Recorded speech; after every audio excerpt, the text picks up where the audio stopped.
biggest one in history. You might want to get a guide if you're not familiar with the area. Where's Agemo gone this time? Welcome back, everybody. Nicole, what time is it? Well, I'll interfere with the mixing process if you don't keep your voice down. You're shushing me? Oh, I apologize. Well, it's Archon quest time. It's Act 10. I left off just as we entered... Not entered, just as we exit out of Act 9, which we were at the Temple of King Destra, where we released the 3... What do we call them again? I know the name is Albus, Sebek, and I'm trying to remember. I think it starts with an H, and I could be wrong, and I probably am. But you guys probably know who I'm talking about. Well, let's just pick it up from where we left off. How's it going? I do. I went for Nicole, lost a 50-50, but I got drawn into it. Not too bad. How about yourself? Oh, I should probably take a look at how many resin I have left. When pulling for Nicole, I lost my 50-50, so I went double wishes into the banner. I got baited into pulling for Nicole. I feel great, man. Let me craft the condensed resin so I don't have to worry about my resin overcap. And then we could start the Archon quest. That is not the Archon quest. That is the new event. Okay. That's something else on the chopping block that we need to take care of. There we go.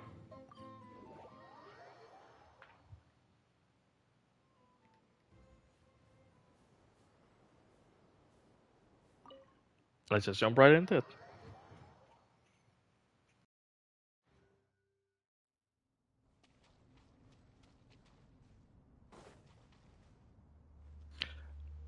See, I remember it was something with an H. Ah, fresh air. A wondrous feeling. Naturally. I have a sudden urge to stretch my legs. Can anyone recommend a suitable leisure activity? I might have had some recommendations for you were this the past, but here and now, for someone who has just left prison, there could be no greater joy than simply being outside of it at last. I could not agree more. I prefer their design over Mountain Shaper and Moon Carver. As I thought.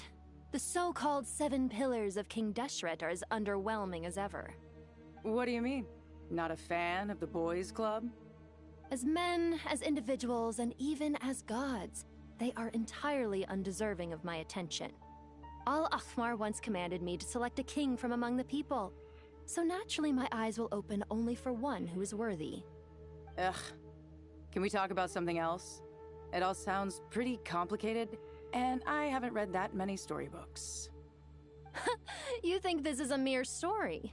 Well, many would also say that the journey you shared with your father is not but a tale.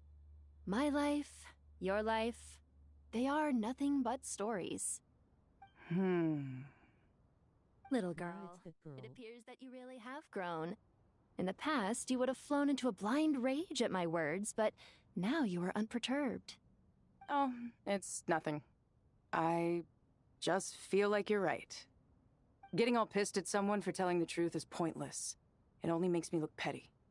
This alone is proof enough of your growth. You're doing well, my dear girl. You're becoming ever stronger. Strong enough to defend the people and things you hold dear. You think so? I hope you're right.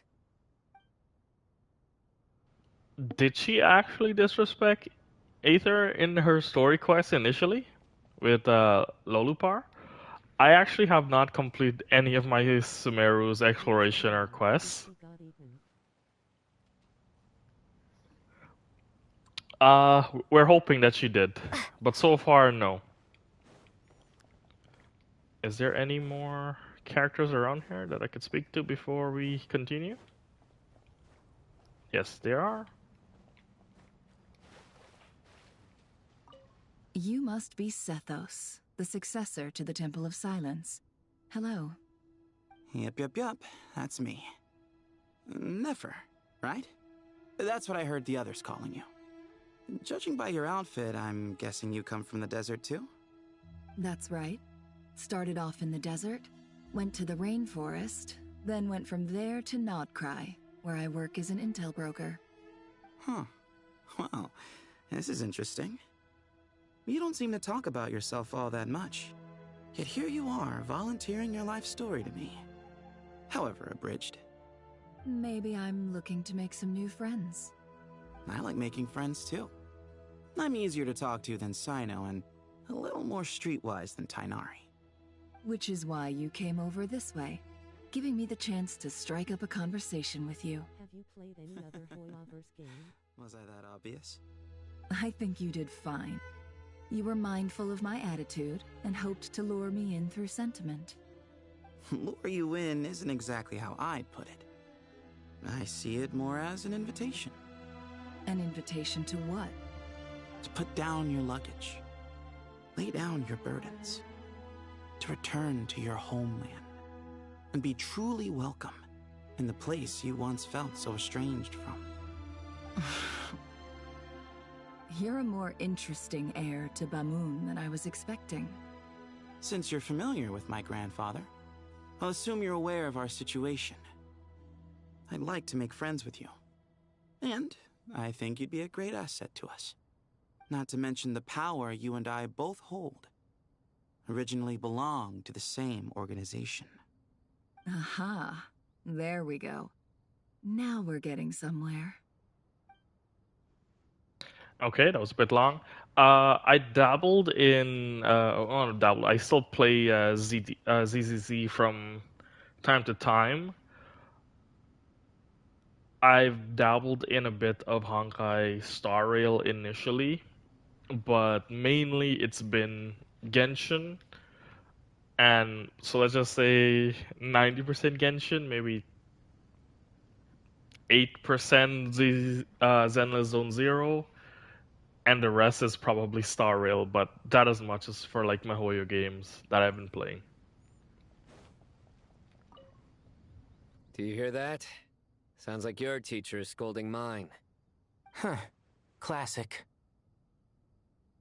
Did you see her? She's a former Vahumana student who dropped out of the academia and went to Nodcry to work as an intel broker. There's more to her than meets the eye. How can you tell? Do the Matra have information on her? 90% Some, but nothing Genshin, telling. 20% Zero, I'm basing and it on the 1% fact that she seems HSR. to be an expert liar.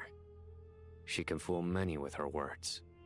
A sixth sense for liars after investigating so many of them? Looks like the funny jokes man Yep. is back. What about you? What do you make of her? Genshin accumulates majority of my time for MiHoYo games.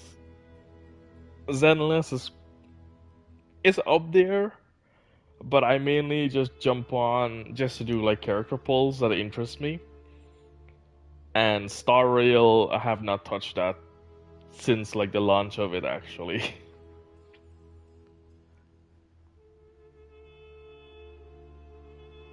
But some of the characters from Zenless I really like the design for Bernice. I tried to get Bernice so many times in Zenless. Still lost to her.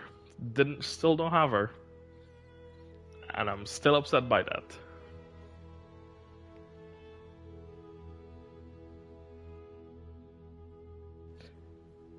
A little earlier, in the corner, I noticed she gave some supplies to Jet and had her deliver them to the main The group. only character characters She's I like in meticulous Genshin is and Kaya highly Varga. observant. They look tough. Besides, what was it you said? Making it to the top is no easy feat in any profession.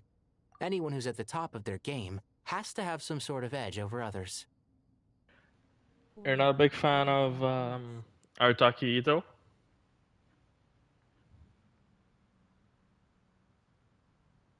At least bro has listened burning desires. Hey, it's Bernice, you know. It was just more about the because I was always a big fan of Hu Tao, and I still am. The reason why I became a big fan of Bernice was I think someone made I'm not sure if it was Mihoyo or someone made a meme version of it, What? but Hu Tao did the I think Bernice did the Hu Tao variant dance or something like that, or it's one of those viral clip that went from like Zen to Zone Zero, and that's why I fell in love with the character. It's true, but she's not the only one at the top of her game. I also am, and so are you. Sure, but I watched it what's the before. guarantee she won't overhear us talking about her? Don't worry, I have my methods. Sethos is distracting her. Ah, I see.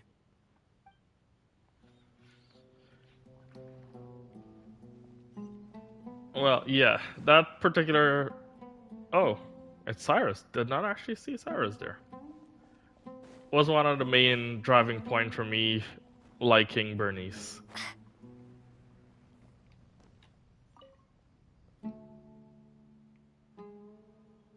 What's your prize student doing? What else? What's yours? College with them, I suppose. These kids rarely apart these days. Our elder said your school stays with you forever.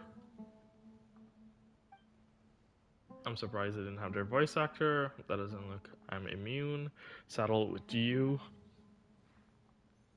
Tired of us? Speaking about Zaha, she mentioned out of the blue that you duel on your books while studying. Okay, not that interesting of a conversation to pay attention to.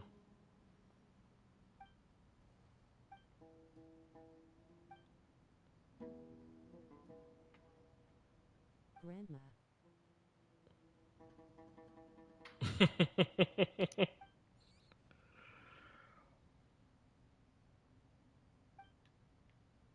Trippy told she keeps an eye out on Sino and his friends. We all need to tread more carefully than we used to. I will. Take care of yourself. Don't let the pressure get to you. Okay. So I think that's pretty much it for everyone, I guess. I'm missing Kale, but I'm not sure where she is. But let's just continue with the story.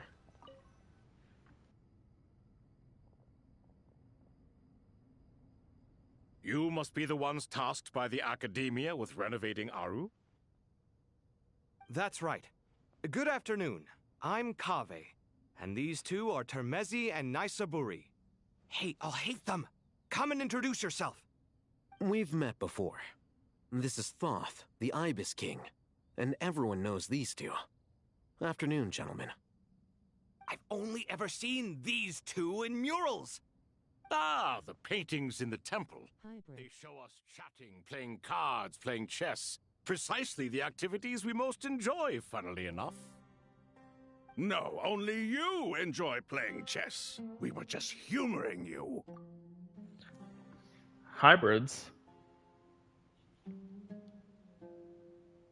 I wouldn't go that far.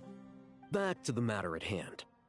A preliminary assessment by the Academia indicates that this project requires expertise in various disciplines, including the deciphering of ancient texts, mechanical engineering, the restoration of ancient ruins, and elemental theory. The most capable minds in their respective fields are here before you. If there are no objections, we'd like to begin our work.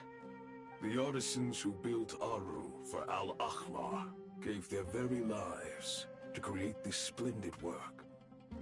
Follow their example by giving your utmost devotion to this project. I didn't know that. We'll do our best, of course, but we certainly won't be sacrificing our lives. Such brazen words.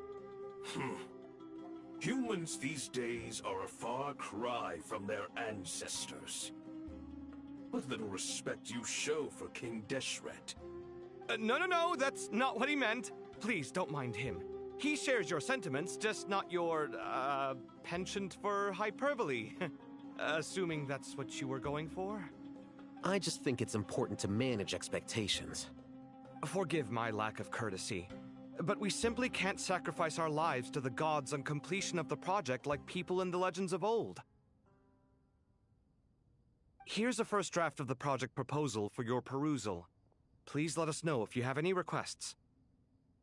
Normally, I'd have made it look a lot more visually appealing, but we were really pressed for time on this occasion. I hope you'll forgive me if it's a little rough around the edges. Naturally. If my fellow ministers deem this meager display of respect sufficient, I suppose I can consider agreeing to their proposal. Why are you so preoccupied with the ostentatious displays of respect to Al-Ahmar? We should be trying to make things easy for them.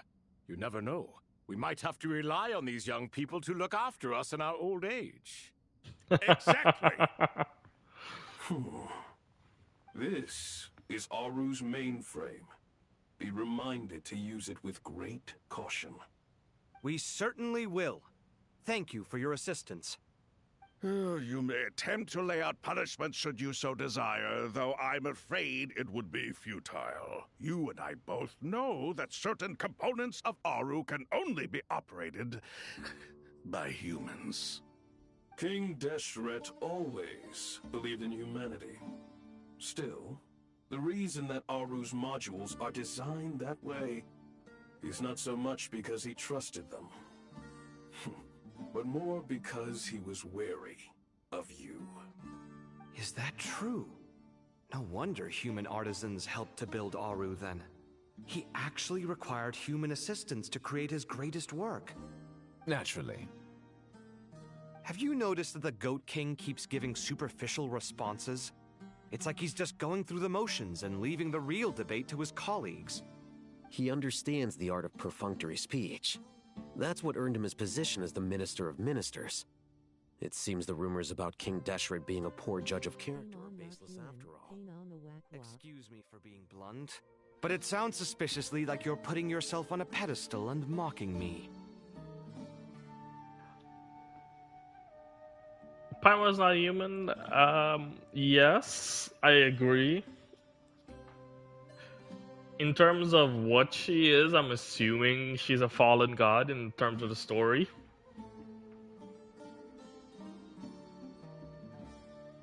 But, you know, we probably will see that in Snezhnaya when that comes out, or something along the lines, if Genshin will ever... In terms of how they're using the terminology going forward, they're using the Tevat chapter of Genshin. So I think there's probably something after the Snezhnaya portion is complete.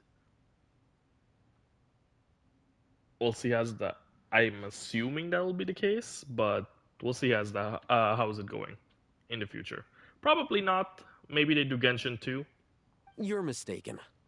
And while there's nothing strictly wrong with making every conversation about yourself, it's not exactly a positive tendency either. You? Whatever. I knew it'd be like this working with you. All right, let me past. I need to look at this console. It's your job to activate it after all. Let's begin.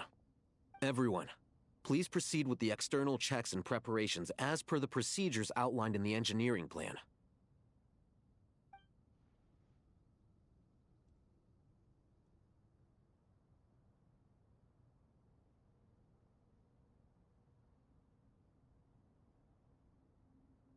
Hello there, youngsters. Whoa, the Ibis King came to life. What do you mean, came to life? I've been alive the whole time. You did say we could start our research, right? Are you having second thoughts now? Since when did Hellavers mention Genshin 2? The work you're I planning only to heard of carry the out main on and this the grand Friday device version. is ambitious in its scope. You have ample confidence in your abilities, I take it? That's just what I'm extrapolating. They never really came out saying Genshin 2, but in some of their terminology that they're using in their live stream, they're saying the Tevat chapter, which is what we're technically currently in Genshin. So I'm thinking Genshin will have Snezhnaya, probably Celestia, and maybe a revisit to Conria. But I think after that, I'm just assuming it'll end, and they'll probably have a follow-up story, maybe like a new world, kind of, I guess. Or did they just make a whole new game called Genshin 2? There's like a boss fight, bro.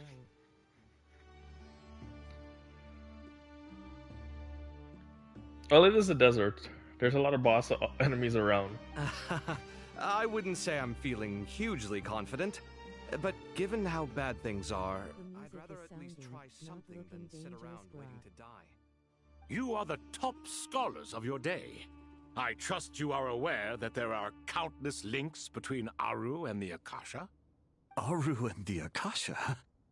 But I thought the Akasha was the Academia's greatest technological accomplishment, created years ago by the Dendro Archon to help her people access knowledge. What I could see is probably the pyramid open and there's a boss coming out of it. That could probably be the case. You never know, we'll see. And you too? Do you not know either? You've read the instruction manual, right? You tell them. An instruction manual? The Akasha has an instruction manual? The Dendro Archon is a kind and thoughtful god indeed. It used to sit on a shelf in the corner at the House of Dana. Not the most popular read. If the manual is to be believed, Aru was in fact the original inspiration for the Akasha system. what? But there are so few records about Aru anywhere. And practically none of the scientific expeditions into the desert had anything to do with it. Ah, but this is something you could not possibly have known. You may have heard many stories about the desert, but what is the most important aspect of history? But Consider my this a expiations quiz. is Paimon Anyone jumpscaring from us. Vahumana present?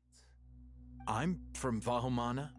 It's, well, veracity. Paimon jump scaring us? Probably if Paimon is in the pyramid, that would jump scare a lot of us. Precisely. And a large part of veracity is the chronological order in which events occur. I may as well tell you. In the beginning, Nabu Malikata, the goddess of flowers, descended upon Sumeru. The glory of the heaven was within her. She brought life, oases, and knowledge to this land. Then she created the Jinn, enlightened them, and ordered them to serve her. Two other gods also walked upon this land where wisdom flowed in abundance, and the three met beneath the great green trees. It was the first and greatest alliance. We should speak with reverence of this covenant between the three, which transcended both time and life. For they promised that in Sumeru, wisdom would be shared with all. All the great changes in Sumeru's history began with the goddess of flowers. For King Deshret's sake, she pried into the secrets of Celestia, and for this was burned to ashes by the flames of wrath. Yes, while pulling for Nicole and I lost my 50-50, I pulled... It'll be 3 copies of Prune, so I have her at C2 right now. But I have not built her, or even like farm for her materials as yet. I still have to look into her playstyle and what she does, But I was more excited for Nicole versus Prune.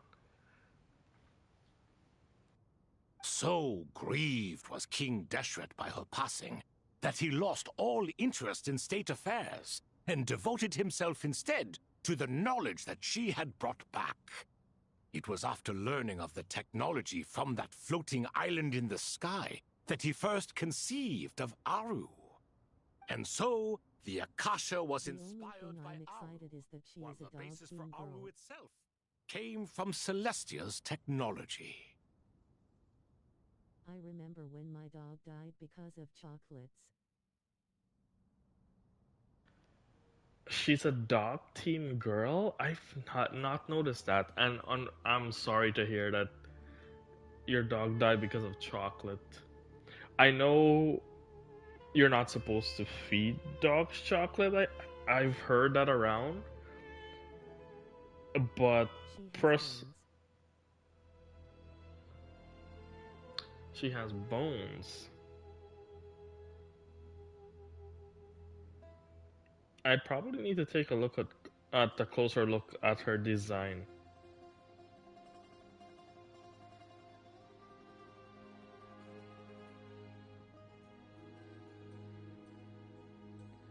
Yeah, if I remember correctly, I think dogs cannot... It's toxic. The chocolate is toxic to them, but they can't metabolize and break down the caffeine. I could be wrong, and I'm misremembering what it does to them, unfortunately. But it is sad to hear that happen. Well, if the two share a common technological origin, then connecting one system to the other is an entirely feasible idea. Unbelievable. Have you no reverence at all for celestial technology? No, I do, but there's no time for that. The schedule is too tight. Blame it on the deadline. Perhaps you could try coming up with our cutoff dates. You know what it's like having to turn around 5 different drafts in one day? I wouldn't wish it on my worst enemy. Yeah, also, Sir Ibis King, you don't plan on getting directly involved at all, do you? Yes, well, you strike us more as having come to give a popular science lecture. Or, wait, does this count as more of a first-hand witness statement? Neither. Anyway, this sounds like far too much work for me. Still, if Aru is so powerful, why didn't King Deshret use it for more ambitious ends? Because it was never fully completed. King Deshret had grand plans, but he perished before they could come to fruition. In the beginning, his wish was to create something that could rival the very world itself. The Lord of Flowers sacrificed everything for that ambition. What he desired, she bestowed, and thus was knowledge brought into the world. Her courage and sacrifice had to be honored with the most splendid of monuments, or King Deshret would surely have deemed it a grave injustice. And that monument, built from knowledge and technology, etched with a sacrificial and courageous love, even in its unfinished form, it deserves to be treasured. At that time, King Deshret said the following to the Lord of Dendro. Since we share an eternal covenant, I shall never be your enemy. Hence, the fruit of wisdom from the heavens is not to be devoured.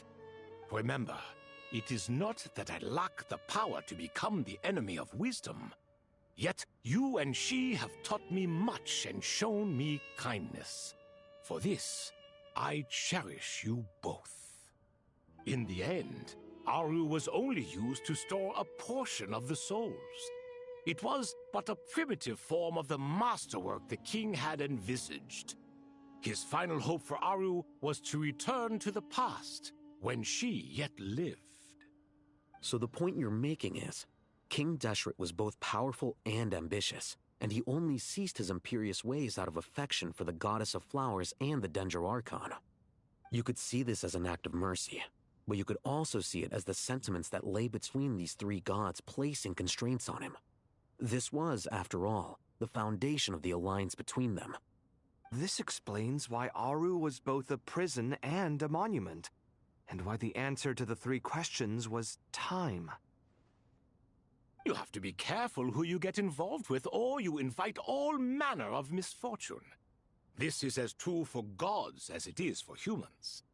Love is the same. It is both a prison and a monument. All right, let us pause the story here for now.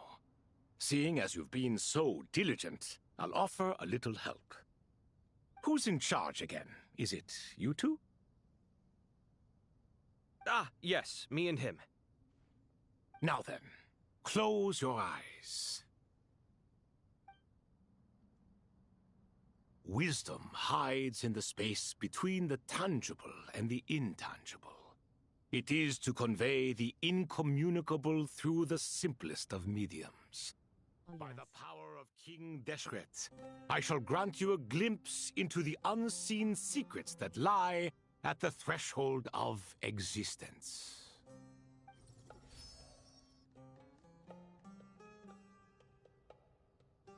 Where did this come from?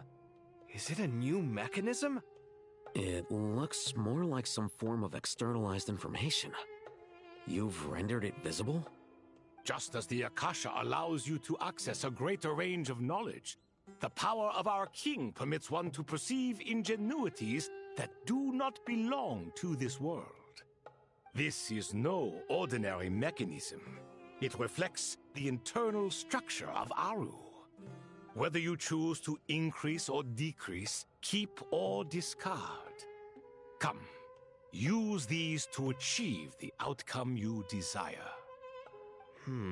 Looks mechanical to me. Better let me handle it, just in case. But wait, how do I get up there? Turn around. Imagine DD players make a whole level of Genshin impact just traveling to waypoints.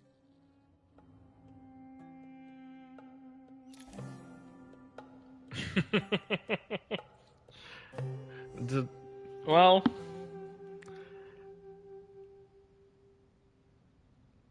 it'll be funny.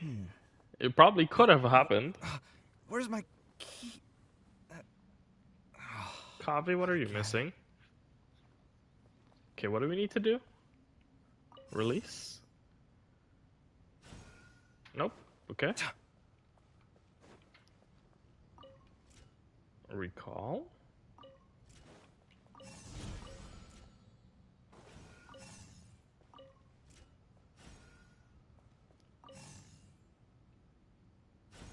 It was gone.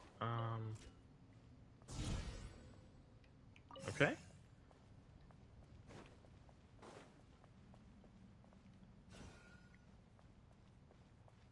So this should fine. Maybe turn this around, I guess. No? Okay. Where does this go? Okay.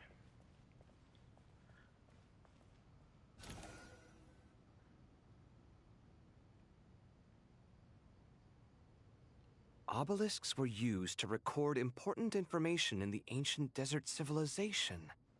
Hey, Alhaitham, there's some writing here I'll need you to decipher. I've sent it to your screen. Do you see it? Got it. It's a little blurry, but I should manage. Take a look and tell me what it says. Oh, and I'll send any other similar text directly to you from now on. Let's start with this one. It's a variant of an older script. Herein lie verses written for the Yellow Sands. Looks like cultural information from the age of King Deshret. If so, I suggest you delete it. Words thrown together merely for fun. I had no idea Aru kept a record of this. It says that Kave is someone who doesn't understand sign language.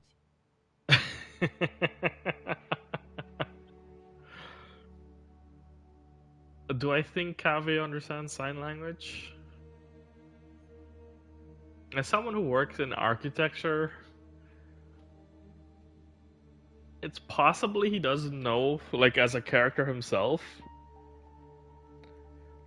But since everyone initially had access to the Akashic records in Genshin, if there was sign language in there, he could have possibly learned sign language.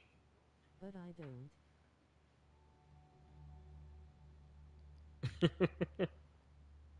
Well, as long as you're certain that this is strictly private information, that's fine. It is unimportant. All right, well, I guess I'll start now. Okay, we're back at this again. So I am releasing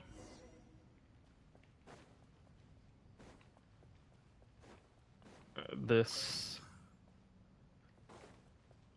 there. He has enough brain cells.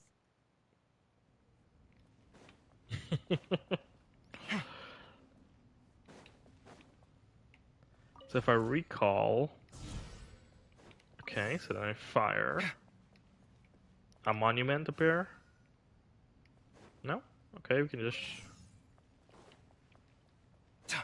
fire it along the lines. So then if I recall,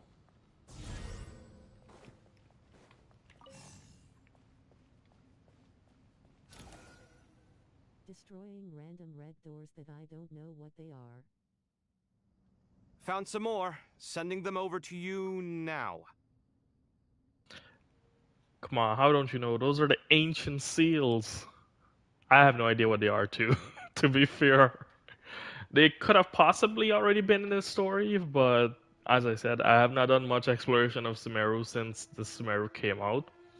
The desert it's completely unexplored for me, so if those doors were there prior, I don't know.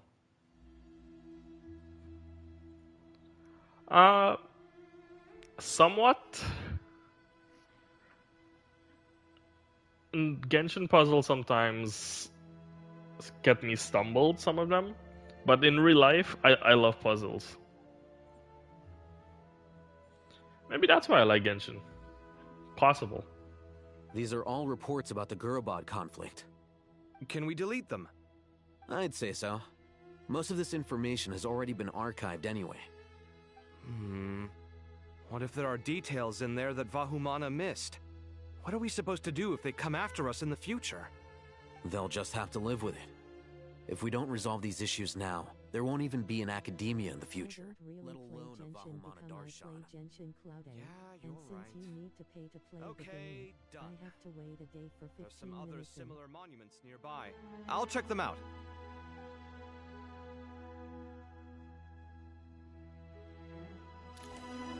The only thing I like Genshin is that it's confusing for me.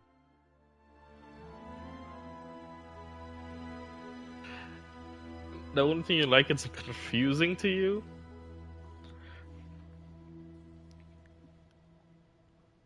In terms of the story, or in terms of the gameplay?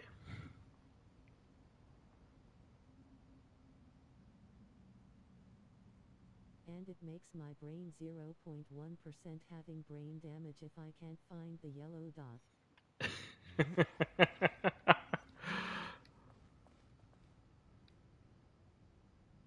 Well, it happens. It happens a lot. I think I probably lost some brain cells as well. Trust me. So I should probably activate you.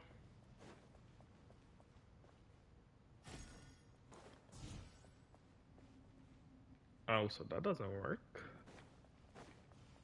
So do I recall...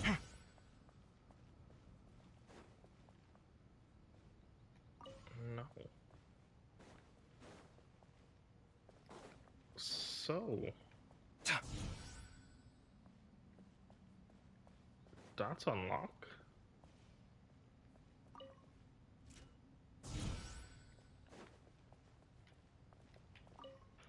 Fire you back.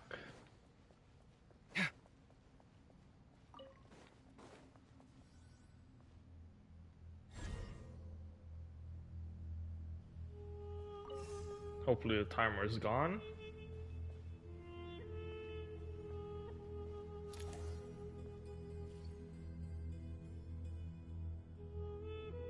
The only thing I hate in Genshin Impact is that in the main game, you have to wait for hours until the recourses are downloaded.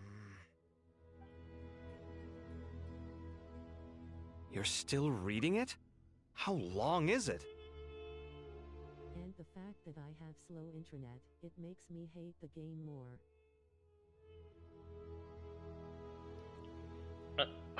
I know that's one of the downsides of like, playing like I know Genshin Cloud, and then even in Genshin in general, like the automatic download for resources as soon as you reboot or boot up the game, it does take a while. Cloudy, but have to wait a day till I get 15 minutes if useless and getting lag every day.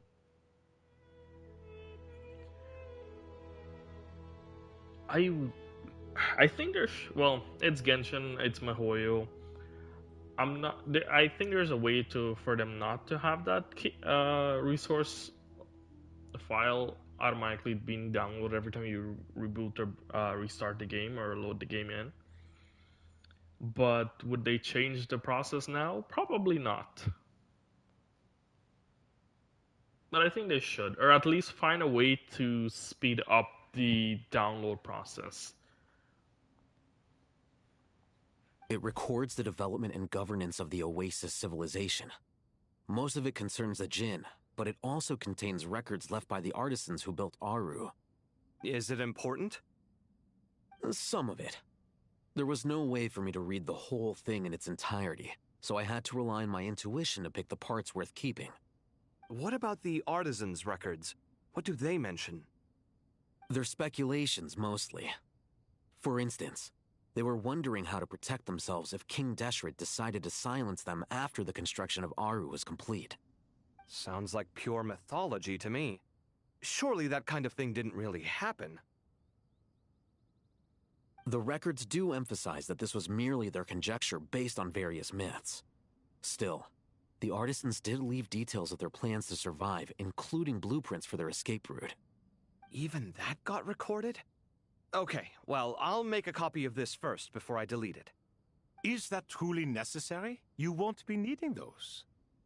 No, the blueprints are important. I want to keep them as a memento.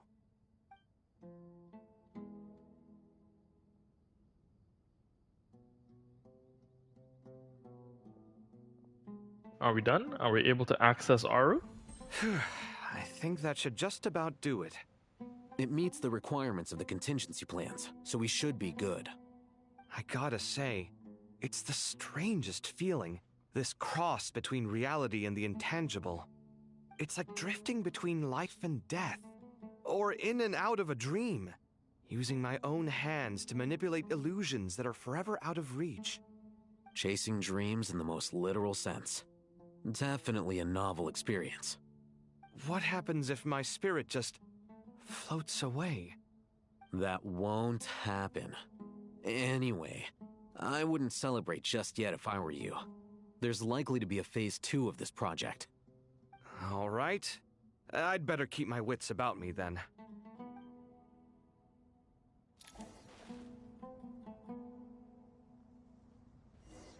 Spirits only fly away when Hu Tao is nearby.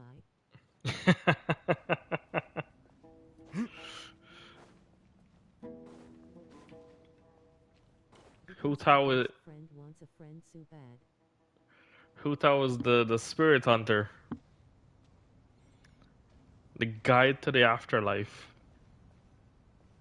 I think that's actually the name of her skill.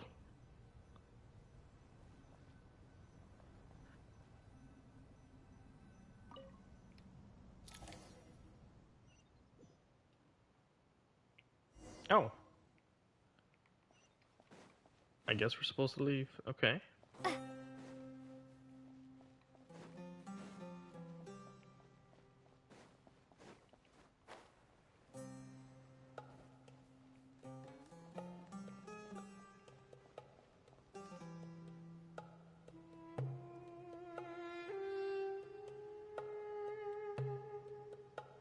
Traveler from afar, do you worry for the fate of Sumeru as well? Always. It's Sobek the Crocodile King! New Alpanon is Greetings, there. Crocodile King. Please be at ease. I'm just here to chat with you about Lesser Lord Kusanali. Sounds like you really care about her. Yes, although to be exact, it is a mixture of both concern and curiosity that I feel. Speaking of Nahida, Paimon was wondering how she's doing. Wait a moment.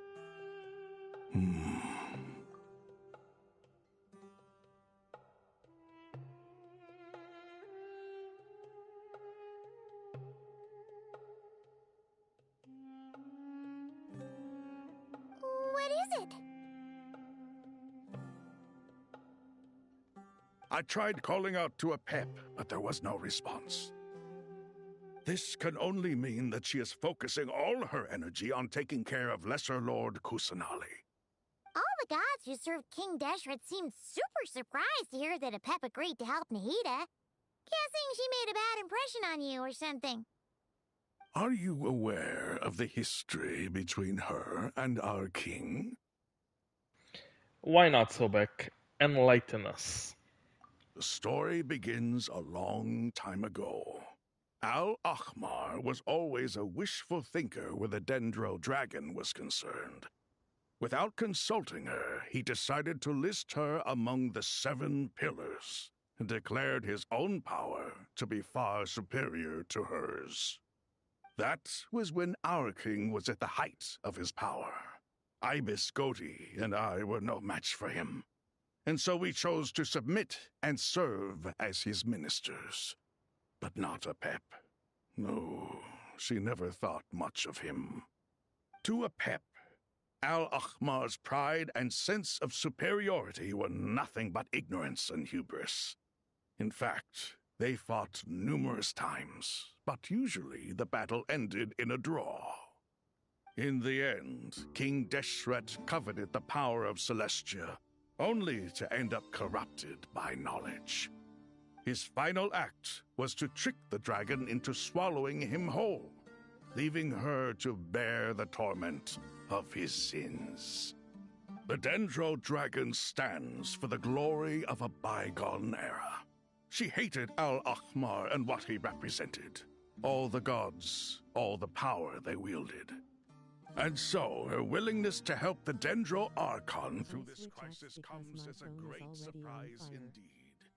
It makes one wonder whether, perhaps, the Dendro Archon assisted her in the past.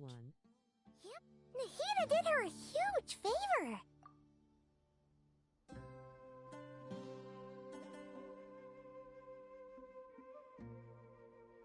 Battery running hot?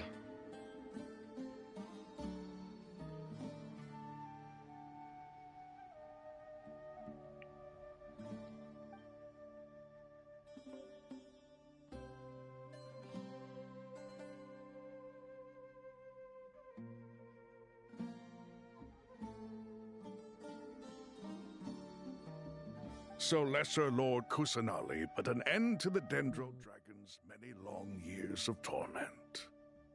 As much as she loathes the 7, a pep knows kindness when she sees it.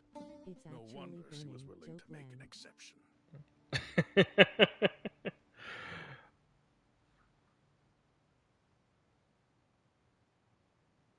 Well, Bernice to the attack, you know. Bernice is around. Yeah, that's the sense we got from dealing with her, too. She is not incapable of coexisting with other living things. Rather, she actively chooses to avoid coexistence. And this despite the fact that she symbolizes life itself. How ironic. All of this being said, I wouldn't expect too much from her if I were you. Nothing will change her hatred towards humanity and gods. We'll keep that in mind. Anyway, how much longer do you think Nahida needs to stay with the pep? Why does Paimon's halo turn red?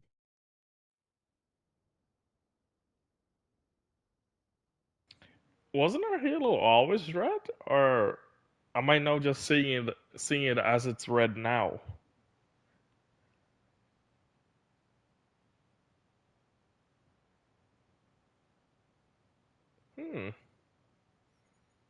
I don't actually remember if her halo was always red.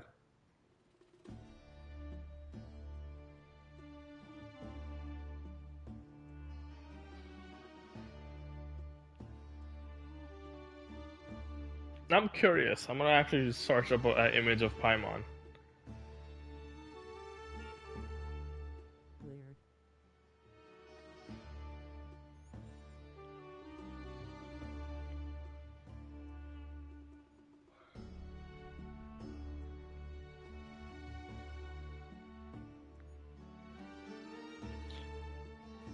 Her halo, yes, it's normally a pinkish red hue, which technically falls under the category.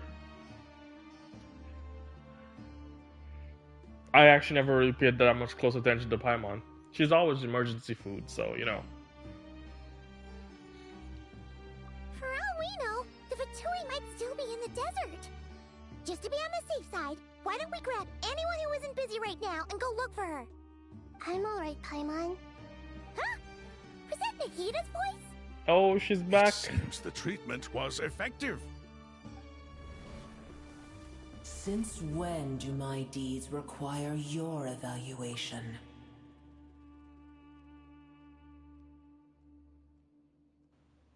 Damn, Sobek. A pep just shut you down. Here will do just fine. I had no intention of taking you any further. One ought not expect greater generosity than they have earned. That doesn't sound like Nahida. You always hide your kindness away like an oasis within a sandstorm. Only those who make it through the swirling winds can know just how beautiful that oasis is, and how much hope it brings.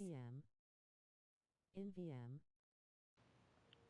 It doesn't sound like Nahida, but the voice actor did a really good job with this time around, I guess. Because with her voice itself, it does sound like she's not fully healed, but she's also sick at the same time. So, well played. I need to figure out who the voice actor is for Nahida. I just don't remember right now, but still. You dare appraise my being? No, I'm expressing my gratitude. I want to thank you for sharing your precious life force with me.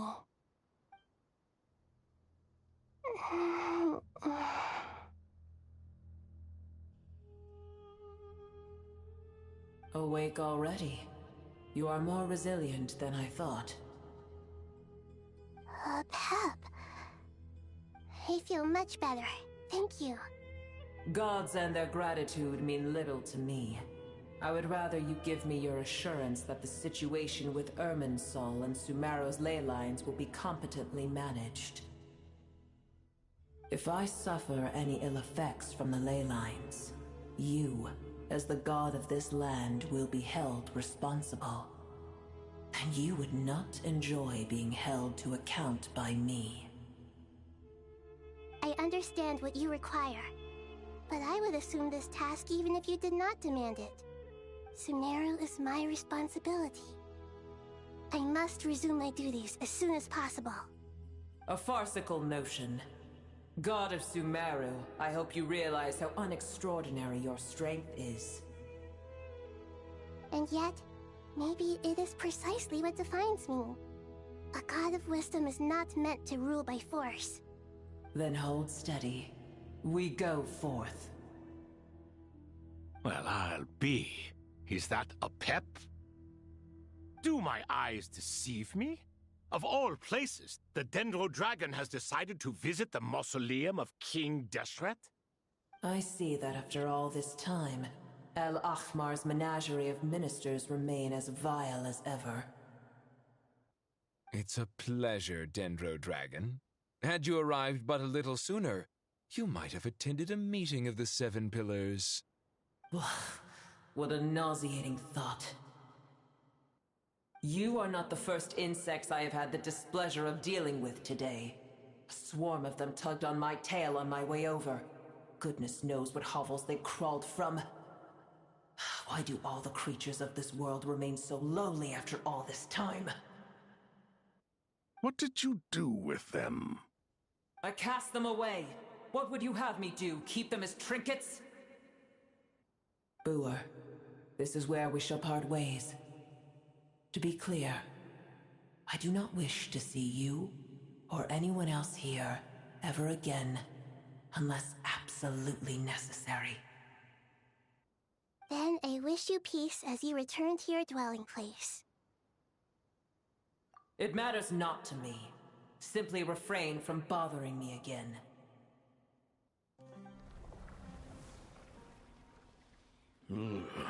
A force to be reckoned with.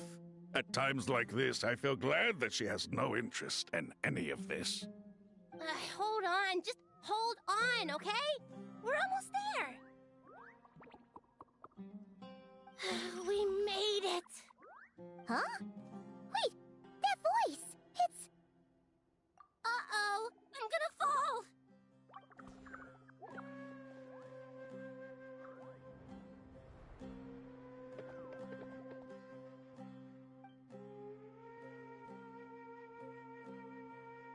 Well, that's a relief. A pair of safe hands indeed. The Dendro Archon's familiars.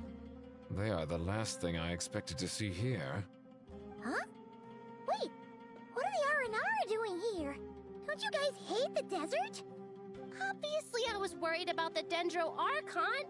I've been supporting them with my Pari powers the whole way here. Oh, they seem pretty nervous. Is it because there are too many people around? Not just people. It's all these non-human beings, too. It's hard on them.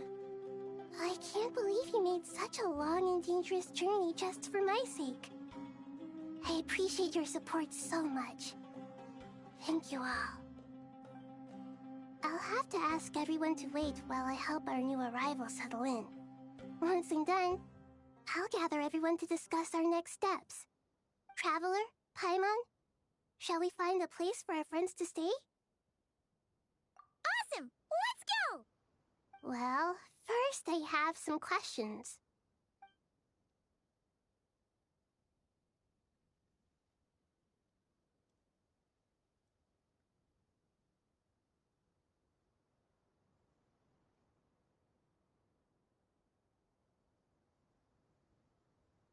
Okay, I think that covers everything.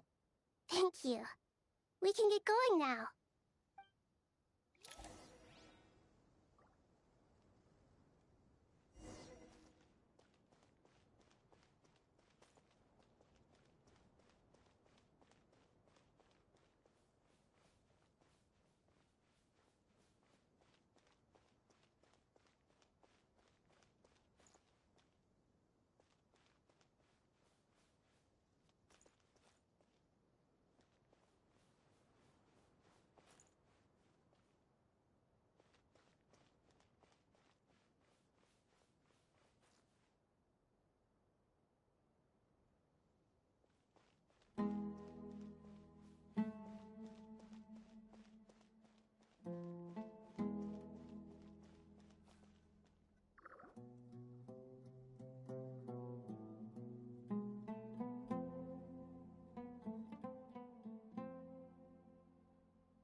Hello, everyone. It's only us.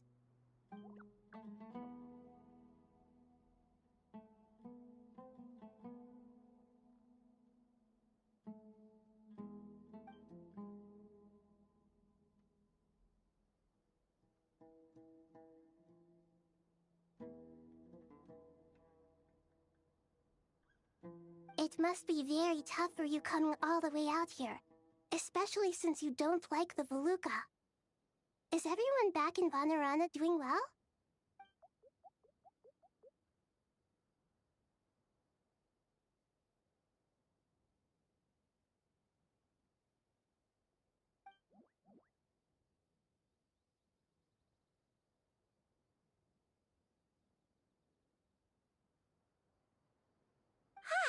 Everyone's here. Good. Are you okay? You look like you were about to pass out back there. Then you're forgetting who I am. Don't underestimate me.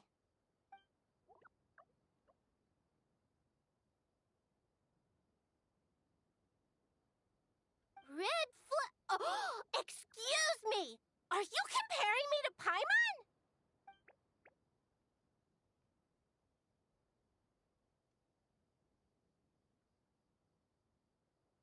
I suppose everyone is gathered here because of me. As we can see, the situation is critical, and everyone is very busy with their various tasks, so...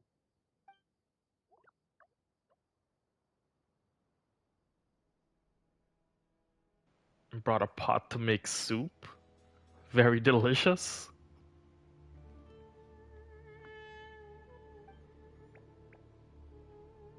All of you here could make soup.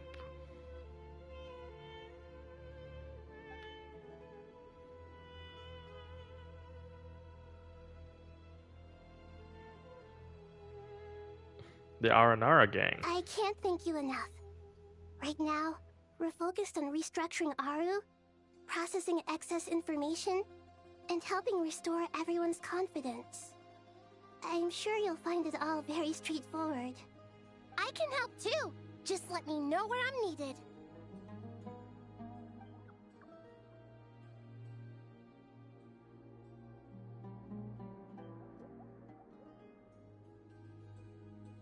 Lord of Dendro. Something important to tell you. On our way out of Varanara, we saw Nara. Talking in secret, male Nara. Up to no good. Male Nara? Are we talking about the shadow figure guy from the Fatui?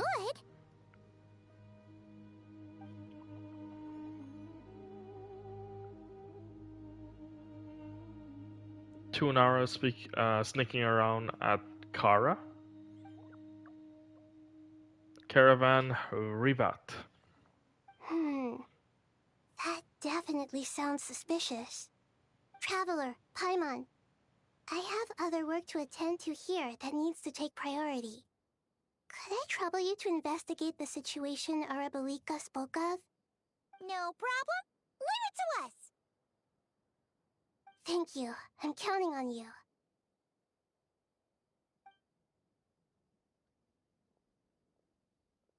There's one other thing. If you are to work alongside the people of Sumeru, you will need to make yourselves visible to them. Is that acceptable to everyone?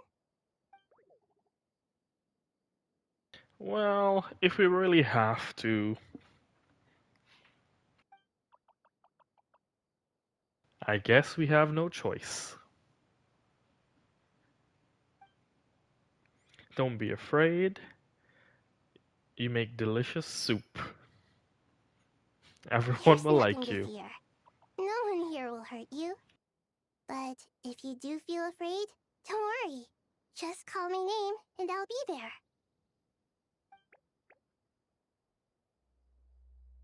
Very well.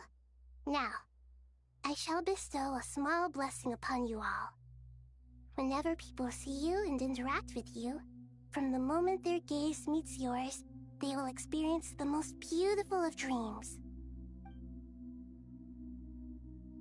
Nahida gently raised her hands. You don't know what she did, but you feel a wonderful present, like something of a lovely dream indeed. Sunlight tickles through the branches, glistening like a golden leaf. The trees chanting softly in the breeze as the flowing water plays a symphony. Your heart swells up like a balloon. that fills with happiness. There's many troubling things yet to be resolved, but in this moment all you feel is peace, friendship, and love. You stand side by side with dozens of other creatures together in the forests. The people around you turn their heads and scan their surrounding. They hear you. They heard it too. Ancient voices speaks from the forest, soothing everyone's heart. Don't fear. Don't be afraid. Do not overcome by the storm. Do not fear. We will face it together. This too shall pass.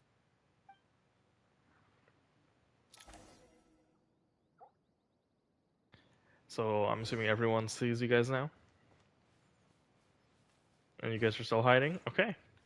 These have some stories. Nara looking this way. Oh, it's okay, it's okay. I will protect you.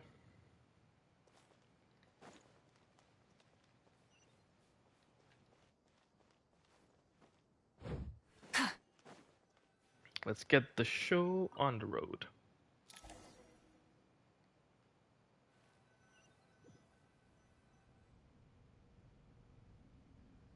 Are we teleported to the caravan revat? No.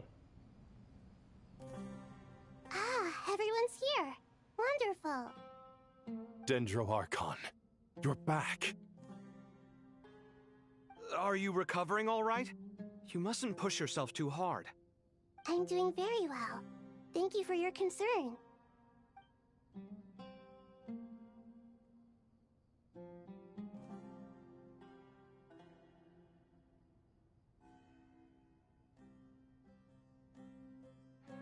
I see. Using the power of Aru to reboot the Akasha and gain access to Irminsul. It's a sound plan, although... I regret to be the bearer of bad news, but with the state that Irminsul is currently in, it's impossible to access via traditional means. Even the Akasha won't change that. Alas, we had feared this may be the case. And what about non-traditional means? Non-traditional means? Are you saying... Desperate times call for new measures.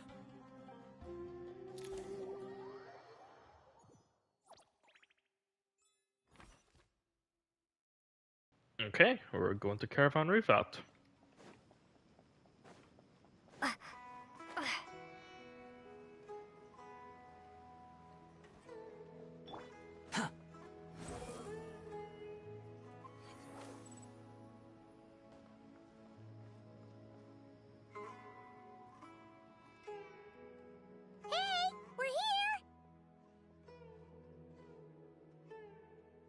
Ah, it's you. Is there a situation?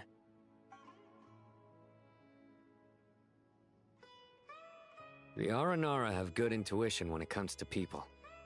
In other words, there may well be a traitor among us. Given everything that's going on, I'd be more surprised if there wasn't. Miss Nefer, as a professional intelligence broker, I trust you have a solution? Not one that I'm willing to volunteer. What's in it for me? Let's say I'll treat this as a pilot project aimed at expanding your intelligence operations. Whatever business you're in, an avenue to demonstrate your abilities could never hurt. I like the sound of that. Glad we're on the same page. Given that you rarely set foot in Sumeru, practically no one at Caravan Rebot knows who you are. I take it you've read the files on everyone in the area? Yes. I also skimmed the list of evacuees, and am more or less up to date on where everyone stands. Any initial suspects? Limiting the scopes to males whose recent activity could be viewed as suspicious. I've identified 3 names. The Aranara saw 2 people talking, but currently we only have 1 suspect. The other person was probably just a messenger, and in all likelihood has already left Caravan Rebot. Everyone is heading for the desert per the evacuation order. Anyone willing to turn back at this stage is almost certainly with the Fatui. There's no way it was a spur-of-the-moment decision to act at a time like this. This spy must have been planted long ago. We need to smoke him out from wherever he's hiding. Sounds like you have the beginnings of a plan.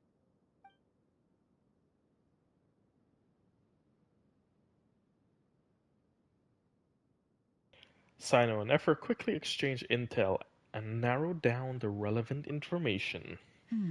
I see. Your suspicions are well-founded. I'd be watching him too if I were you. So far, we still lack solid evidence that he's been bribed.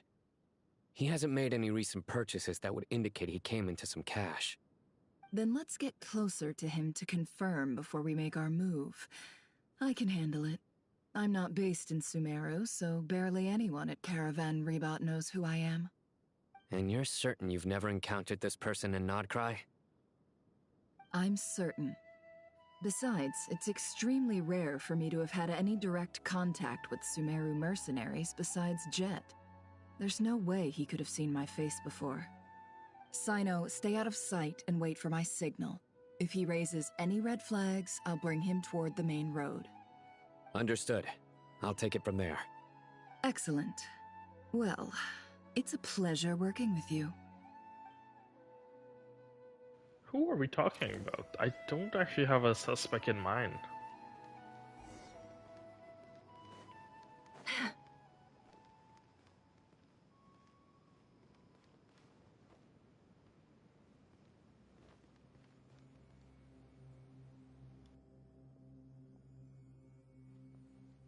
Darker skin, scars, frequents the desert and has ample combat experience. Nothing unusual about how he dresses or acts. What's that he's looking at? A coin. Interesting. Could that be how his contact paid him? Conveniently discreet for someone trying to hide any unexplained income. And yet it could be highly valuable. Sorry to bother you. Has everyone here already left? I don't suppose you happen to see a lady wearing a hat? Ma'am, what are you doing in Caravan Rebot all by yourself? The main group evacuated some time ago. Didn't you pass them on the road? My friend and I lost some of our cargo along the way. I didn't want to miss out on potential business, so I told her to go on ahead and meet the client while I retraced our steps. I didn't think it would be so late by the time I found it. And then there was a terrible sandstorm. I guess I must have taken a wrong turn, because I didn't see any large groups on my way here. Forgive me for asking, but just to be on the safe side, could you describe this friend of yours? Sure. She has blonde hair, and she was wearing a hat and a white dress. You'd definitely know if you'd seen her. Yes, I think that does ring a bell. Ah, my apologies. During this exceptional time, the Core of 30 are under orders to be extra cautious when dealing with unknown people, whoever they might be. I understand. Well, sir, is there anything else you need to know? If not, I'd better try and catch up with them. Hey, wait! They left a good while ago now. You'll never catch up with them on your own. Why don't I give you a ride? I'm here to collect the last few people anyway. We have plenty of carts, so one more won't be a problem. That would be amazing. Traveling with a group will be much safer. I'll have to pay you for your trouble. Hey, let's not worry about the money for now. Wait here a moment. Once I'm done packing up, I'll take you to join the rest of the group. All right, thanks. Let me know if you need a hand carrying anything. No need for that. I'm strong enough for both of us. Okay. Well, I wish there was some way I could repay you. Guess it's my lucky day, running into someone who knows what they're doing here. You might have just saved my life, you know? You're not wrong there. I mean, what kind of cargo is so important that it's worth risking your life to get back? I hope for your sake that it's priceless. Actually, I suppose I can tell you, since you've been such a big help. But be sure to keep it to yourself, or we could both be in big trouble. Oh, really? Sounds mysterious. We're in the antiques business. You understand? Some of our goods aren't acquired through the most legitimate means. We have to be very discreet when we're selling them. That's why I had to go looking for the missing cargo alone. Ah, no wonder. Well, ma'am, in that case, it turns out that maybe there is something you could do for me. I'm all ears. But to be clear, our commission isn't cheap. Think carefully before you ask. We don't want to ruin our relationship before we even hit the road. I'm sure that won't be a problem. My issue is, I have something that's a little difficult to sell on as well. Take a look at this. The mercenary revealed an old coin in his hand. Thanks to her dealing in Notcry, Nefer had seen plenty of antiques in her time and recognized a very rare, high-value item. The ancient coin was used to pay off the mercenary, is made of pure gold. At first glance it is hard to discern its country of origin. If sold to an astute collector, it would fetch a very high price. Pure gold? That's quite something. How'd you come across it? Dig it out of some ancient tomb? If you look hard enough, there are many treasures to be found in the mausoleum of King Deshret. It has no distinct Snezhnayan markings. That'll be why he's going with that story. And he clearly doesn't want to arouse suspicion, so he's on the lookout for an opportunity to make a quiet trade. Surely you have an existing business partner. Won't they take it off your hands? I hope I won't be attracting the wrath of my competitors by helping you sell this. The shop I used to work with is having cash flow issues at the moment after losing some money. I'm under enough pressure as it is without having to deal with them.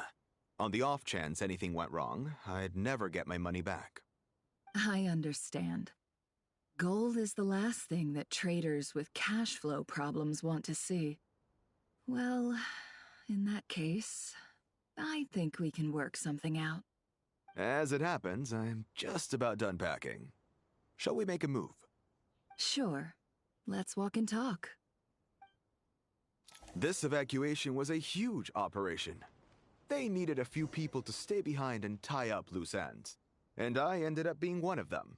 You're lucky you ran into us in time. I certainly am.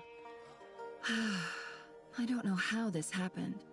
One thing led to another, and look how it ended up. I just hope our client doesn't get spooked and cancel their order. Fingers crossed. But either way, life goes on, and we all have to make a living somehow. I don't remember seeing his character model anywhere before. Maybe I was wrong. Maybe I'm wrong.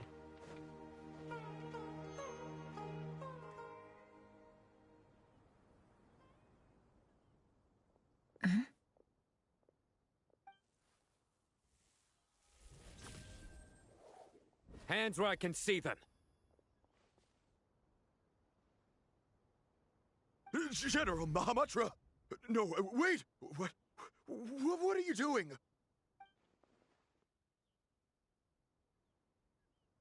This is the coin? Good. Sadly, you won't have the chance to spend it. Nicely done. Looks like Sumeru's Matra are a well-oiled machine nowadays.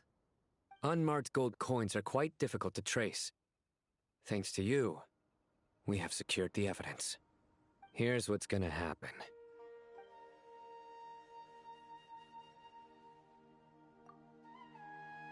Sino nods to the group, turns and leaves with the suspect. Before long, he returns with the intel he got out of the suspect. Southeast from here, leeward side of the hill. That's where he's meeting his contact. Great work. Candace tells me your interrogation skills are highly effective. Hers are quickly catching up. She's improved a lot in recent years. Looks like it's over to you for the next step. Because I'm quickest on my feet? Because you know how to trail a target. Plus, it'll be easier to monitor their activity from the air. Fine. I'll be quick. One more thing. The Traveler just brought a message from the Dendro Archon. Once you're done with this, we're to meet up at the mausoleum of King Deshret. Got it. Will do. Are you sure you'll be okay on your own? Gee, I don't know. Maybe you should come with me. Okay. Then Paimon's coming with you. Really? You do know this is a stealth operation, right? Meaning, you have to be quiet? Paimon? Are you sure about this? Well, Paimon at least wants to give it a shot. Like everyone says, if you never try, you'll never know. Besides, being the best guide in Teyvat has to count for something. This should be a piece of cake. Fine. Join me if you want. But be warned. If anything goes wrong, I'll have to gag you and shove you into a bush. No need! Paimon will be super careful. Promise! Good. Then what are we waiting for? Let's go. Coming! Do we get to play as Paimon? No, we don't.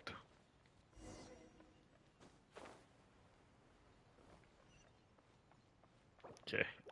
We gotta... Quit following me. Huh.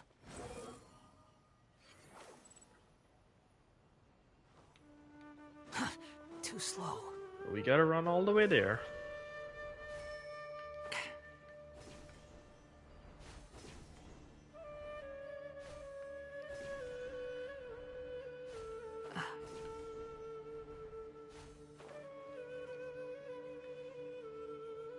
Up we go. Wait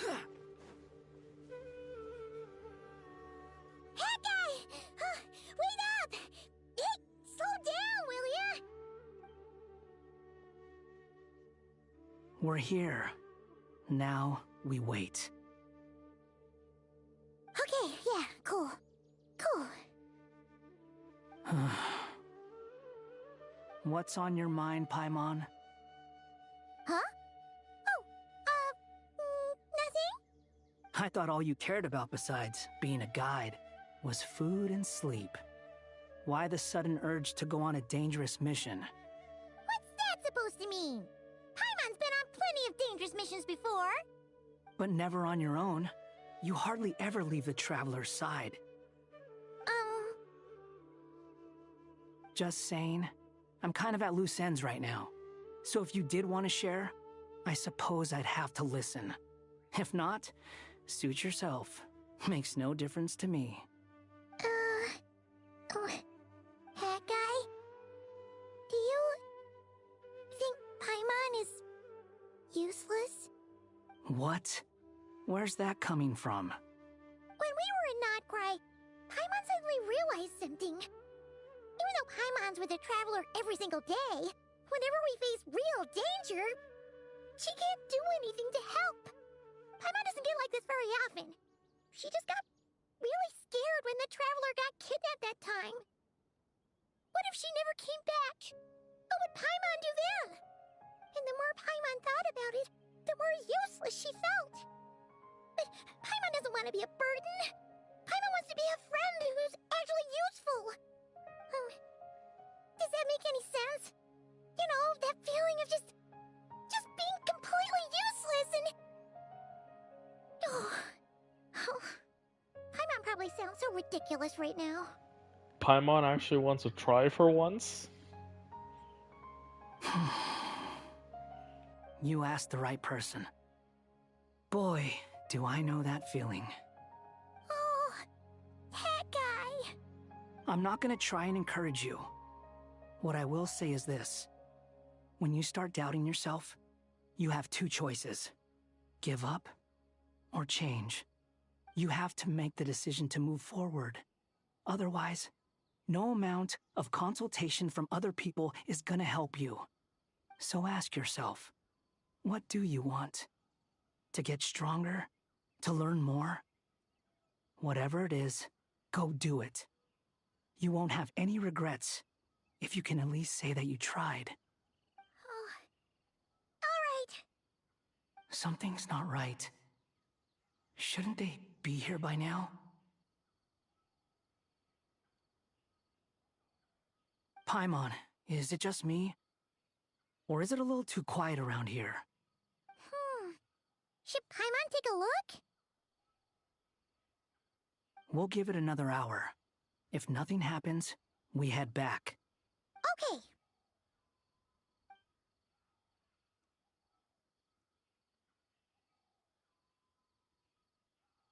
Time ticks by, but still nothing happens. Strange. We've been here for ages. Where the heck are they? Have we been stood up? What is it? Did you think of something?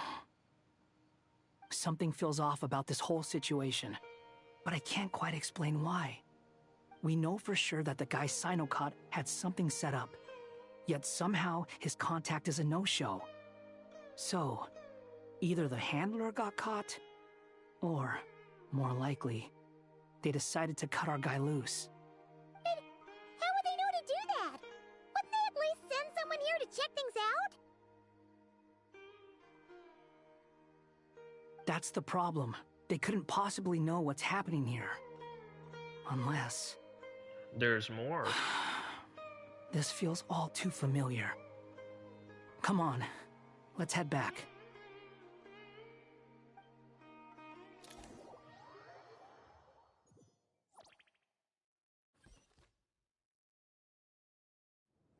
Even though this isn't a formal meeting, I'd still like to start by saying how grateful I am to each and every one of you. Thank you all for coming here and standing by our side. Shesipang and Bennu are currently assisting the scholars with the maintenance of Aru. Please forgive their absence. As for Hermanubis, may he rest in peace. We remember him with great fondness. There have been times when I imagined what it might be like to meet you all. Now that it's really happening, I feel quite emotional. Time has taken many things away, but that which remains is all the more resilient. I must say, there is one thing that rather surprises me. You appear to be in good spirits, Lesser Lord Kusanali. But even so, I can sense that the life force given to you by the Dendral Dragon has far from fully resolved the problem of your vitality. Oh no! So even Apep's power didn't work? Don't worry, Paimon. It worked very well indeed. The issue is how closely I'm tied to Irminsul. Until the problem with it is resolved, there is no way I can fully recover. Sumeru has undergone tremendous changes during your absence. When gods pass away, inevitably, people's faith in them grows weaker. You must have sensed it already. Your power is not what it once was. Regrettably, this is true. I too have grown weaker due to the effects of Irminsul. Right now, we're all in quite a sorry state. Then what do you suggest? We take all the help we can get. Sumeru is our shared home. You and I, gods and humans alike. We must unite all our strength in this moment. Though Al-Ahmar is no longer with us, the alliance between the three gods remains in force. Regardless, as subjects of our king, we have a responsibility to support Sumeru through this catastrophe. Not to mention that it was the people of Sumeru who released us from this prison of Aru. Times have changed, and the people of today possess greater wisdom than those of the past. You really know how to give a rousing speech, Koti. Now then, let us learn more about your plan. The brightest minds of the Sumeru Academia are busy opening and renovating Aru. They claim it has something to do with Irminsul? Correct. Irminsul has existed in Teyvat since the very beginning. But during the Age of the Dragons, it did not possess the significance it holds today. After the Heavenly Principles arrived, The power of the Light Realm was divided into elemental energy, and Irminsul was refashioned as a device that records and preserves all information. Since then, everything in this world has been inextricably linked to it. As the Dendro Archon, I have a duty to protect Irminsul. To Sumeru, it is both a national treasure and undeniably a major threat. Tevad has seen many upheavals in the last few years. The most recent of these was a major crisis in Notcry, which forced Sumeru to be even more vigilant than usual. I made sure to monitor all the pathways through which an outsider could potentially transmit themselves into Irminsul.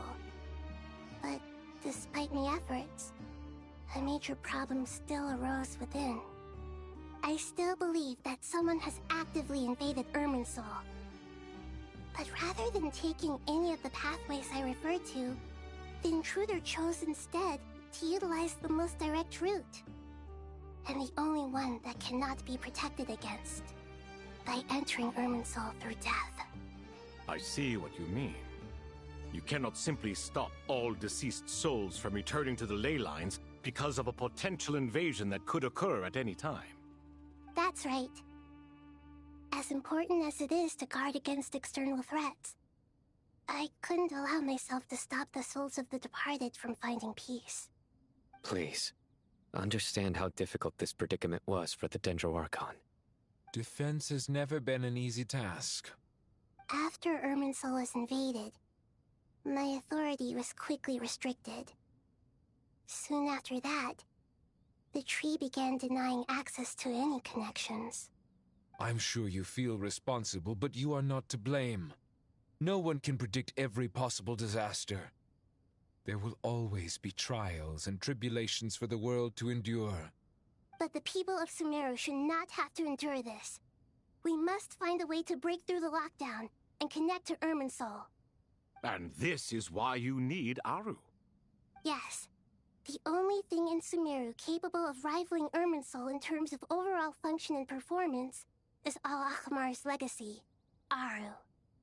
All I managed to do before falling into a coma was make some minor adjustments to Irminsul. Using Aru is a last resort, and a move that comes with enormous risks. The Scholar's initial plan was to borrow Aru's power to reboot the Akasha, then use the Akasha to connect to Irminsul and investigate.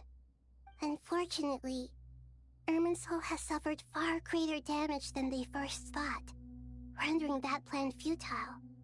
To rise to the challenge, we had to resort to more extreme and far costlier means.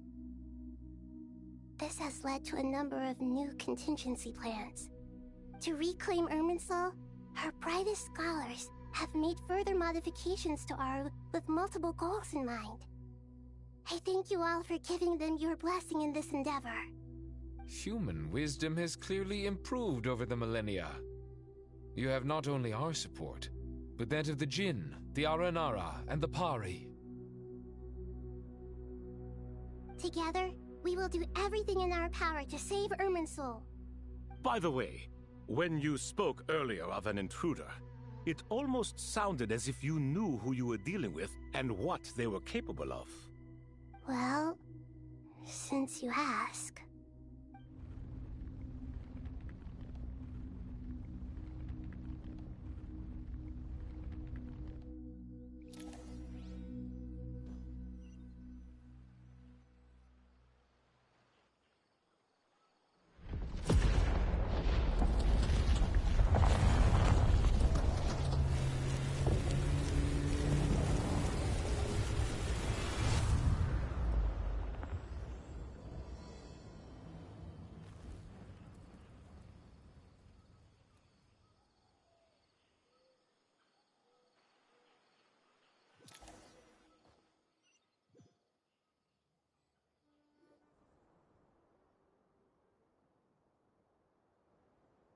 Master Tainari! What is that? Is this Irminsul? How did this happen? What's going on inside? Luckily, we managed to evacuate everyone. What in the world was that? That was terrifying!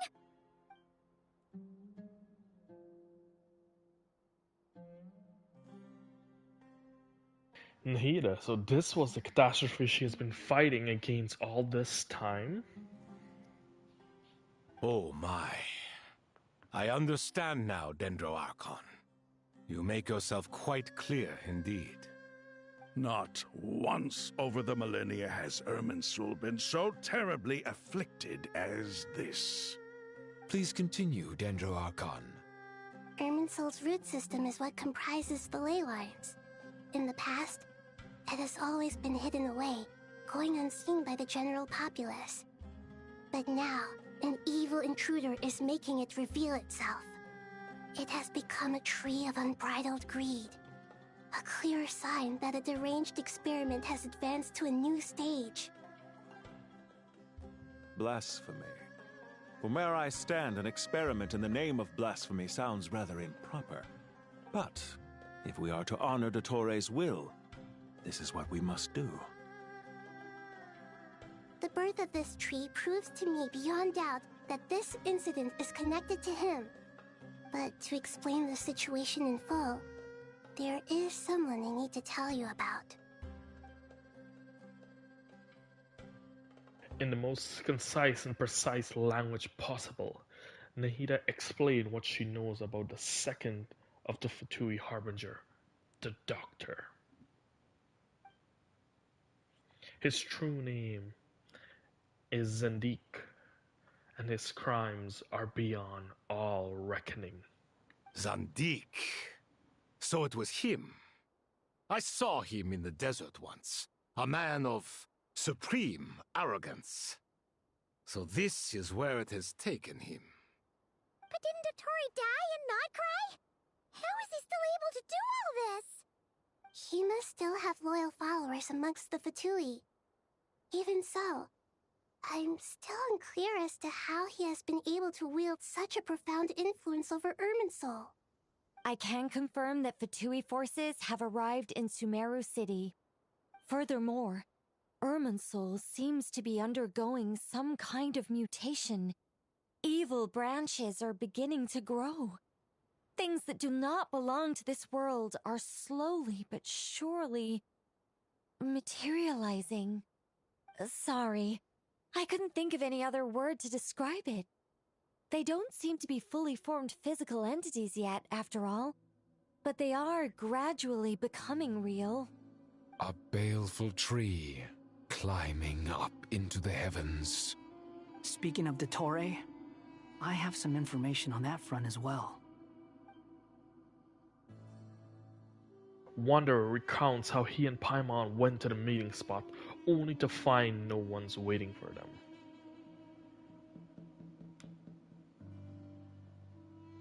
I didn't think it was wise to state this out in the open. But my theory is, the mole wasn't cut off after he was caught. They wrote him off from the beginning. You mean, the Fatui never intended to follow through with him? Then why plant a mole at all? It's hardly a conventional strategy, and the rationale behind it is pretty twisted. But as it happens, I know someone who works exactly this way. And when it comes down to it, his goals are very simple. He just wants to confuse people, so they can't figure out what he's up to. He's been a collaborator of Dottore's from the outset. That fact alone confirms that Dottore is involved with this somehow. Some people gasp upon hearing his name, while others fell silent. Clearly there's more going on than anyone realized. Nahida proceeded to summon all the relevant parties for a lengthy and in-depth meeting. Nahida gives detailed explanation of the enemies and the potential scale of the crisis. After further intel provided by Nicole and Nefer, a plan was formalized and everyone prepares to get to work.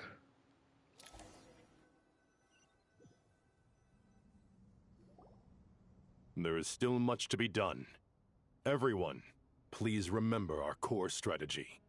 As per the discussions, the following groups must act immediately. Mr. Alhaitham and Mr. Kave, the next phase of the Aru renovation project must begin right away. Godspeed to you both. We'll give it everything we've got.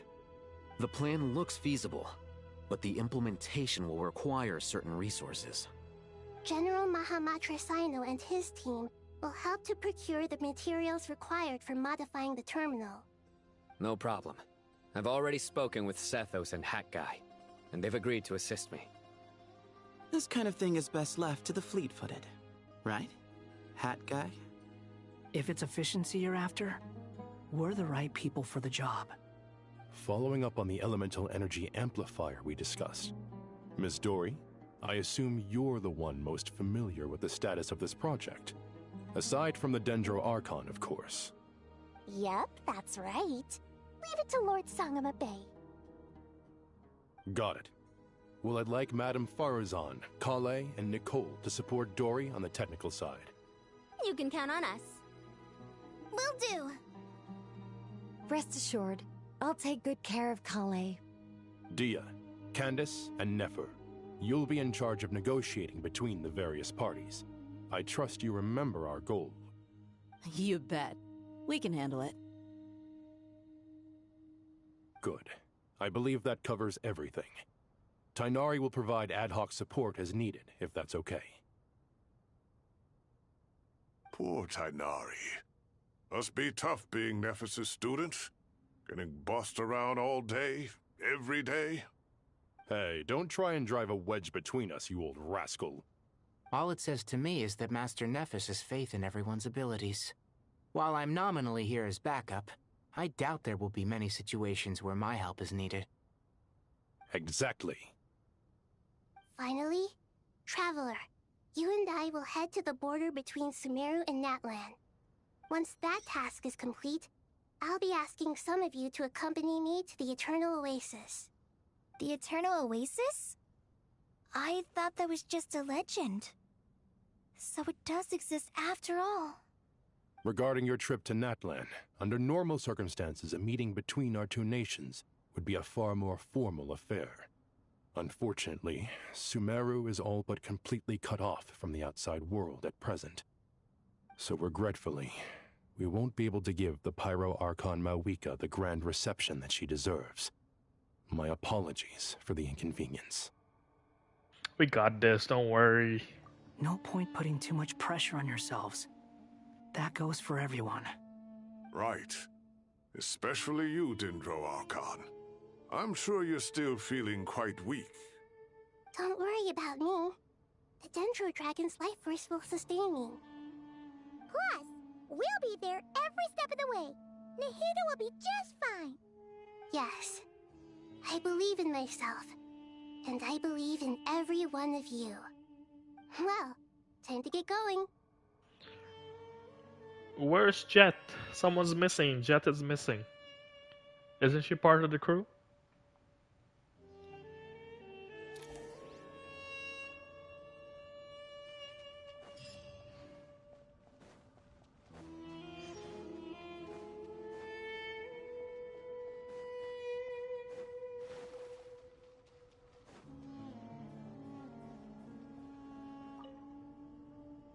To what extent we can implement the final plan depends on how successfully the Akasha can be modified and configured. And to make sure the configuration works, Aru will also need some further optimization. Yeah, no surprises there. Once we roll this out, any Sumeru citizens who already have Akasha terminals can simply continue to use their existing devices. This still leaves us with a significant equipment shortage, though. Many groups of people were never issued Akasha terminals, including mercenaries, the desert folk, and many others. We'll need a supply of rare materials for the renovation of Aru and the production of new terminals. Right now, the best place to source these locally is from the primal constructs within King Deshret's mausoleum. Time is not on our side here. It's gonna be a race against the clock. The Aru merge and renovation project will have to be carried out by you two. Everything's riding on this, so failure is not an option. Best of luck to you both. As discussed, General Mahamatra Sino and Mr. Hat Guy will source the required materials. Mr. Sethos is quite familiar with the layout of King Deshret's mausoleum. With him accompanying them, things should go quite smoothly. I have every confidence. In the meantime, we may as well take a breather. makes sense. There's not much we can do until the materials arrive. Get information and stay close. What is this, boot camp? Knock it off. It's just Sino being Sino. You know what he's like. Everyone clear on our mission objective. Look at the excess primal constructs, dismantle them, and extract the required materials. And King Deshret's 7 pillars agreed to this? If they're just sitting there doing nothing, we might as well put them to use. Thoth's words, not mine. Alright.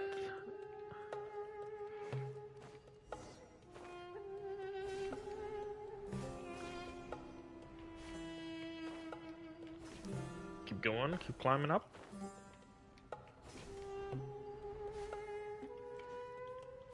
No.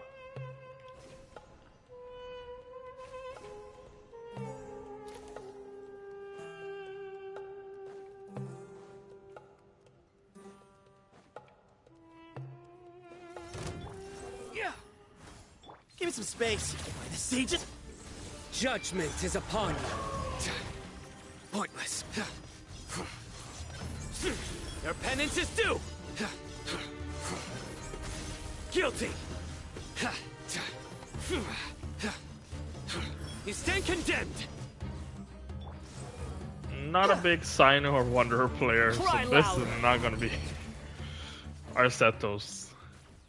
Quit following me. Too slow.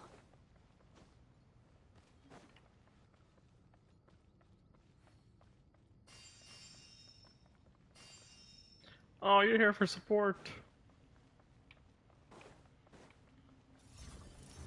Excuse me? Squall and Fury.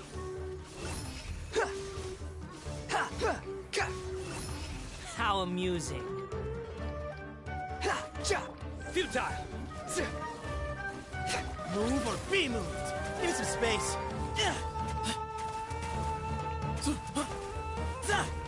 Through me, justice is served. Your penance is due!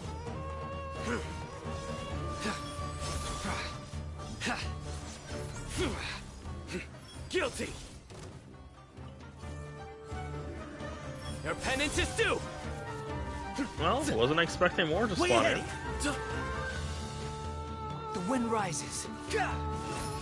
Know your place. Excuse me? The sage's wisdom!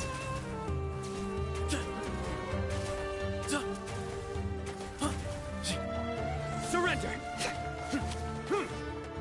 Way ahead of you! Your sins weigh upon your soul.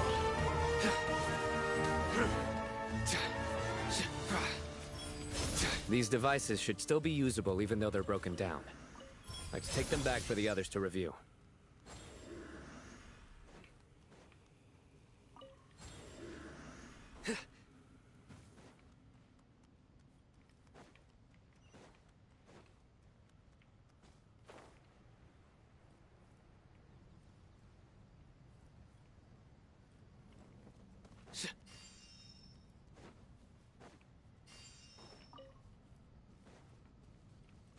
I guess we're grabbing extras, I guess.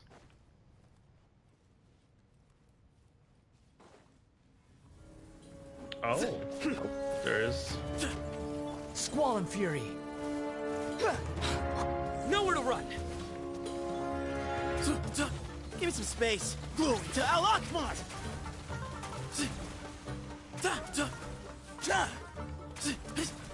Excuse me. Behold. I'm used to this. Upon the gale, bow your head. Surrender!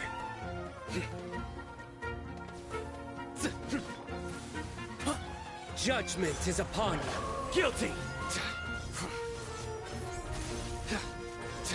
You stand condemned!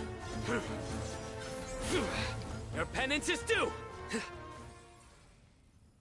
How many do we need again?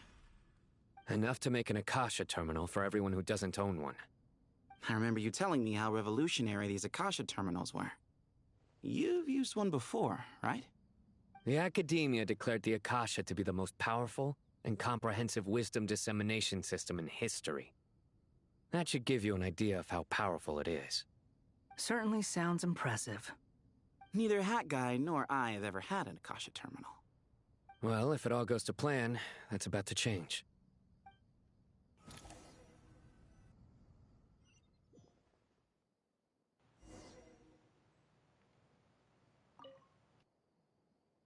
Oh, goody! Thank you so much for handling the delivery. What a long way it was. You've really outdone yourselves. I'm well aware what a bumpy, dangerous journey it must have been. Now, I would have loved to oversee the process myself, but of course, those of us who know the plan can't leave the mausoleum. Oh, trust me, I'm patting myself on the back for my assembly work here. Simply flawless work. But will you really be needing all of this? According to our plan, yes, this is the quantity required. I have no complaints about the quality either. Only the price. So expensive. I heard you covered a lot of the funding out of your own pocket. Oh, that's an exaggeration. The Academia provided most of the funds. I just offered a small token of my goodwill. Of course, the real tragedy is how little profit I'm making on this. You know, it's a serious crisis when you can't even make money out of it. It's really quite a beautiful design. And I'm intrigued by how such a diminutive device is able to output the power of the Light Realm. Did you attend the lecture on Light Realm energy, Madame Farzan? I don't believe I saw you there. Of course I attended. I was just a little late, so I had to listen to the whole thing from outside the back door. Anyway, I have a perfectly good understanding of Light Realm, elemental and abyssal energy, as well as the relationship between the three. Good to know. Master told me in private that the conversion process between Light Realm energy and elemental energy involves highly classified knowledge that shouldn't be disseminated too widely. But even so, the scholars still shared said information. Well, you can't enforce a rule that everyone breaks. Is that the idea? At first, the Dendro Archon was reluctant to explain it in great depth for safety reasons. Later, she came to terms with it, and simply informed my master that we would all have to face the question of survival together. To protect someone from such dangers means keeping them in the dark, but for someone to know and embody the wisdom within, they must understand its very essence. It's an information hazard. We're exposed to danger just by knowing the facts, and just like bait, it lures us in by offering us the solution to our problems. But if you're not careful, you'll end up pursuing it down a dark path. A tricky problem. But today, this big problem has been broken down into many smaller, more trivial ones. What do you mean? I get it. For instance, you and I share secret knowledge, while she and I take on the risks of life, death, and fate. Something like that? Hey, what? That is not what I call a trivial problem. Well, as they often say in Vahumana, an event that is monumental to the individual is negligible in the grand scheme of history. Generally, the fate of the individual is an insignificant affair. Being from Amorta, where the subject of our research tends to be a lot more personal, I have to disagree. It's hard to dismiss the individual as insignificant. In other words, the big problem of survival has been broken down into many small, interconnected factors, and each one of us represents one of those factors. When the same secret is shared with a group of people, the same fate binds them together. Most people would find this unimaginable, but to us scholars, this is the path that has always beckoned to us. Sharing knowledge is a good way to fight against fate. I will always believe in that. All right, I think that's everything. Thanks a lot. But don't go anywhere just yet. I'll still be needing you to calibrate the equipment.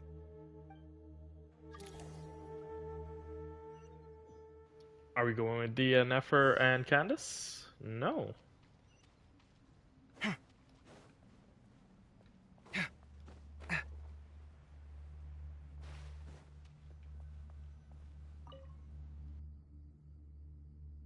Okay, the materials are ready. We can proceed with the next phase. Alhaitham, how are you getting along? Most of the information in Aru is written in ancient desert scripts. Some of this is written in a tribal language, while other parts seem to be a variant of an Oasis script, based on the glyph forms. Oh. Not lost to history, I hope. Some are. All we can do is infer the meaning based on the rules of related languages. Although, this section actually fills in some of the missing historical record. I'm transcribing it so we can bring it back to the Academia. After Aru started up, 2 more lines of text appeared here. Can you read them? Humans may not read what is written by the gods, except by not reading. Victory should not be easy to attain, for it symbolizes divine wisdom. Knowledge must not waver, for it has external borders. Is this a clue to solving a puzzle? Or is it being symbolic? You can't read it unless you don't read it. Victory is wisdom. Knowledge is confined by borders. Wait, I think I've got it. It's a metaphor, isn't it? It's talking about... a chessboard.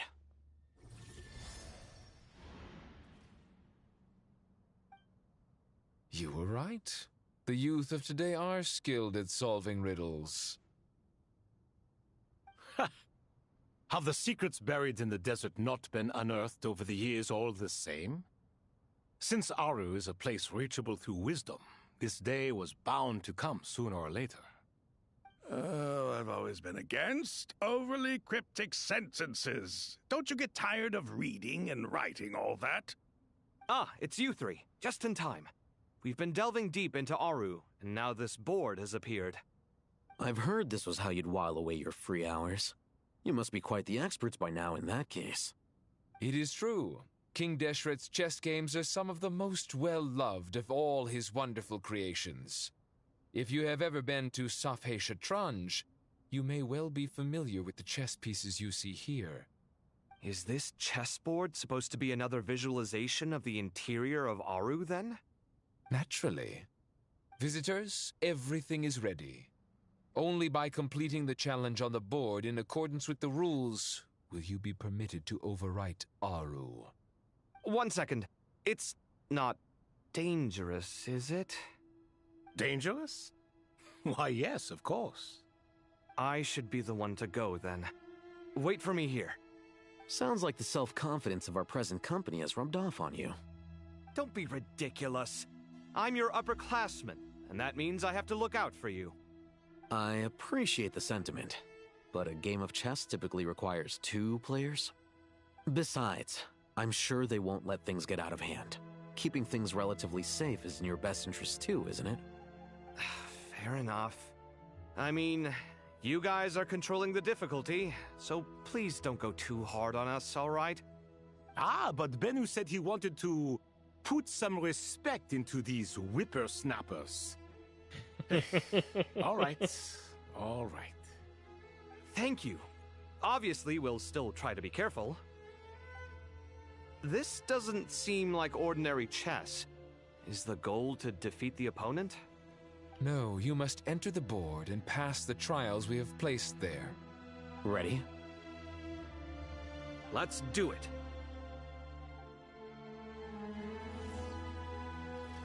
Is it a combat trial? I guess not. The first trial is posed by me. I don't think this is gonna stop us. Ah, but the key to this game lies in working together. Otherwise, you will be deemed to have broken the rules. Looks like it's up to me. Marak, can you open it? King Deshret's favorite primal construct. Living on in suitcase form, of all things. Amusing. Ho-ho! Excellent work.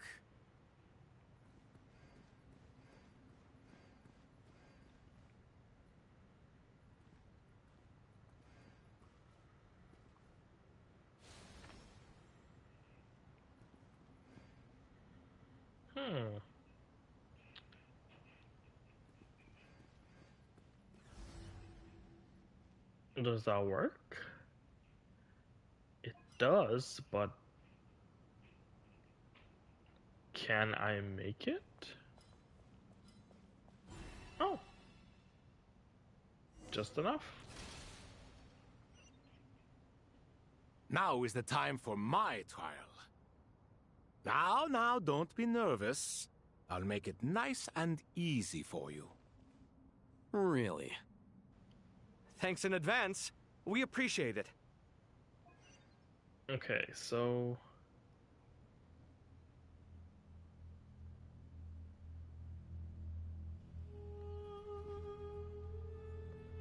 Alidum has 5 moves.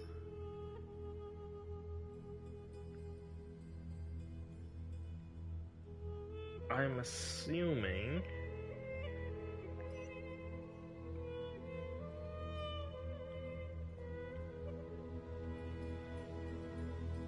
we can't pass by there. Okay, so this will need to reset.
So then we swap, then go back around.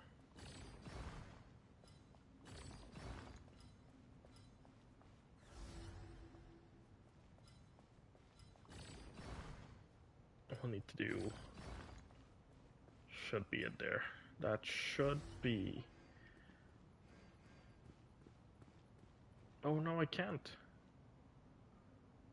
Ooh, okay, okay. So then let's track back.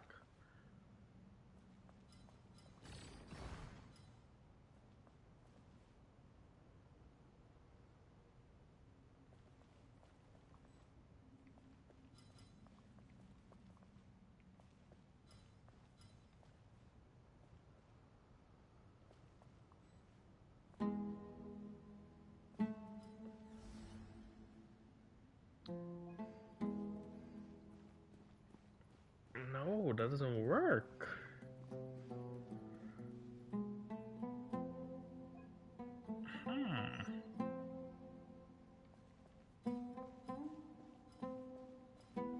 So is there a way that I could move you? No.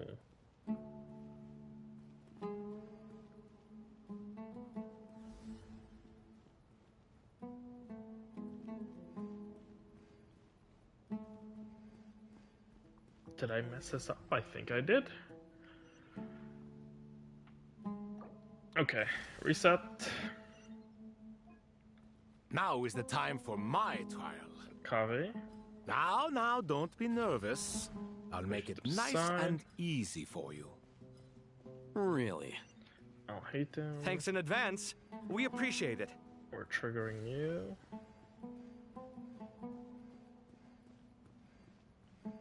We're triggering you. Wrap back around. Go back to Kave.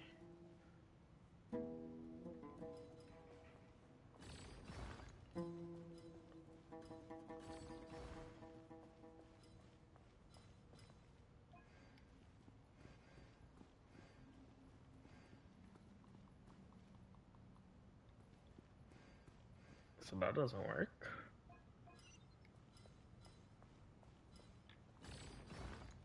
Okay, so that works.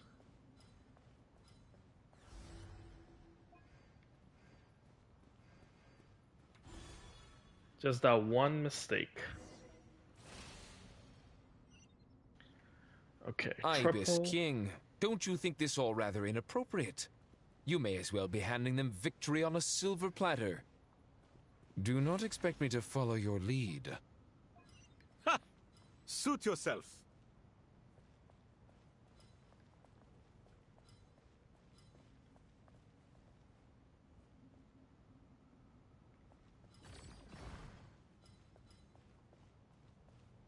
Don't understand. Okay, so that's just for us to pass.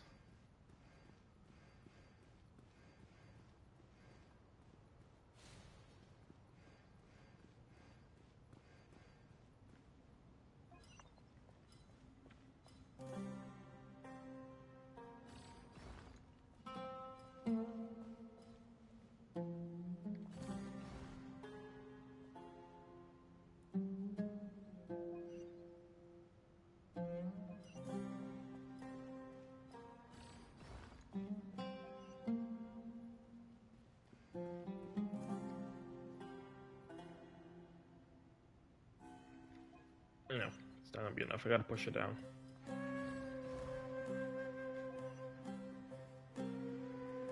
This should be enough.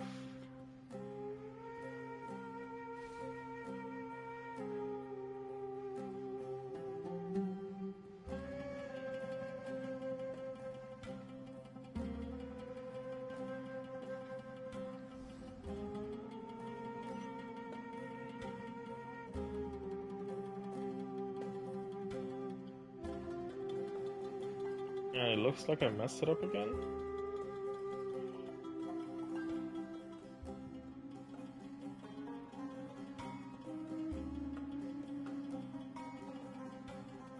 Not enough.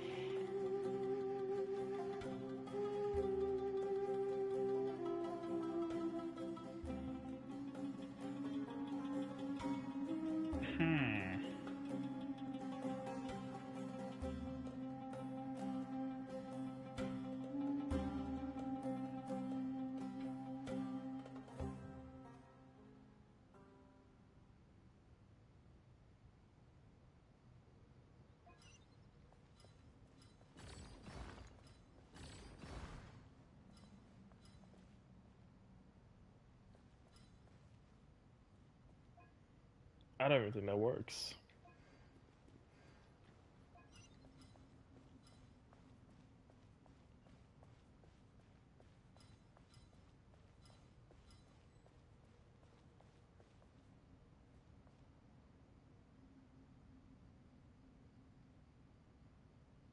Okay, reset this one as well. Ibis King, don't you think this all rather inappropriate? You may as well be handing them victory on a silver platter. Do not expect me to follow your lead. Ha! Suit yourself. Trigger that.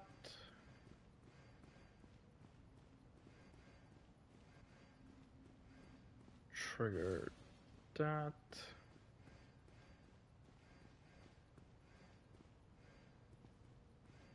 Is it enough? It won't be enough.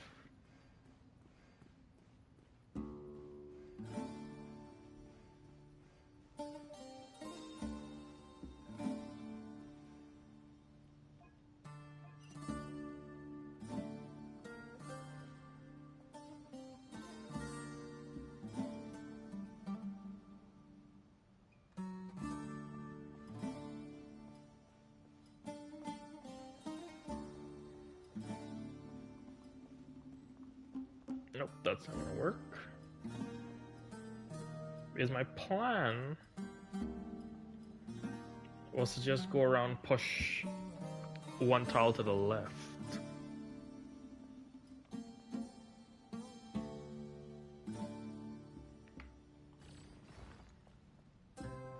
Strange time to catch up on sleep. I'm not sleeping, I'm thinking. It's not that simple, you know.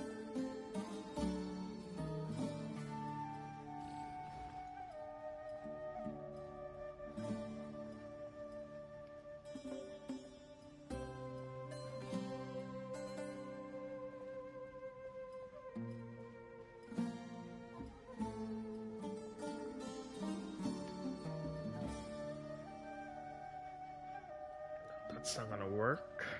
Strange time to catch up on sleep. I'm not sleeping, I'm thinking! It's not that simple, you know. Nope, that's not gonna work either. I won't be able to move it into any of the yellow tiles.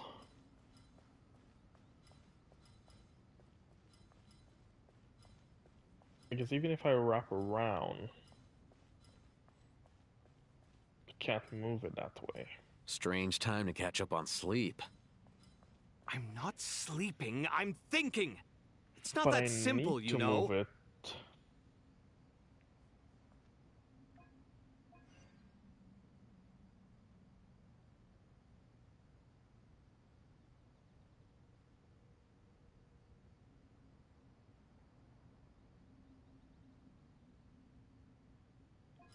What am I missing?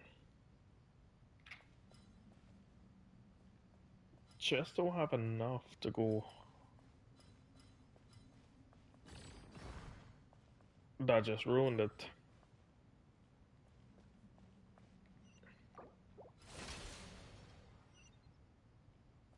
Ibis King, don't you think this all rather inappropriate?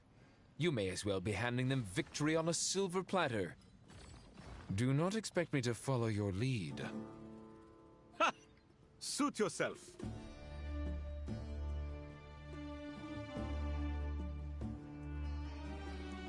So let's trigger that.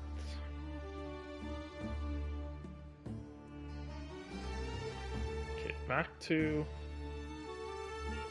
Is there a way? Might not be possible.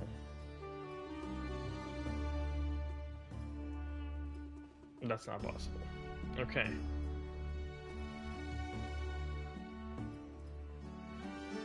I would probably say we just push it actually, all the way.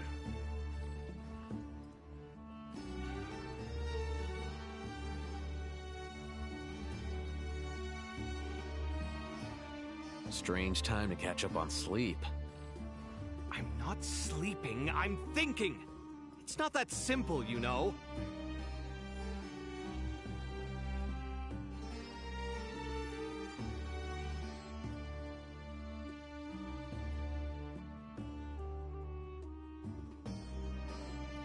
Oh, I think I understand what to do. I think I understand what to do.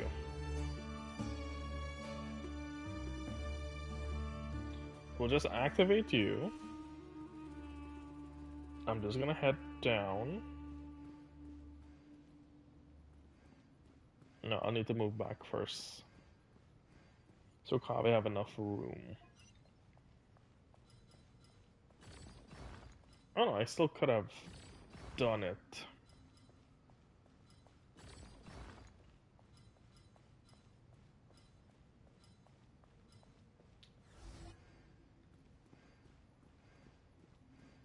Why did this take me so long?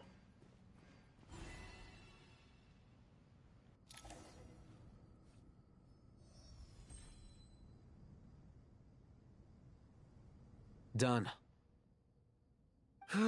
Finally. It's over. But seriously, that was incredible. Standing on the chessboard felt completely different from standing on solid ground. And also... Oh, sorry. I'll save my thoughts for later. Thanks to the three of you for helping us out with this. Is it just me, or were you giving us quite a lot of guidance along the way? We made but a humble contribution. You lived up to our expectations. Bravo! Our aid was not given for naught. In addition to the existing functions, I'd like to ask you for another favor. Since Aru's interference shield can cover the entirety of the mausoleum, it should be possible to extend its range even further. Perhaps you can find a way. So, building upon the existing functions to... Ah! I'm with you! Imagine for a moment.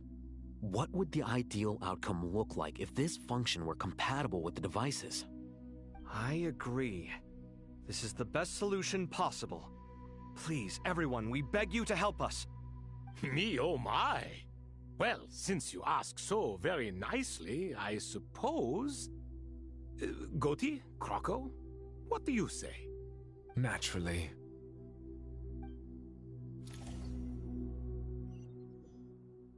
Time to go! Let's go find Nahida!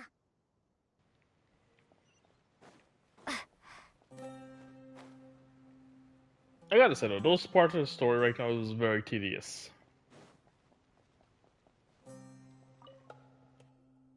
There you are. Miss Nicole truly is an angel. She shows great wisdom in guiding others, and she has already sent word to Natlan on our behalf.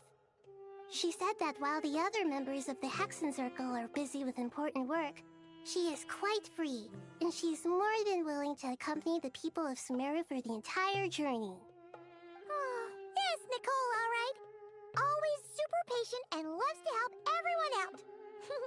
She's the best. She is. So kind and enthusiastic. Well, time for us to get going. Let's head out.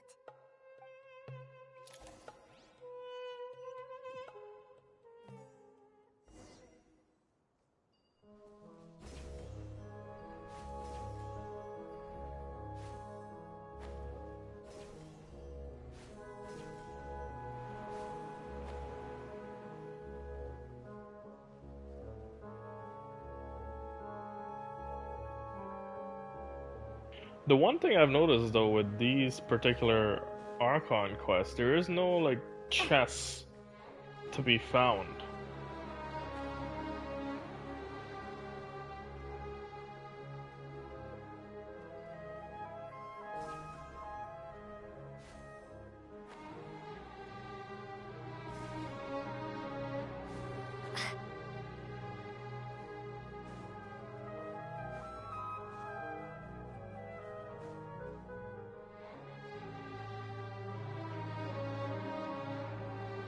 This should be one of the closest places to Natlan in all of Sumeru. There's the barrier Nicole and Nefer mentioned. It completely cuts this nation off from the others. But why? Why separate you from the rest of the world now specifically? And if I'm not mistaken, Irminsul was polluted once before, wasn't it? I think that's right. The forbidden knowledge was eliminated, but the fact that Irminsul was polluted should remain unchanged.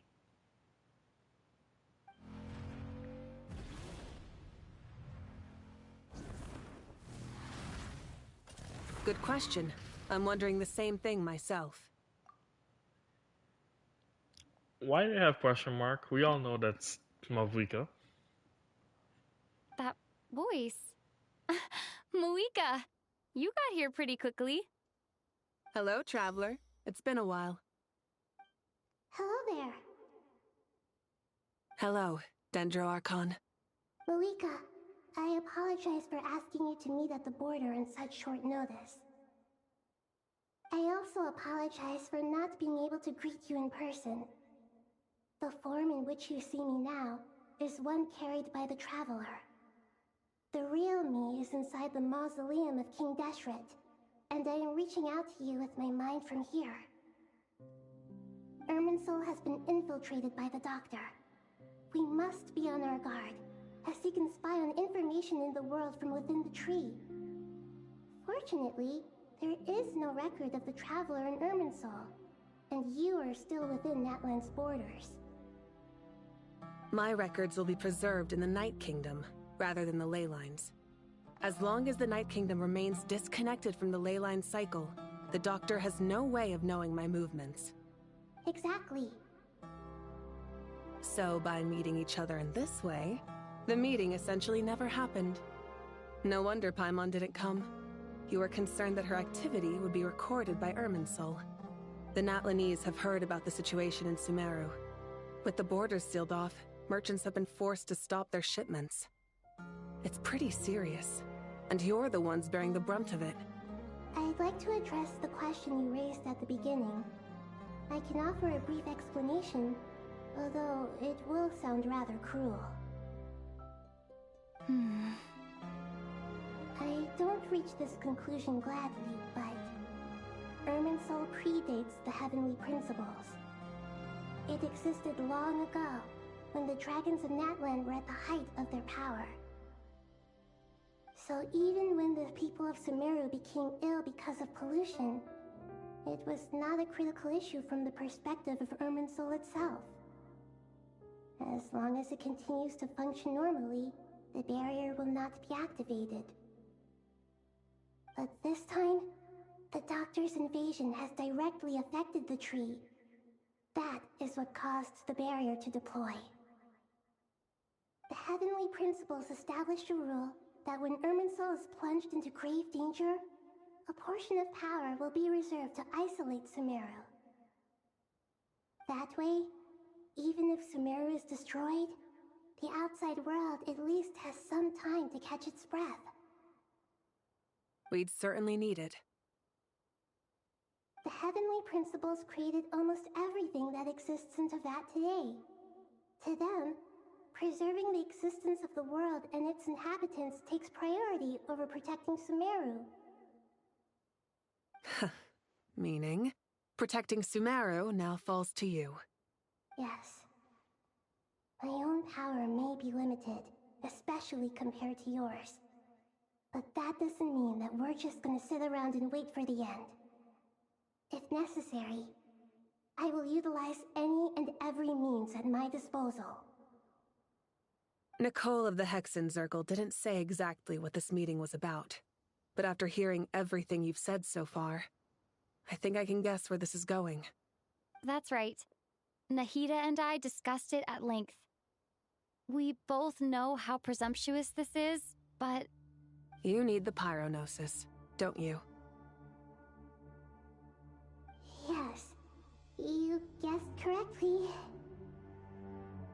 Originally, I only intended to borrow it, but the situation is far graver than I foresaw. So instead, what I ask of you is to please give the Pyronosis to Sumeru. Why do you sound so nervous? There's no need to be shy. So, this is the way DeaDlyDion will get a hold of the Pyronosis. Interesting. Surely a gnosis is pretty important to a god. I guess, but it's not as if losing it would suddenly render us powerless. But I'm sure you don't need me to tell you that. With all the nations you've traveled to, and all the gods you've met, you must have realized that by now. As far as I'm concerned, a gnosis is basically an elemental energy enhancer. But I don't usually use it. You know me. I like to think I'm pretty strong without it. Yeah. Not about to dispute that. So you see, you don't need to sweat it. Here, take the Pyronosis. Uh-huh. Just like that? Uh-huh. Just like that. To tell the truth, I've always toyed with the idea of giving it to someone who needs it more than I do. I know you accompanied Nahida here to try and increase the chance of success. It's a good thing you did, because your involvement is one of the main reasons you've managed to persuade me. Are you sure about this? Handing over your gnosis just because of me? I won't try to quantify it, but trust me. Handing over the gnosis to Tumaini is far from the craziest idea I could think of. Besides, even if you hadn't come here personally, I think I still would have agreed to Nahida's request. Irminsul doesn't just affect Sumeru. It impacts all of Teyvat. I know all too well how difficult it can be to protect the things you care about. So logically, morally, or however you want to cut it, helping you is the right thing to do. You don't need to tell me the specifics of your plan. Where the gnosis is involved, the tighter the secrecy, the higher your chances of success. Malika, my heartfelt thanks go to you and the people of Natlan. Don't mention it. But now for the hard part. How do I actually give it to you?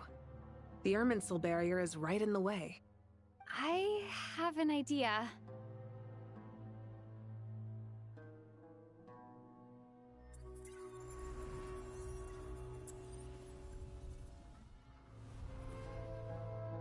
just as I thought. Incredible. What did you do? Just made a lucky guess. This seems to happen quite a lot. Things that apply to everyone else don't seem to apply to me. I figured the same might be true here. Irminsul usually produces effects based on the records it holds. Since the Traveler is a descender, Irminsul contains no records of her, and thus has no way to impede her. Is that right? You really are full of surprises. Catch. Whoa! Thank you, Moika. Thank you for trusting us with something so important.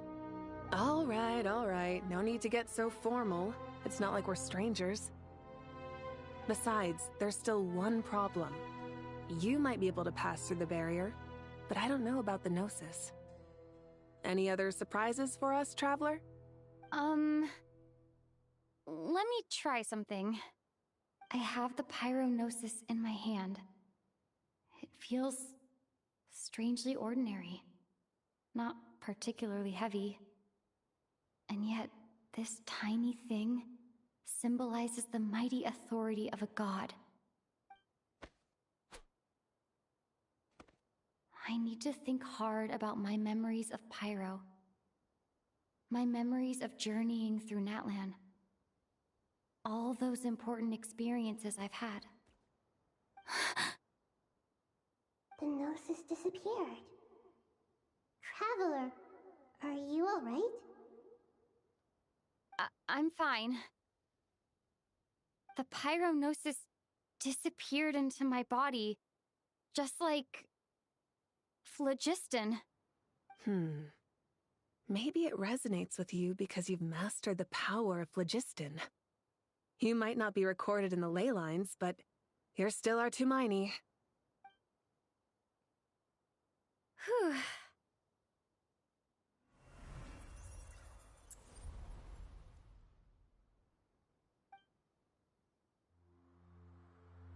Amazing. I actually brought it back. Interesting. So, are we Please technically allow me to consider express my gratitude once again, the Pyro Monica. Archon? Pleasure. Well, I've given you all the help I can. The rest is up to you. Good luck. We won't let you down. Yeah, we aren't about to lose.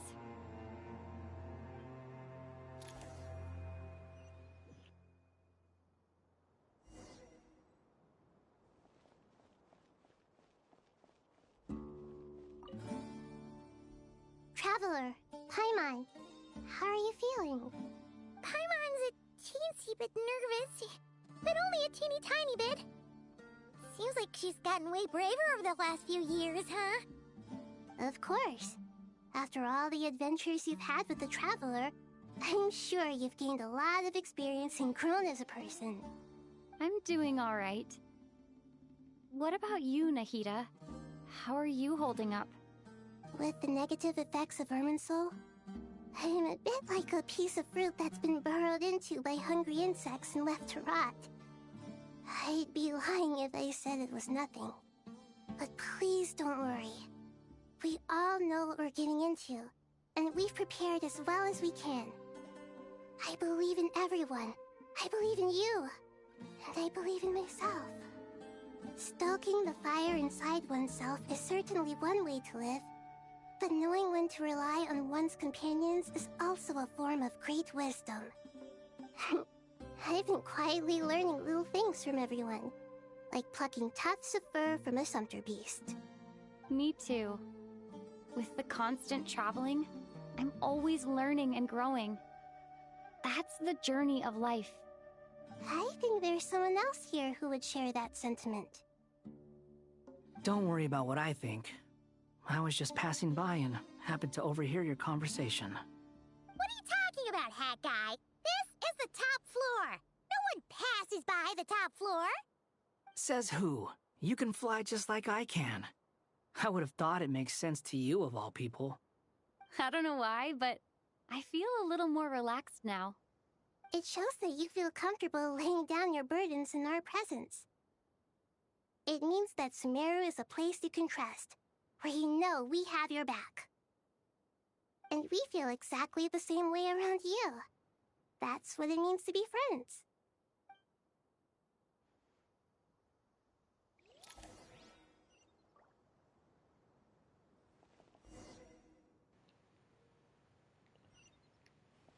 Okay, we're gonna have conversation with everyone.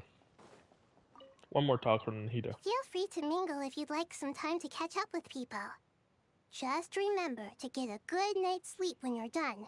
Tomorrow is a very important day. It's a lot of statue of Bennu.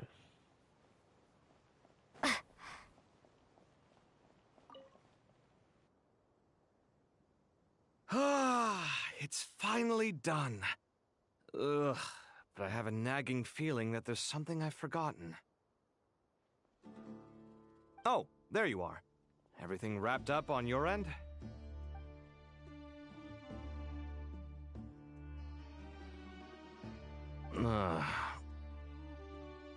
Okay, fair enough. That was a pointless question. We were working in tandem, after all. You must really be exhausted. Well, it's been a busy day for both of us. When work ends, you clock out. No looking back. Yeah, we're definitely due a break. Probably a little late to start drinking now, though. I'll stick with water. Here, this one's for you. Thanks. You want a bite to eat? I can grab us something. Or wait, I think there's a stove nearby. Let me take a look. Are you nervous? A little, yeah. Unlike you, it seems. How are you not feeling at all nervous? Because everything that happens next is beyond my individual control. I don't worry about things I cannot influence. What do you mean, cannot influence? You're the one who came up with half of the strategies we ended up using. There's only so much I can do. I was only doing my duty. Was it like this last time, too? You mean with Azar and his accomplices? Yes and no. The situation back then was easier to control, but we weren't as prepared as we are this time. So the enemy is stronger, but so are we. I still vividly remember the way you interrogated me in the library after the fact. Where were you when Sumeru needed you most? If your memory is so vivid, you might also recall that it was you who came looking for an argument. You're often the one who initiates these things, you know. I came for a conversation! I didn't know it was gonna turn into an argument! Anyway, at least I showed up this time. So, what do you think? What do I think? I think we're certainly better off for it. It's good having me around to help out, huh? Absolutely. As a citizen of Sumeru, you displayed a remarkable sense of responsibility in the face of disaster. Certainly feels that way. I just shudder to think how the world would have ended up if we hadn't gotten control of the situation. So, do you think this is what impending disaster looks like? The sky is so clear, and there isn't a whiff of decay or destruction in the air. It's hard to imagine that the fall of humanity could happen on an ordinary day like this. Awful things happen all the time. Sometimes people can stop them, and sometimes they can't. What you and I have done is increase our chances of stopping this one. Lofty ideals may provide no defense at all against nihilism, but perhaps little decisions can. Oh, nothing. It's nothing. I hope everything works out tomorrow. It will. As long as we stick to the plan, our chances of success are good. It's really strange. You're my junior, yet you always seem to act more like an upperclassman than I do. I think it's mostly a matter of temperament. Ugh. Walked right into that one, didn't I? Well, those two seem to be getting along.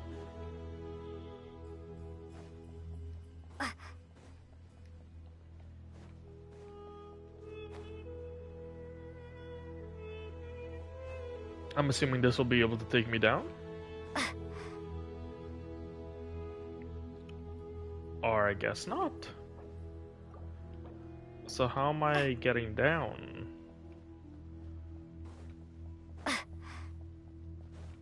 Am I just jumping down?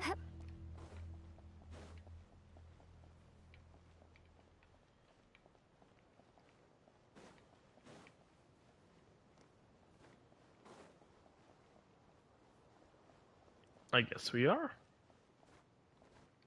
No, we're not.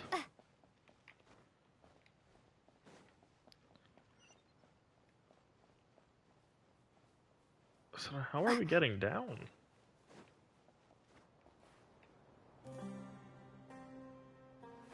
I was assuming this opening area here, but...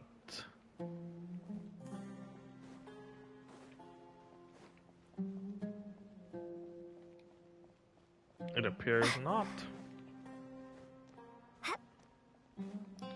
So what am I missing?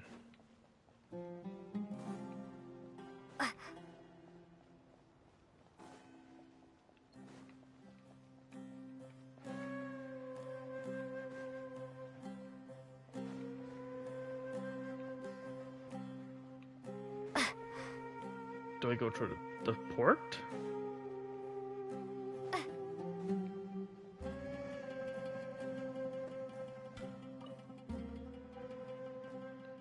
Oh, okay. It does take me.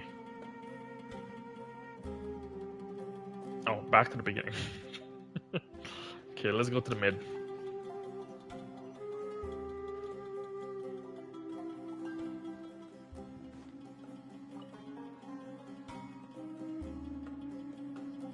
We'll make our move after sunrise tomorrow. Good. Is everything ready? As much as possible. That'll be enough. Don't let the pressure get to you. We'll take things one step at a time. That's how we've always done it. Master Tainari! Mr. Sino! So this is where you were. I brought some juice and some water. Would you like some? I know how easily you get dehydrated in the desert, so you should definitely have some water. In which case, I'll have the juice. I gotta ask, though. Who's on juice-making duty at a time like this? Madame Farazan said she was feeling a little nervous, so I told her about the automatic juicer my friend invented. She took it right off me and started making carton after carton of juice. A juicer? Did Sucrose send that to you? Yeah. I hadn't had the chance to try it out before this incident occurred, but I couldn't bear to leave it behind in Gandharvaville. The juice is very sweet. I think so too. Kale, how are you feeling? Physically, I'm okay, but it just still feels strange to me. Why would a great power like this come to someone like me? I know the feeling well. That same question ran through my mind every day as a kid. At least now, you have someone who can relate to you. All the more reason that you should apply for Spontamod. Tainari fiercely opposes the idea, though. Those two things are completely unrelated. What are we all chatting about, Would anyone like any juice? Oh, you have some already. I had some earlier, ma'am. Maybe give the extra to someone else? Very well, very well. I shall be off then. There's this enormous power, and then there's little old you. You feel like there's no connection between the two. And that sense of dissonance is difficult to get used to. Yeah. But after all this time, I can't believe this stuff still gets to me sometimes. Makes me feel a little childish. Kale, just because we normally keep the conversation light doesn't mean we can't discuss deeper issues. I don't think it's childish at all. You were the victim of a terrible crime. It's normal to struggle with the fallout from it. You have absolutely nothing to be ashamed of. My professor once told me that no incident can be considered truly resolved until the victim says it's over. Your rage and your pain are completely justified. Thanks. Miss Nicole said that the same god remains which were once used to inflict so much pain upon me have now become a weapon with which I can protect everyone. It's like my own personal kind of evolution. Every innocent person who's been hurt needs time to realize that it wasn't their fault. I was the same. But it's all about to be over. Tomorrow, it ends for good. I don't know if you've noticed, but you rarely stumble over your words anymore, and your outlook has become much more positive. It's a big change from how you used to be. And since this isn't over, you can settle the matter on your own terms. It's time you seized back control. I believe in you. Yeah. Sumeru is my home. And it's so important to me. I have to protect it. No. I will protect it. And once you're done, how about you come back and apply for Spantamod? Stop it with the sales pitch, would you? Hey, excuse me. There are still 3 unclaimed cups of juice here. Why don't you take one each? Ugh, my arms are getting sore from carrying them around everywhere. Madame Farazan, why are you... Here, let me take them off your hands. Thank you, Madame Farazan. Drink up and enjoy my handiwork. I think I'm going to make something else now instead. Please, try to relax, Madame Farazan. Your nerves are starting to get the better of you. I know.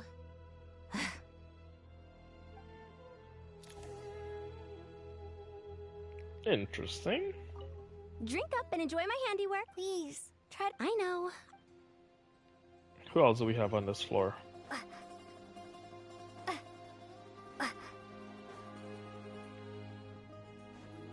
Okay, I guess we gotta go to the lower level.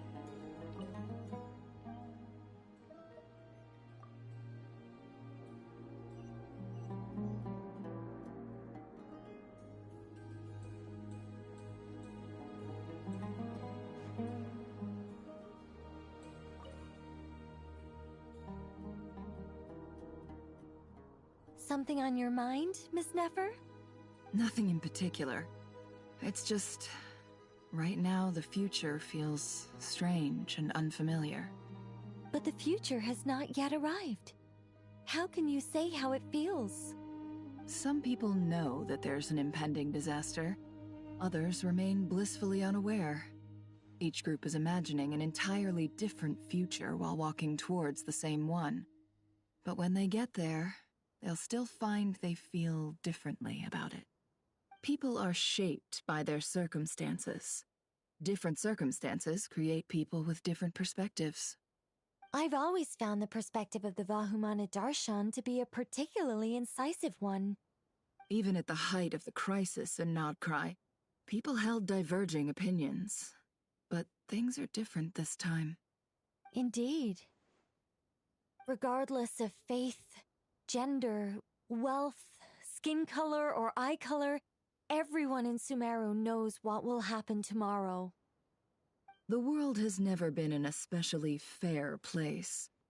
Yet now, against all odds, a moment of unprecedented unity and equality is about to take place. It's fascinating. If only my father could have lived to see this era. Era. To me, that term represents a much greater span of time. It can be an unsettling word. I would even say I'm afraid of it. Do angels even feel fear? Yes, at least I do.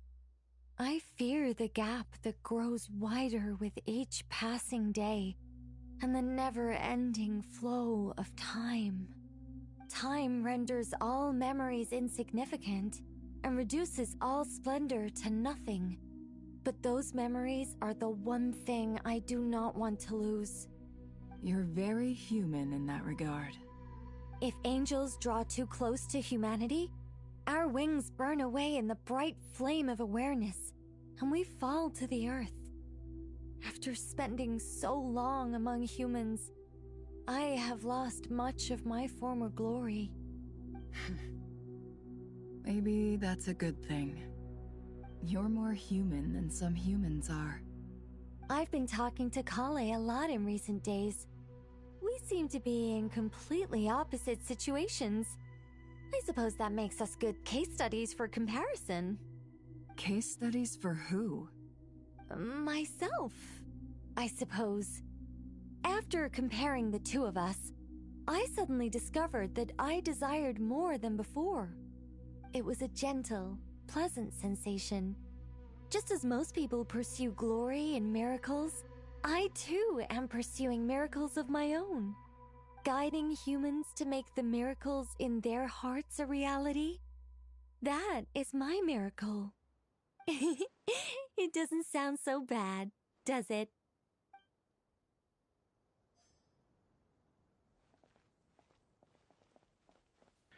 And I'm assuming we have 2 more, actually. On the lower level.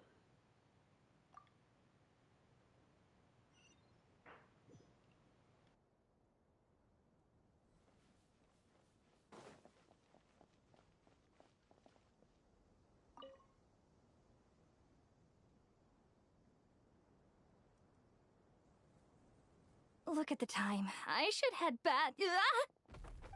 I'm so sorry. I was in a hurry and didn't look where I was going. Are you all right? I'm fine.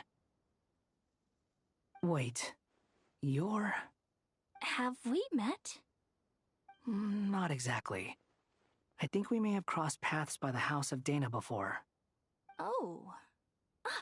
You're Hat Guy! From Vahumana, right? You recognize me? The clue's in the name, Mr. Hat Guy. Fair point.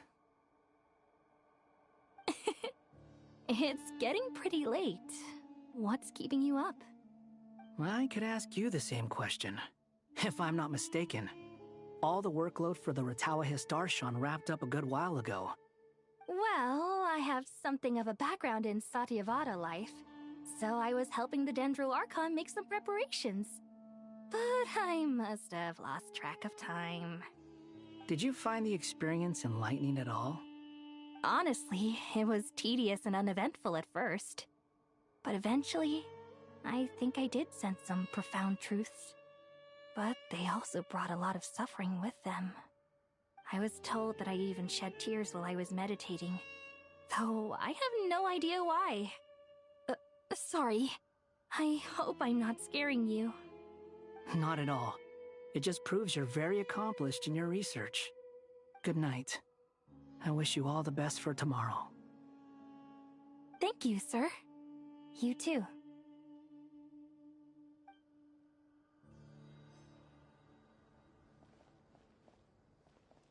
And last but not least,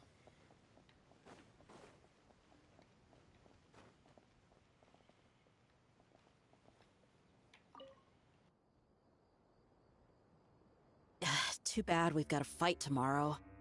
I could really do with a stiff drink. Let us pray instead. Prayer. How nostalgic. Lord Sangama Bay. Came to get some fresh air too, did ya? That's right. Actually, I was hoping I might run into you, Dia. I wanted to let you know that I've stocked up on that perfume you said you were so fond of. No, really? I'll take 2. Any chance of a friends and family discount? I knew you'd ask that. And I'm afraid to say that. Surprise! It's free of charge. That's very generous of you, Lord Sangama Bay. Does this mean you've made a fortune in Nodcry? Nope. Turns out it's not that easy to turn a profit there. I even ran some assorted losses. But anyway, that has nothing to do with why I wanted to give you and Dia a small gift. Remember that merchant caravan you two rescued in the desert last month? That was transporting my goods! No way! I had no idea that was your shipment. Explains the, eclectic mix of goods, though. Lord Sangama Bay's investment in the desert and generous stockpiling of goods has helped many people over the years. The shelters you funded especially have made life a little easier for the children and the elderly. Wait, how did you know about that? Oh, I see. Nefer told you, didn't she? Ugh, that pesky lady. Aren't intel brokers at least supposed to charge for divulging people's secrets? She and Candace go way back. It's normal for close friends to share things you wouldn't tell to everyone else. Sure, but why did they have to be things about me? That's how Nefer shows that she cares. She wishes for all of us to know what a generous person you truly are. It must be hard trying to make a living far away from home. Just because we can tell what kind of person you are doesn't mean everyone else can. Well, maybe her intentions were partly good, but I don't think that's the full story. I'm sure she enjoyed knowing how much it would annoy me. I'm telling you, Nefer's got a mean streak. Definitely with you on that. Does praying help you stay calm? Defending one's home is a just cause. My heart is filled with a mix of anger and hope. Anger. You know, being able to get angry is a good thing. It shows that you're in touch with the real world, and that you have the passion to pursue something you believe in. Oh, my lady? What are you doing out here? Just taking a walk to clear my head, and look where I ended up. Were you praying just now? Yes, Miss Dunyarzad. Would you like to join us?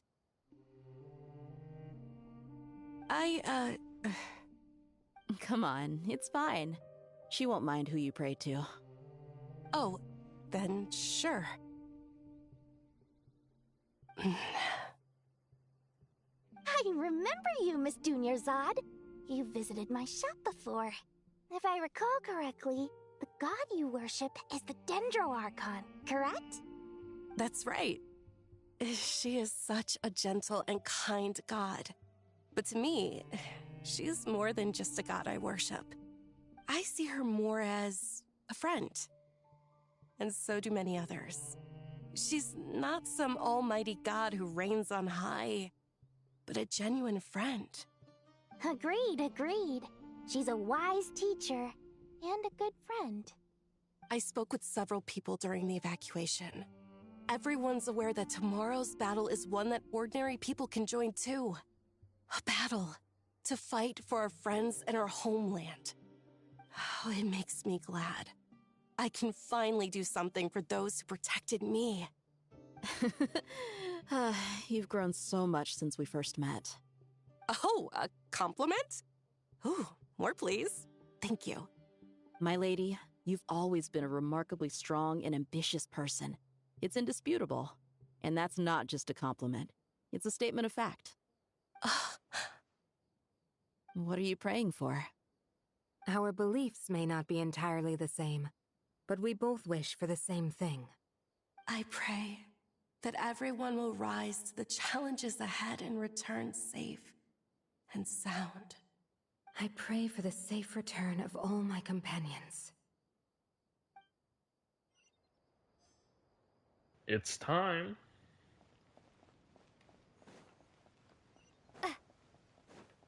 Alright, is there one more? No, we're going up. I don't think there's any more.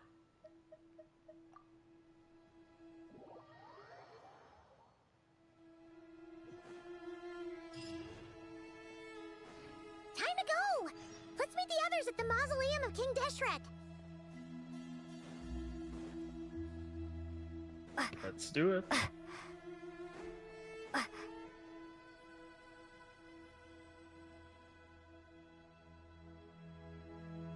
I have not felt this way in a long time.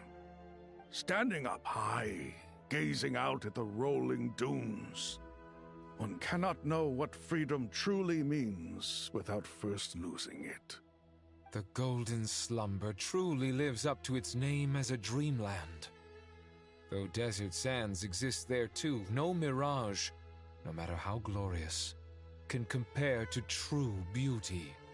Dendro Archon, what is on your mind? I was wondering, whose counsel I should seek on the questions in my heart. What kind of questions? So many. More than can be put into words. As I once said to a friend, we look, we see, and we comprehend. But the question still troubles us. What are the many disasters that this world faces, but the sum of all irresolvable questions? The biggest question you should be asking is how to seize victory. Yes. Although, I would express it differently. I must not fail. And so the question I am most curious about now is whether the path to victory will be an arduous one. What we declare to be a young sapling, we may, in fact, find to be a towering tree, if we would only cast aside our ignorance and look beyond the veil of time to see her true form. Nahida! We're here! Just in time. My preparations are almost complete. Ready when you are. We're here too. Miss Nicole! Miss Nicole! You run so fast! I thought I'd get a lot of exercise as a forest ranger, but I can barely keep up with you. Sorry, I got a little carried away. Lesser Lord Kusanali, the equipment is ready, and the modifications to Aru are all complete. As discussed during our meeting, Accessing Irminsul via the Akasha is no longer feasible at this stage. There are other options, it's just... they're a little more extreme, and more technologically demanding to implement.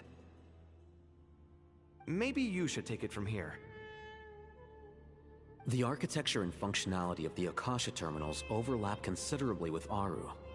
There is reasonable evidence to suggest that one was developed based on the other, or that they both utilize technology of the same origin. As long as the transplant and merge operation succeeds, Aru should theoretically work on a scale greater than the Akasha and approximately equal to Irminsul. It will become the largest active computing device in all of Teyvat. A system this powerful is capable of a lot of different things. In the past, the Akasha was primarily used for one-way information transmission, but I suspect it could also serve as a central bridging hub. In the pursuit of greater knowledge, some scholars have attempted to connect their consciousness to Irminsul through the use of terminals, incense, and meditation. Correct. In academic language, scholars who reach that stage are said to have entered Satyavada life.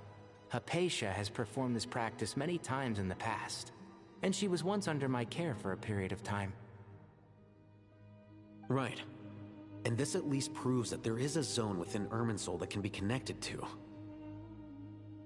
that's right. Providing wisdom to the people is one of the very reasons for Irminsul's existence. I think I understand where you're going. Please, continue. In that case, I'll skip to the conclusion then. We need to further modify Aru, merge it with the Akasha, manufacture terminals, and distribute them to every single person we can reach. Every person? Even the desert folk? Yes, everyone. I've already calculated the amount of raw materials we need. So you mean we're going to get new Akasha terminals? Yes, but this time the people of Sumeru won't be using them to acquire knowledge, just to connect to Irminsul. That's the key. When we evacuated the city, we brought all the important assets from the House of Dana, in case we ended up needing them. Fortunately, this included the Akasha system's main terminal. We've checked all the relevant records, and one thing is certain. Nothing like this has ever been done on this scale before, so... Everyone in Sumeru is part of the plan. Whoever controls the people controls the situation. Since this function of Irminsul was introduced, it has only ever been made available to scholars, who don't constitute a particularly large group of people. But by expanding the scale to include all the people of Sumeru, all the individual connections will stack up to create a significant load on the system. Under normal circumstances, Irminsul would be able to cope with the additional load. But with it already being under strain from other activities, its remaining capacity is limited. Thus, it might be possible to shut it down completely by overloading it.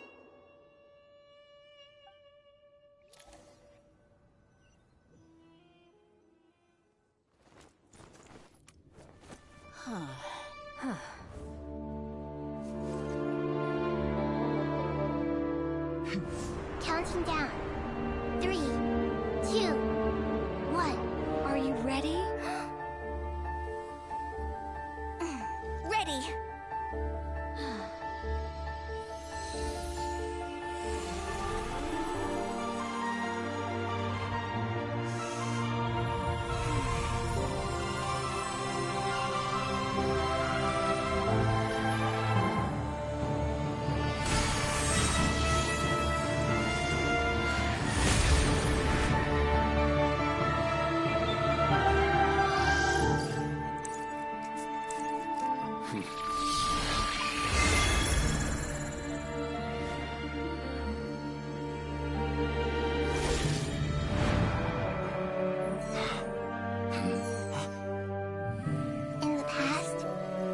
People sought knowledge, they turned to the Tree of Wisdom.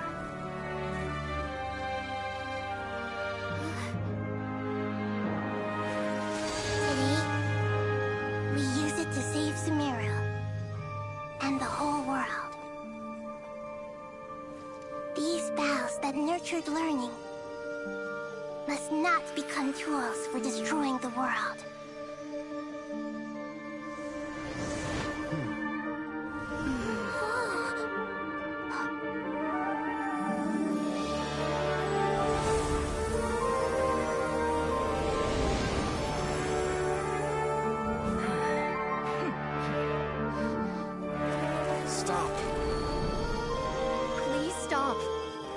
Transformation.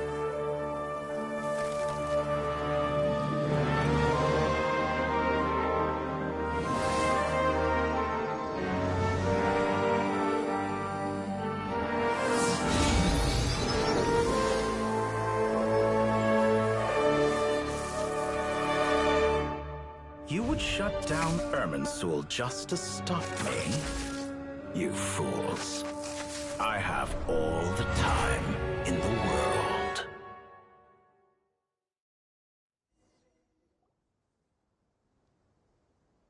Success! The evil Irminsul tree has stopped growing! Great!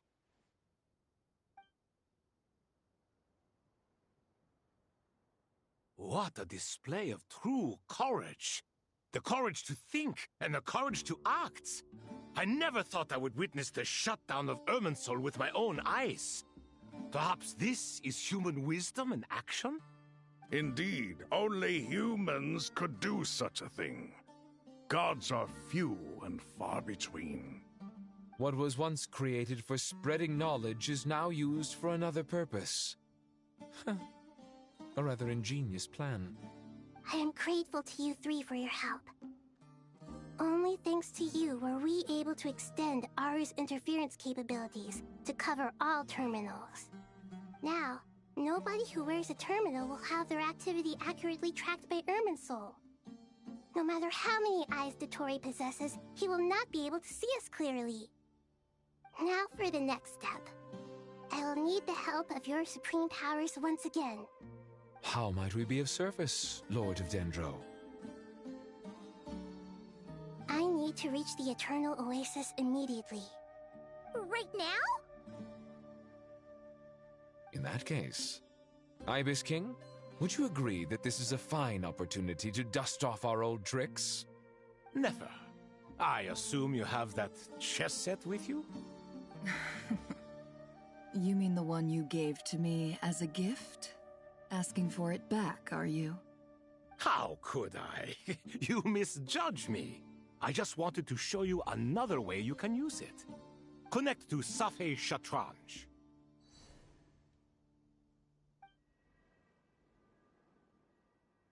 Safhe Shatranj? You mean that place in the desert? Thoth's chess set gains its power from the chessboard laid out in the desert by King Deshret and ourselves.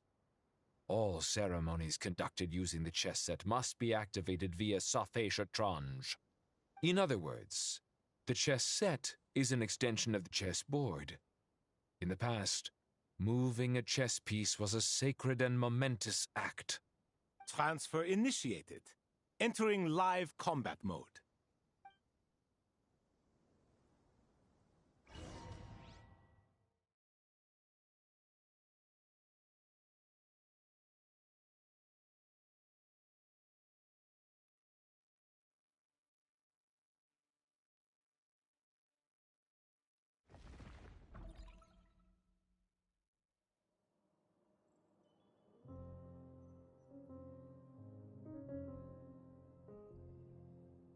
We haven't heard a single word from our spy in the desert. I'm afraid he might have been captured. Never mind. But we spent years turning him. And a lot of Mora. Nothing comes for free in this world, but the loss is not without its purpose. For a small price, we have wasted a precious amount of the limited time they have. Quite a bargain, if you ask me.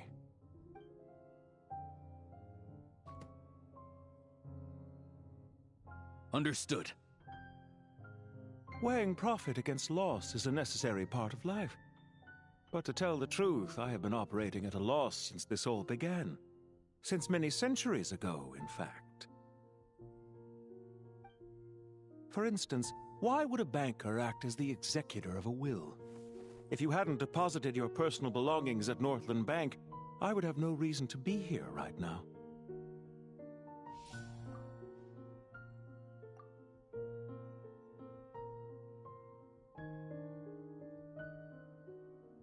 Well, there goes the 9th of the 11th Fatui Harbinger. Dottore, I've placed your final data backup into the ley lines as per our contract. I trust we are now square for the safe deposit fees you paid. Is it not a little petty to split hairs like this, given our amicable relationship? I consider sound bookkeeping a matter of principle. Do not forget that you only live to see this day thanks to me. In fact, every day of your life since you met me, you've been living on borrowed time. Why, that's hardly a fair assessment. I will concede that my survival was perhaps at your whim, but I became a harbinger on my own merits. Managing money is not like other professions. Mine is not a role I could have acquired based on your recommendation alone, and certainly not one I could have lasted so long in without genuine ability. The information stored in the ley lines is quite comprehensive. Rest assured, I have not forgotten how strong your pride is. Well, I presume you have no sense of fragmentation while talking with me. How could anything possibly go wrong with such strict measures in place? The remainder of your soul was split in two, with one half sent to Nodcry and the other stored in the most secure vault of the Northland Bank. Though I must say, your disdain for the other segments is quite amusing. Zandik is you, and you are Zandik. Zandik created the segments, yet you, a segment yourself, reject him.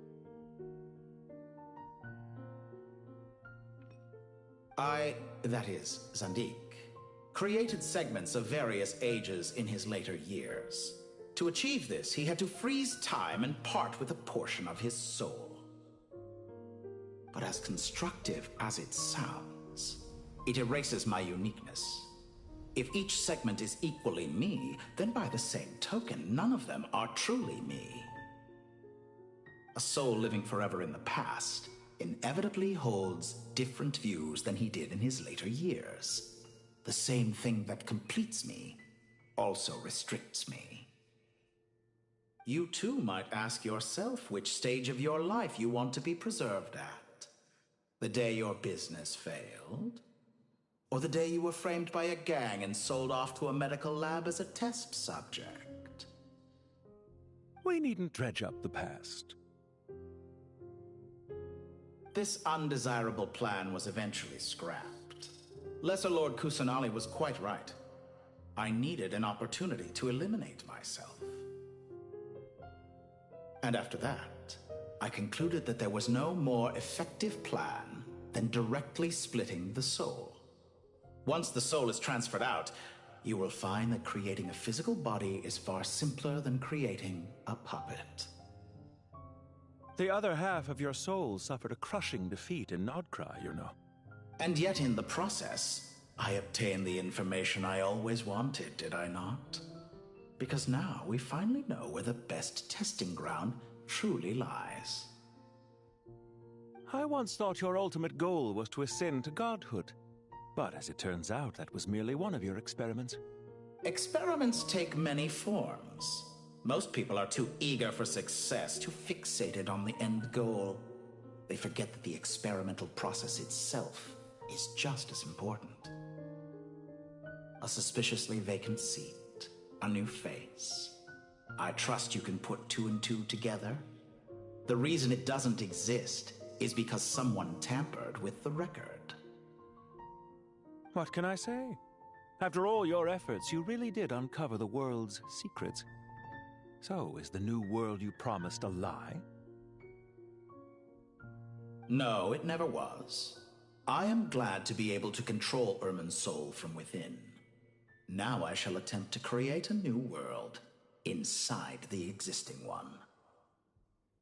Almost everyone faces the prospect of death, but not a single person has ever been able to experiment unrestrained in the afterlife through sheer force of will.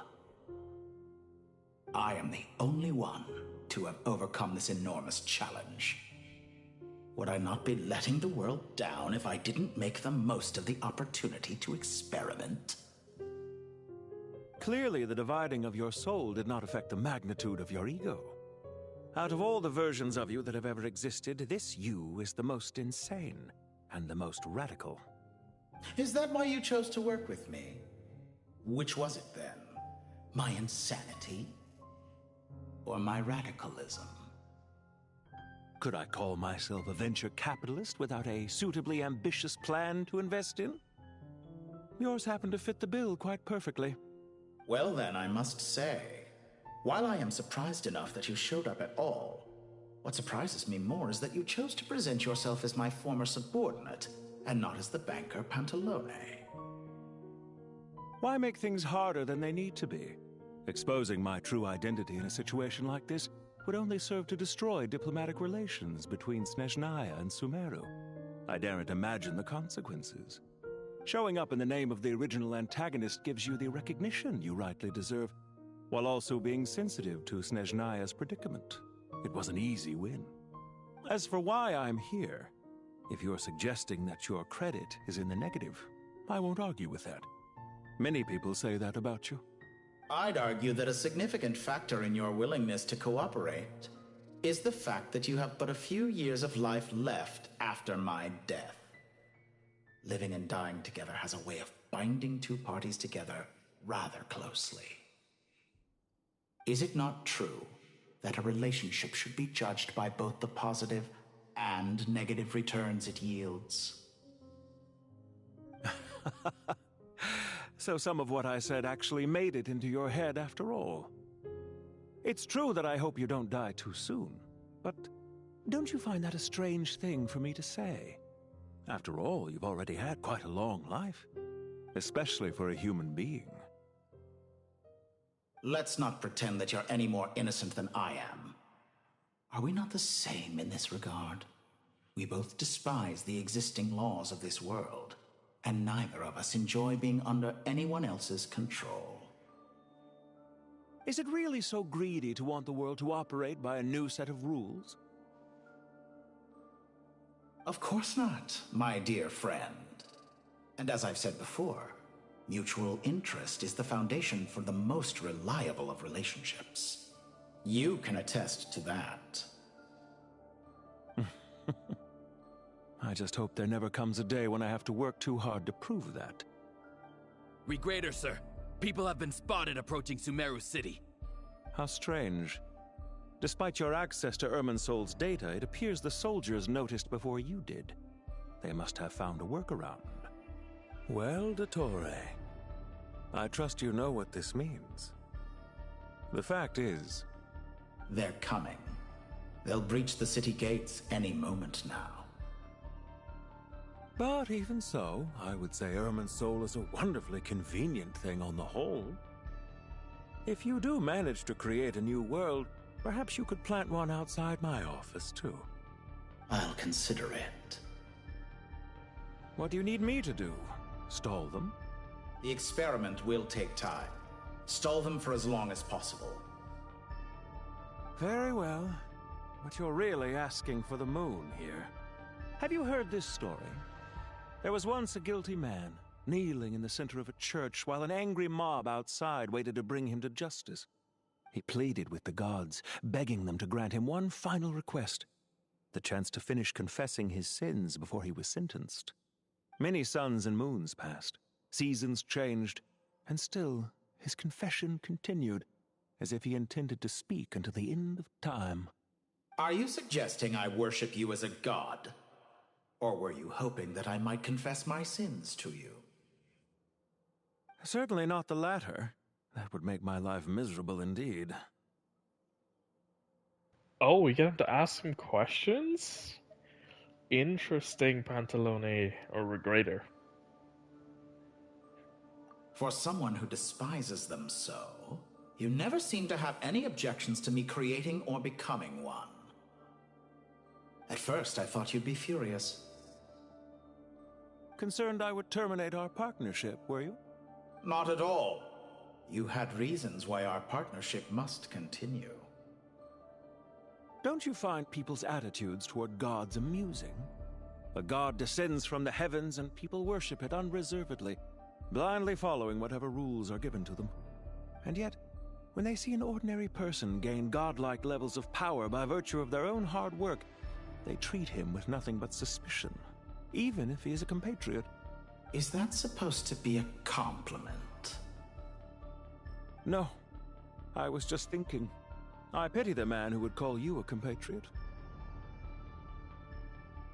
There's no need to be so self-critical.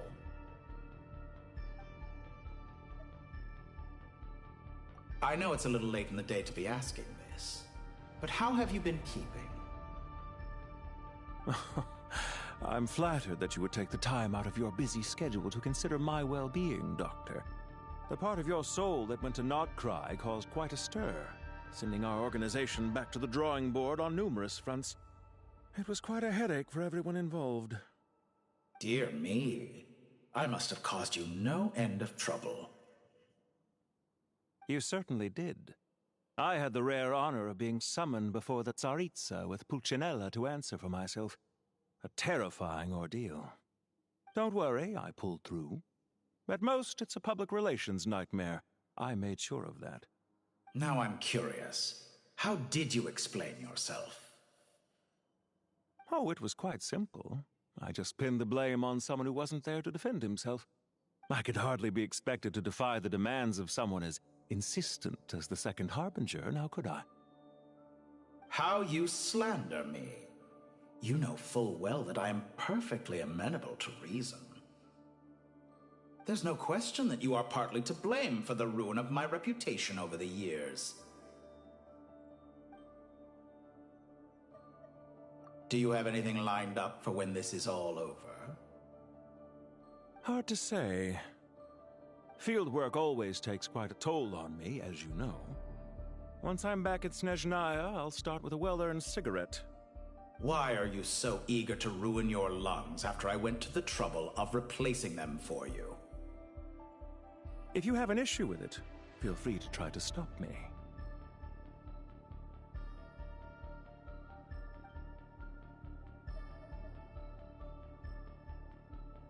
I think we're getting to the final... Well, I won't say final act, but the last portions of the Archon quest. What's on your mind? The limits of humanity. It's a pity. Despite running countless calculations, I find there is simply no way to reduce any further the amount of one's soul required to sustain an individual. It's rare to hear you admit to being unable to achieve something. I beg to differ. For instance, as I've told you before, the original me was prone to motion sickness and couldn't make long train rides. Ah, yes, of course. One of the reasons you often sent yourself out on errands. What are you thinking about now? A new experiment. In the event that my soul was depleted, say we extracted my data from someone else's memories, yours for instance, and then combined it with your intact soul as the base material, what would we create? Such a scenario would be impossible. Oh? As long as your current soul survives, there will be no need to create a new individual. Don't forget, you were the one who approved of the present situation wherein only one Dottore remains. And if you ceased to exist, who would be capable of performing this experiment?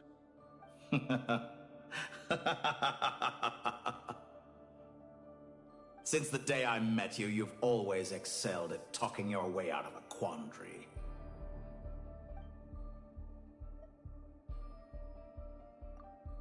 Isn't it a little too early to be saying goodbye? Not that I wish to keep you from your business, of course. Very well. Let's leave the conversation there for now.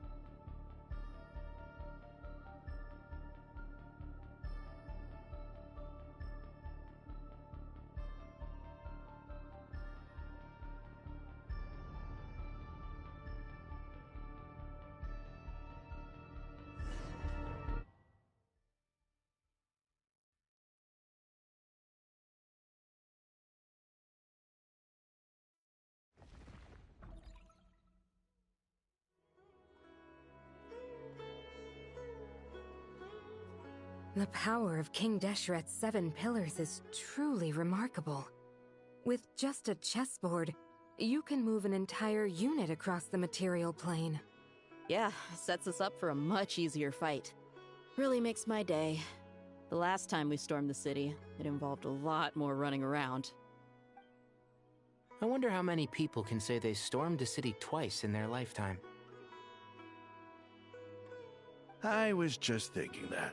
I've definitely had more than my fair share of unusual experiences in my life. This is my first time here, actually. We never usually leave Gandharvaville. I hope this will be my last time. Does everyone have to chime in? Can't we just fight? What an amusing comment, my dear lady. Yet humans often alleviate tension via small talk, do they not? Wow! Why is Candace's shield talking? Because the image on her shield is one of me. And I, of course, can appear wherever I wish to. Huh. Well, la-dee-da. Isn't that fancy? Could I get in on this? You wish for your gauntlet to speak? Why, certainly. Ahem. I think you'll find that it is I whose image is carved hereupon. Thanks. Definitely feel stronger now. You're welcome, my lady. I am glad to lend you my power. Sino, what's the situation? There are troops stationed at every entrance. As we expected. A frontal assault will suffice. Everyone, stick to the plan. We'll take the main entrance. You head for the House of Dana's side door. Move out.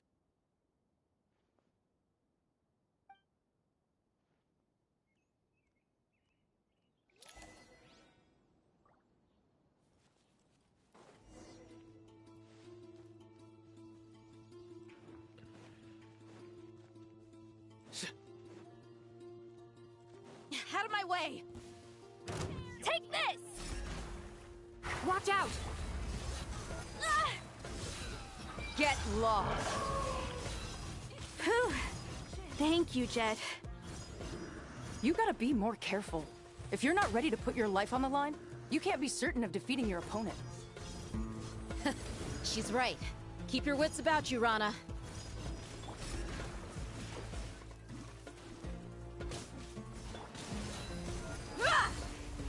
Futile! Well, it's not the best set of attacks. We shall prevail. You're dead meat!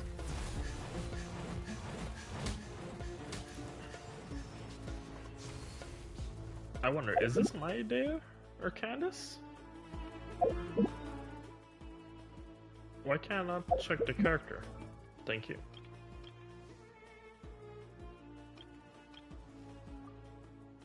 I think it is my idea, actually. Take them out and secure the harbor. Reinforcements will arrive by water. Consider it done. Show no mercy.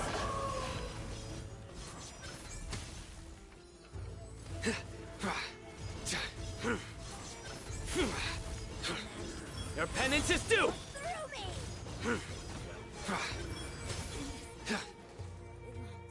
Do your worst. Look alive. Hey! Futile! I'm used to it. Judgment is upon you.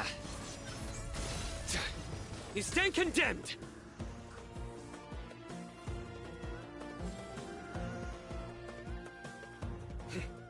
Oh, we're heading down to the port.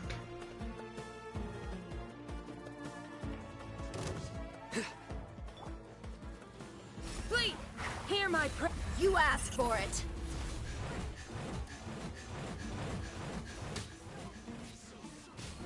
Buckle up. Ah! Yield.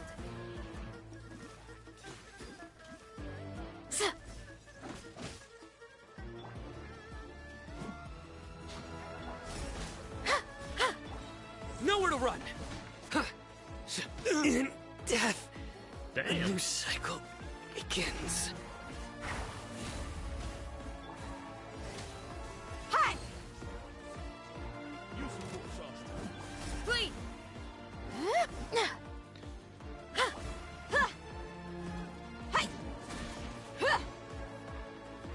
Do your worst!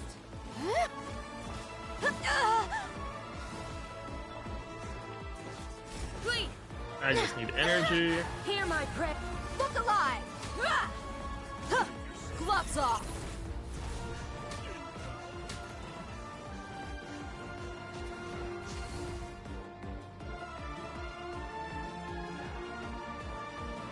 Waterway secured.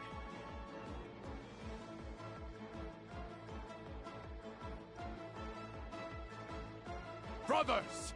Sisters! Perfect. Just in time. Welcome. Once we've linked up, we'll continue the advance. The team has arrived at the north entrance, as planned. Good. Press on.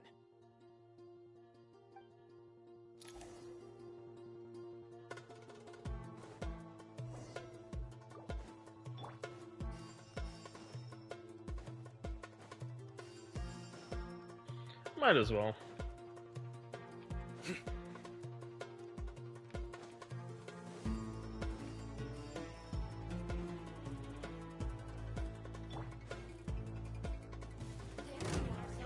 Yield.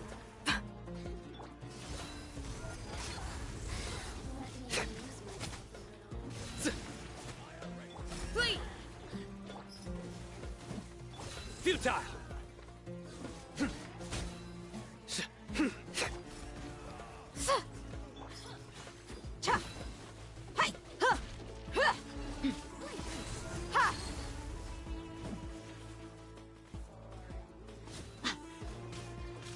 Yield. Surrender. Your sins weigh upon your soul. Guilty. Your penance is due.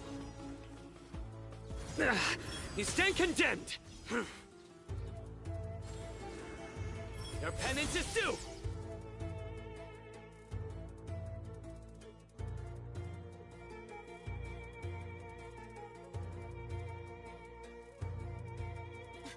Look out! It's an ambush! Finally. We need to hurry. Take the middle road now. Mahamatra Sino, area clear. Don't relax just yet. More Fatui approaching from the right.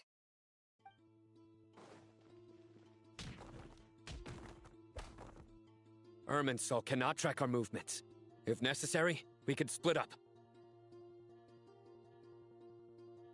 Don't worry. We'll wipe them all out. As you can see, our people came raring to go. Good, good. How are things with the Traveler? Can Tainari keep her safe? Don't underestimate Tainari just because he's a forest watcher. He can handle it. All right. You know that's not what I meant.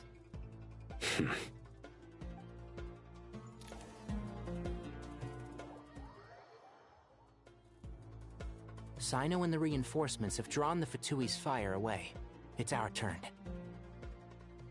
By using a cluster leaf of cultivation, we can pass through certain terrain silently. Good luck with that. We'll just fly up there. Huh? Oh, yeah. Paimon forgot she could fly. Ready? Ready. Let's go.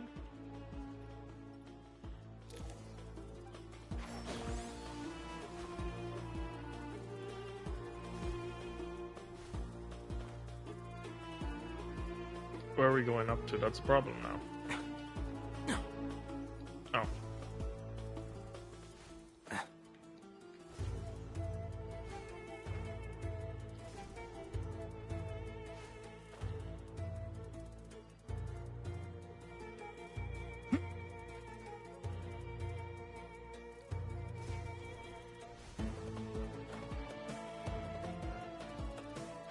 Can't see?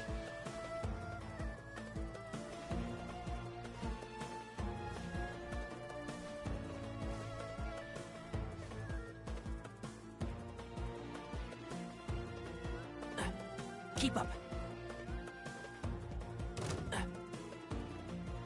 Enshroud! Squall and Fury! You dare to gaze upon me? Time to ignite! Bye, Ever... I'll uproot you! I'll bury you! What the hell is hitting me? Can't see?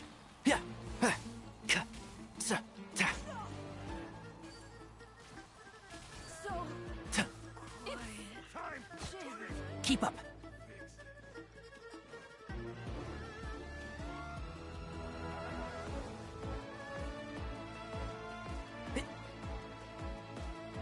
Keep up.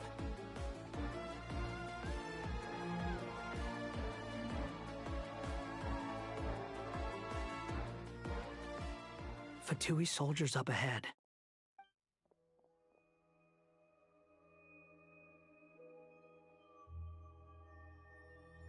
Careful. Prepare for battle. Hey! There's people over there. You have some nerve showing your faces here in the center of Sumeru City.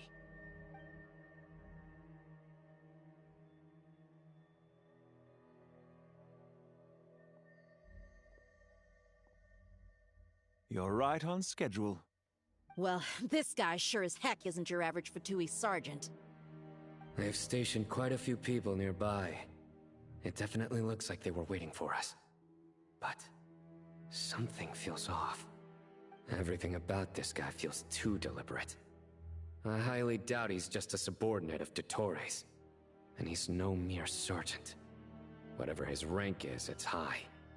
Much higher than we thought. So you've been waiting for us.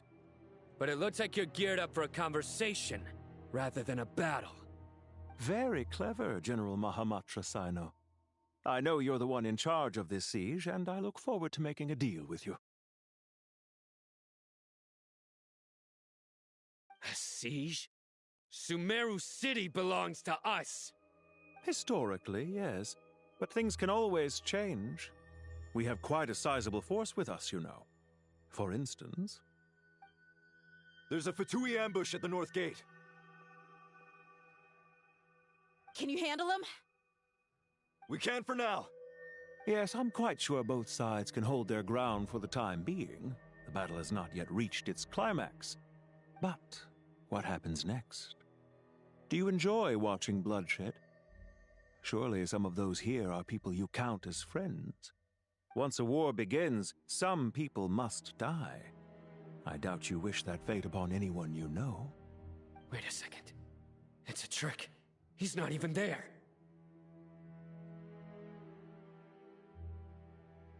Silence! He disappeared. What was that? A ghost? Curses. He was never there to begin with. That was just a shadow projected there to lure us in. Enough talk! Attack! I apologize for being unable to accompany you at this crucial moment, but I am compelled to leave for reasons beyond my control. Please excuse me. Sumeru's General Mahamatra is quite ruthless. It's a good thing I wasn't there in person. Your illusion held them up for a time just fine. But now that they have seen through it, they will realize you were just a decoy. Decoy or not, what matters now is that they will be heading your way imminently. Not imminently. They are already here.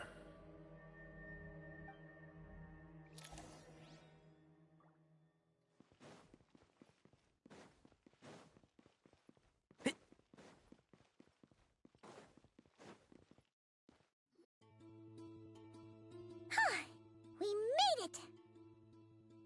This is far enough. Tainari, you go help Sino. Don't worry about us. We'll manage from here. Are you sure you don't need me to stand guard? No need. Once the connection is established, we'll disappear from the sanctuary of Surasthana. Go help the others. All right. Goodbye for now, then. Please tread carefully.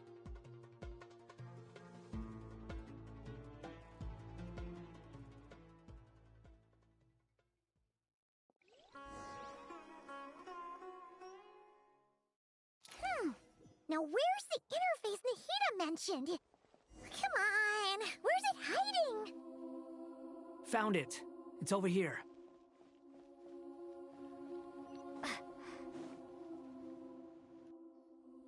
We can connect to the inside of Irminsul through the Sanctuary of Surasthana's built-in security system. You should be pretty familiar with the process. Is it the same route as last time? For the most part. We don't need to adjust any of the parameters. Then I should be fine. And Paimon? Once you're both ready, we'll set off. Wait! The stakes are way higher this time, right?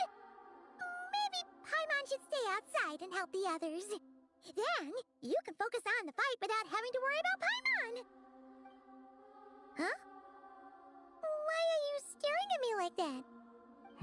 It's nothing. I just suddenly realized how much you've grown. Hey, you've grown quite a lot yourself. Don't you two start getting into it again.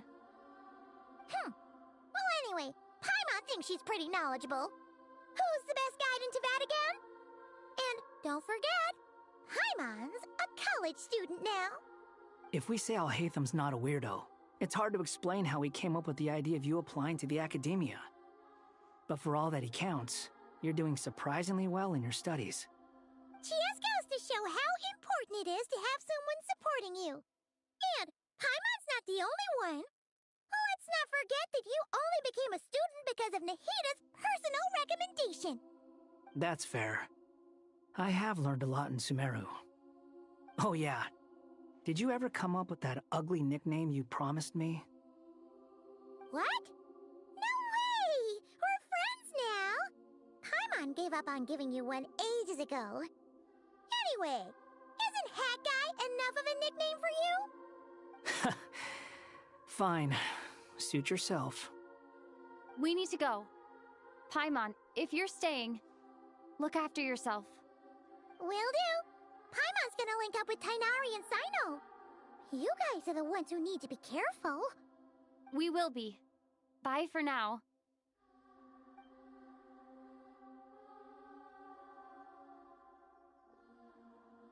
Initiating connection. A lot more interaction with Paimon than expected.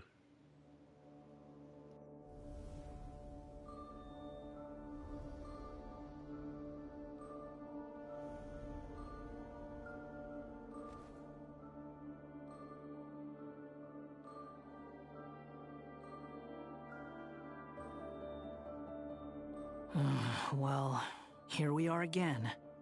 Come to think of it, I still don't even know where we're going. Thanks to our terminals, it should be impossible for Irminsul to read. I can... Don't tell me. Only you need to know. That way, whatever happens to me next, it won't affect your progress. Listen to me. Your safety is just as important as mine. Don't even think about sacrificing yourself for the greater good. We came here together, and we're leaving together. All right, if you insist. I won't argue with you.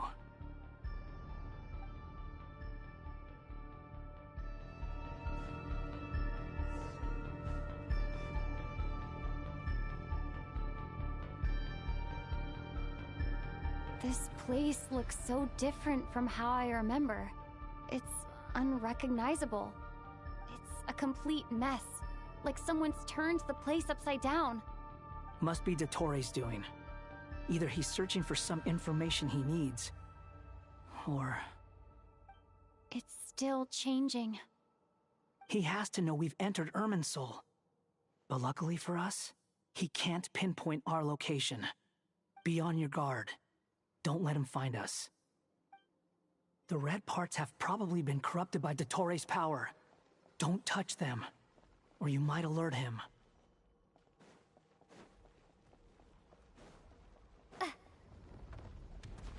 He's looking for us. Tread carefully. That wall could be a problem. Fortunately, it looks breakable. Give it a shot.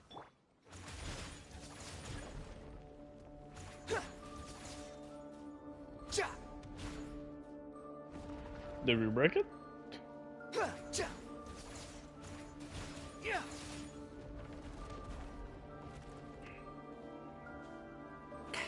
No. Well, that's a fail.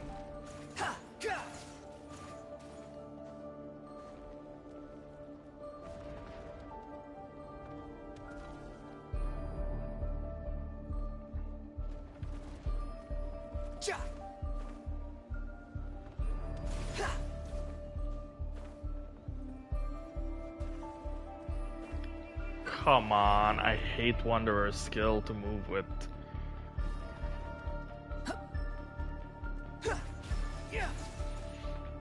How do I do it? Press up and then glide over.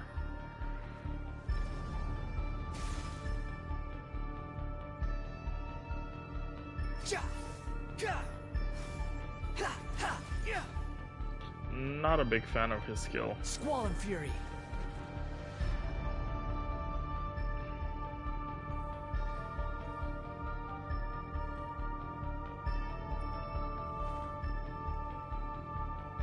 Guess we're dropping down.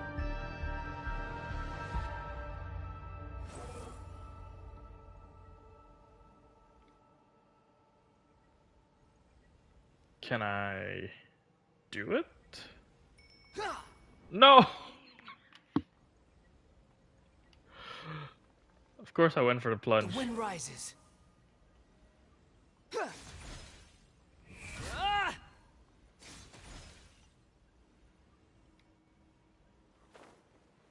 Come on. Behold.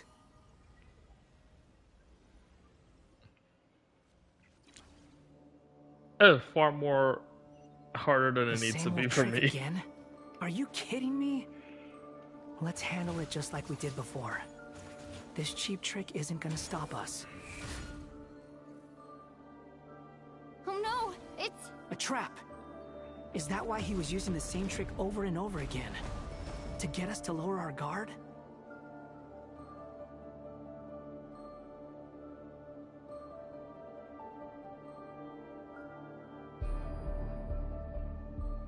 I'm trapped! Why are you yelling? He's right behind you. Why won't this thing budge? Hello? Hello? Can you hear me? Nicole? Is that you? Yes, it's me. I'm monitoring your progress from inside the Eternal Oasis, and I have to say, this terminal is simply marvelous. It makes tracking you so much easier. I couldn't see anything at first, but now that you two are inside, I can use your location with support from the terminals to get a partial view of the situation inside Irminsul. It's not the clearest image, but it's better than not being able to help at all. So, here I am. I can't intervene directly, but I can help to guide you out of the jam you're currently in. So please, just follow my lead. Dottore in his current form is a blight upon both Irminsul and the ley lines. Pay attention to your surroundings. There must be sources of his contamination nearby.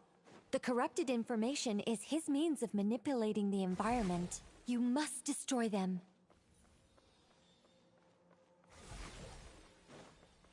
Is that one of them? Good work. But we're not done yet.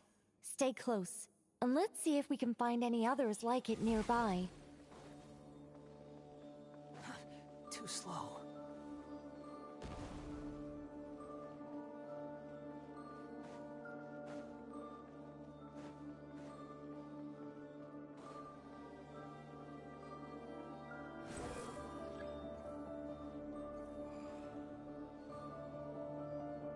This must be another one. Agreed. Now... Oh, wait! Watch out! It's Dottore. I think he's found us.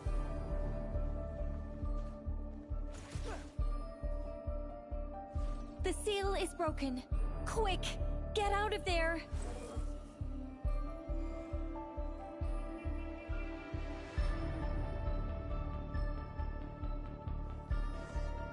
And where exactly do you think you can run to? Wait, what is that? Pursuers. That's gotta be it. Run! Don't let that thing touch you. Dodge that attack!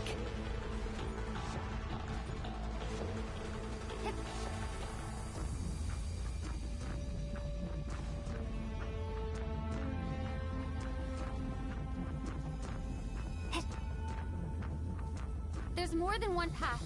Which way do we go? To the left. Trust me.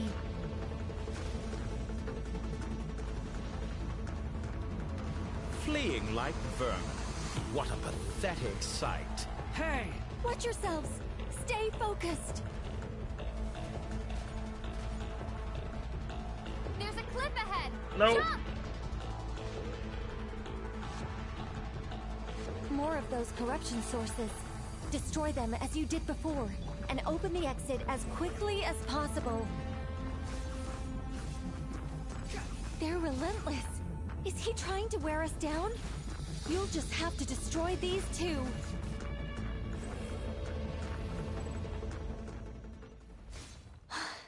I think the pursuit is over. Hard to say. Stay alert.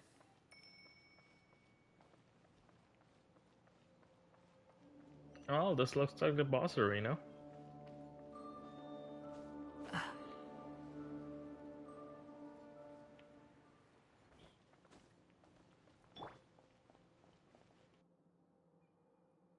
Whew. I think we've made it to relative safety. Phew, goodness. That was tough. You doing okay? I'll be fine. Don't worry. Take a short rest, and then... Nicole? Nicole! The connection's been cut. But that means... Look at you supporting one another. How very touching.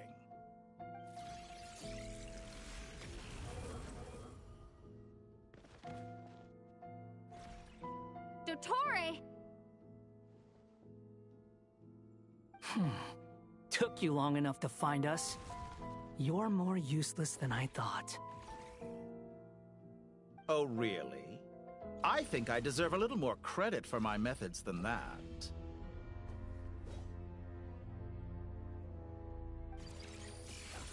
Rather than hunting you down, I chose to let you roam free.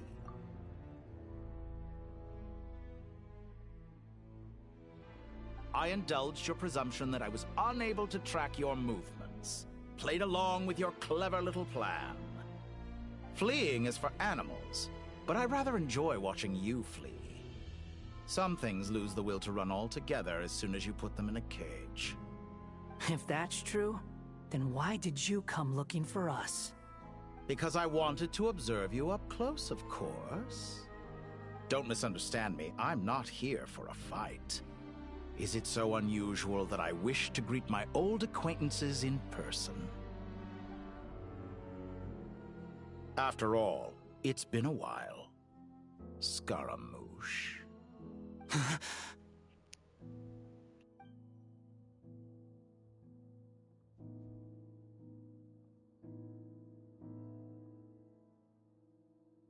He remembered. Why are you so afraid? I have done nothing unprecedented in discovering the truth. Nor did I go to any great lengths to uncover your story. You made a bold series of moves in deciding to erase yourself. And with the power of this great chronicling device called Irmin's Soul, you were able to achieve something quite remarkable.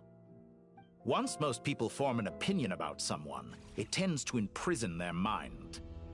Yet you managed to erase every trace of your existence. A novel take on death indeed. However, this meant that you stood out to me all the more when I saw you in Nodcry. I didn't even have to go looking for you. Just the sight of you was enough for me to intuit the truth. For someone in my position, connecting the dots was a trivial affair. It would have been more surprising if I hadn't managed to piece it together. You seem very pleased with yourself for figuring it out. I'm sure you'd even be more delighted to learn the full extent of your crimes.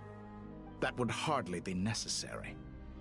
Besides, isn't there something that concerns you more right now? Something that fills you with dread? Let me put your mind at ease. I have no intention whatsoever of restoring any of the records you deleted. For one thing, it would be exceptionally difficult. But more to the point, I doubt that the prospect of losing your current life is all that frightening to you. Because in your case... the cruelest twist of fate is that you'll never again have the chance to make up for any of your mistakes. Isn't it? Dottore?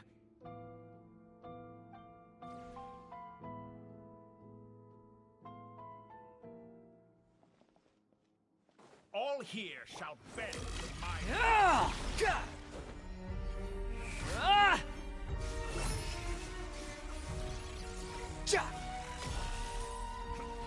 Scorch and burn! Behold! I'm afraid you'll need to do better than that to take me down. I expected you to have grown stronger. Ah, how foolish of me. I forgot that you lack any means to increase your power. You will pay for everything you've done. Oh, will I now? Search for it.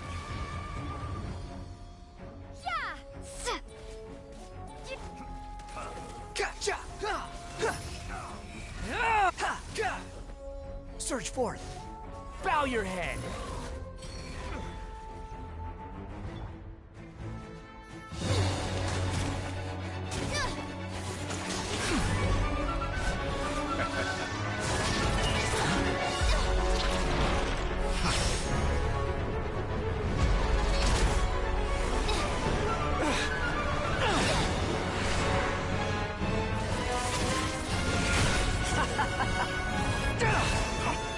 Does the prospect of death amuse you? I could ask you the same question! I'll distract Dottore. You focus on the mission. Got it.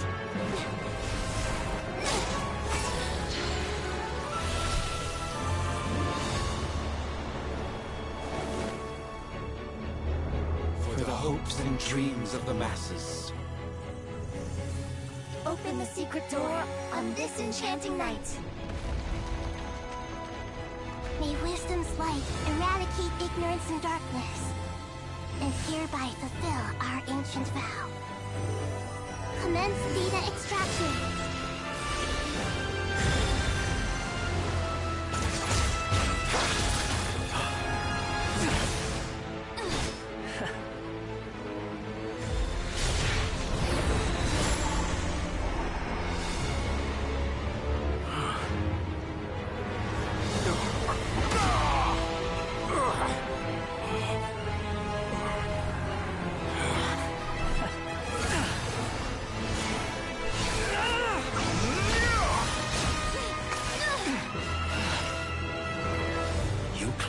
Outdated ideals and stand in the way of progress.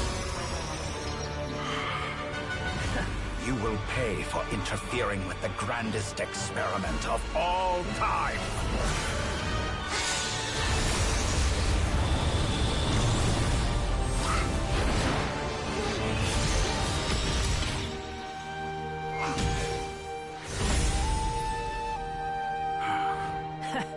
Good timing. Dotori, as clever as you are, you fail to understand wisdom. Wisdom takes many forms, but the path you have chosen eschews them all. Huh.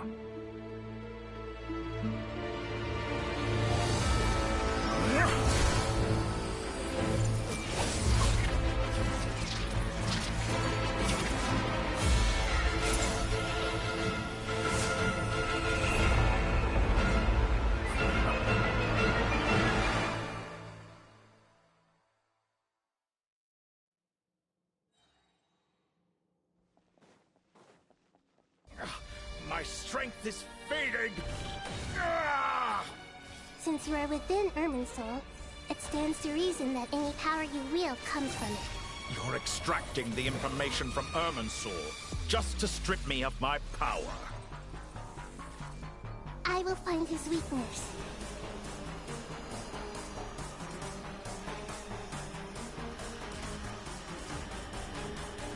Search for it.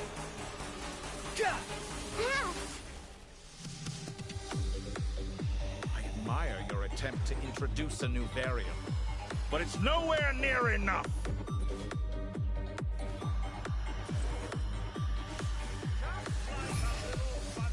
Search for it.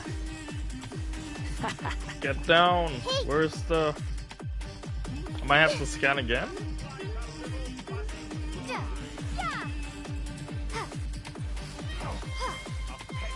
The wind rises.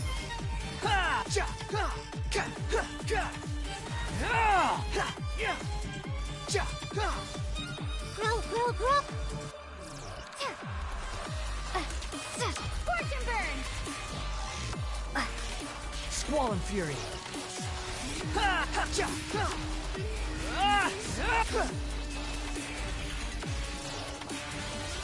Ouchie!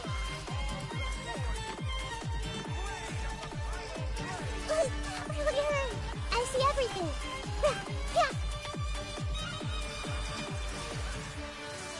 They're so close! Just hold on a little longer! I'll hold him off. Traveler, Hat Guy, the rest is up to you. We certainly have a knack for surprising each other, don't we? I'm just getting started.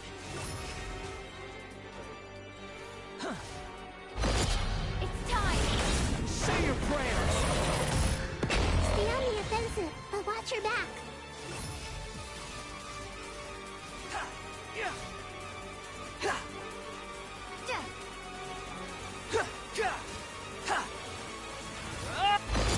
It's time! Say your prayers! The wind rises. That's far enough.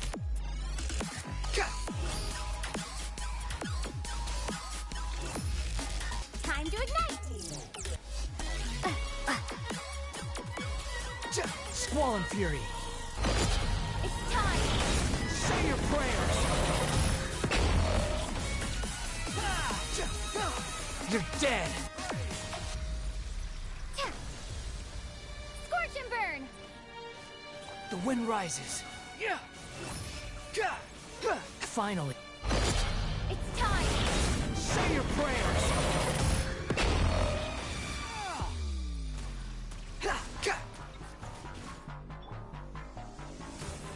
Time to ignite!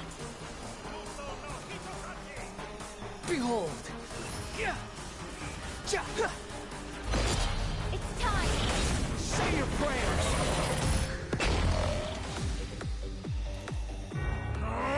That's enough!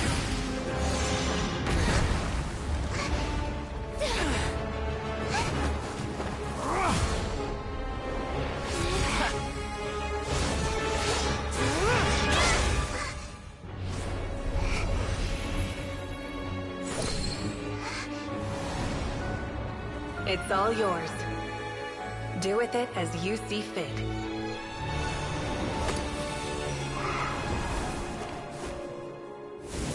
Just as you say, this world is home to some archaic things.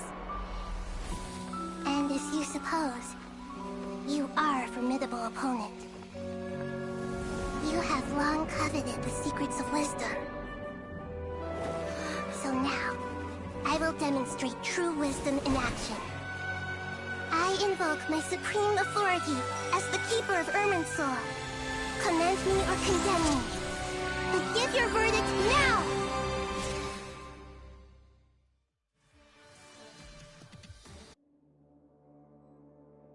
Blessed One of Wisdom, Mahakosaladhama, are you certain that you wish to exercise your authority to destroy Irminsul?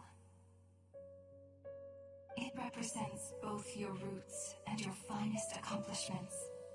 You truly intend to abandon the very thing you have always fought for? This is my decision. Irminsul has been corrupted beyond redemption. Irminsul is the original tree of Teyvat. It is the means by which the heavenly principles maintains fate itself. The 7 Archons should honor and revere it, for their authority was bestowed upon them by the heavenly principles. It is precisely because I honor and revere it that I fight for the humanity it exists to protect. Wisdom is knowing how to weigh the options and make the right decision. If you truly care about the fortunes of this world, then it is me you should seek to preserve.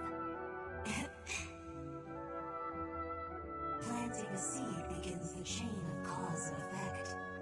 Since you have become a great tree yourself, why should the loss of another tree be anything to fear? Till we meet again, Lord of Dendro.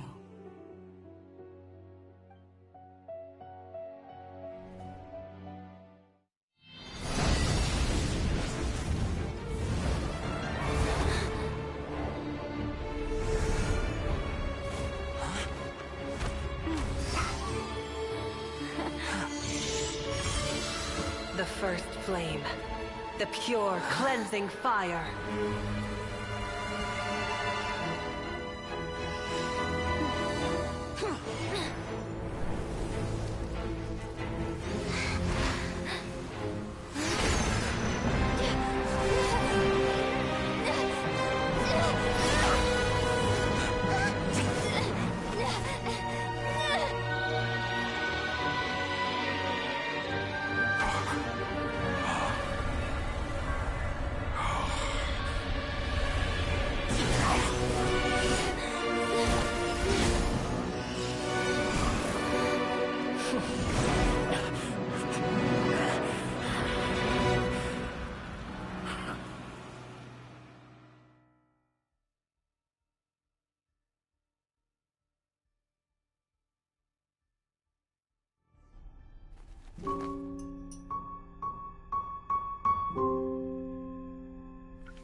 Shall we? Where were we? I was suggesting that you needn't perform when signing a contract. You're only sitting here because your bank demanded an evaluation of the trustee. So you told a story about a young scholar from a merchant family in Sumeru? I told a compelling tale, didn't I? The post-expulsion story is far more captivating. The human experiments or the elixir of immortality? The part where you die. Ah, yes. My favorite part. The 35-year-old Segment thought of himself as Dottore, reserving the name Zandik for the original specimen. Of all the Segments, he was the most selfish. After his expulsion, Dottore searched for a new direction. He joined the Fatui, studied Elazar in great depth, secured resources. He was rather fortunate in his career. Zandik turned to Conrian technology and successfully created his segments. But this was not immortality. Even with backup segments, his body would still age. Still, thanks to Snezhnaya, Zandik found the ideal base for his experiments. Then a perfect partnership materialized at a crucial moment. The year that both parties realized they needed more time. Fortunately, Zandik succeeded. In a miraculous turn of events, he gained the extra time he needed. I seem to recall it differently. All right, it's true. No matter how much elixir he took, Zandik remained human and continued to age. Then, on the morning he turned 85... Help me up! Call for help! Surely he would be rescued, Zandik thought. But to his surprise, no one helped him. Zandik was too selfish for that. Don't forget, you're one of us. Yes, and we're all waiting. Waiting for me to die. Pantalone arrived for a meeting and happened to witness what followed. He found it unsettling. I never said that. But the Zandiks were unfazed. It was a rare opportunity for self-dissection.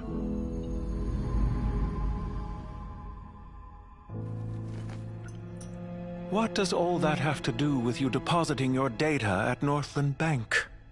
It has made me cherish my time in this world all the more. Fair enough. So you do have a sense of self-preservation.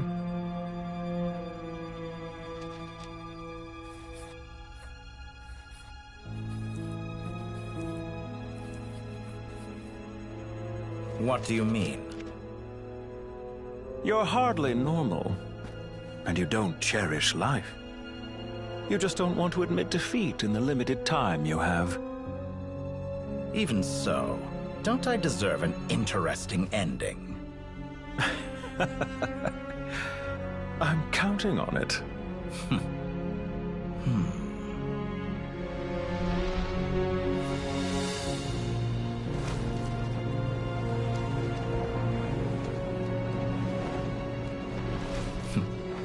If nothing else, I expect my funeral will be a grand affair indeed.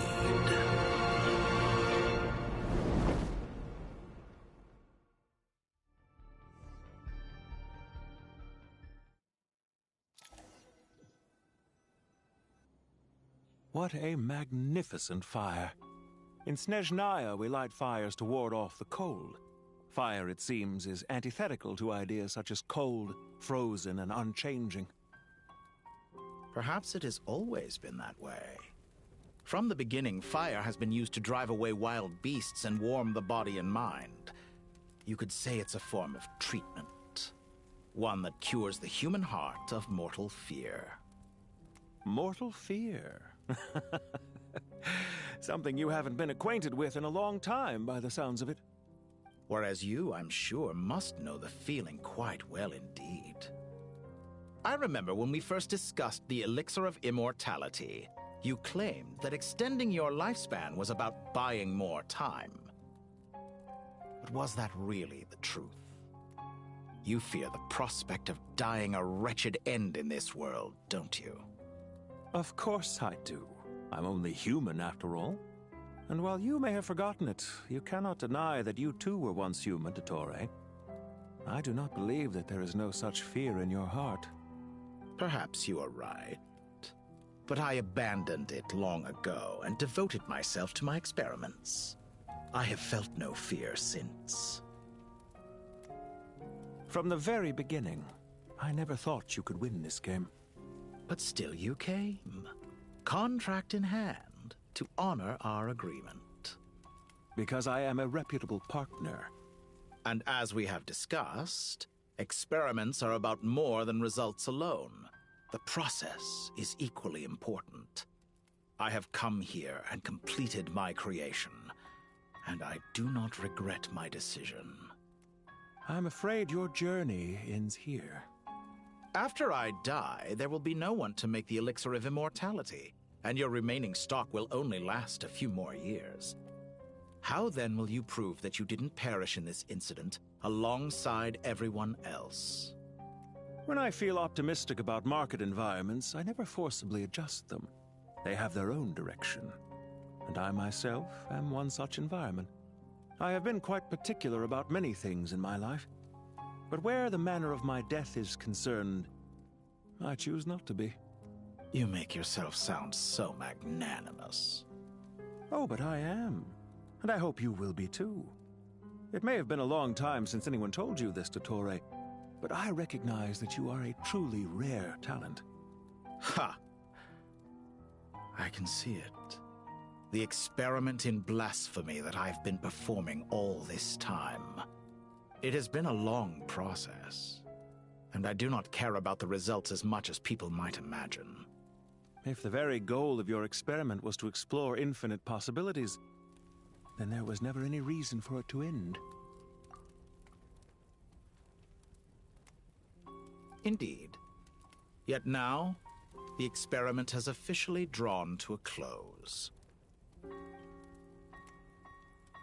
What should I call you? Zandik? Or do you prefer Dottore? Suit yourself. Goodbye, Feofan.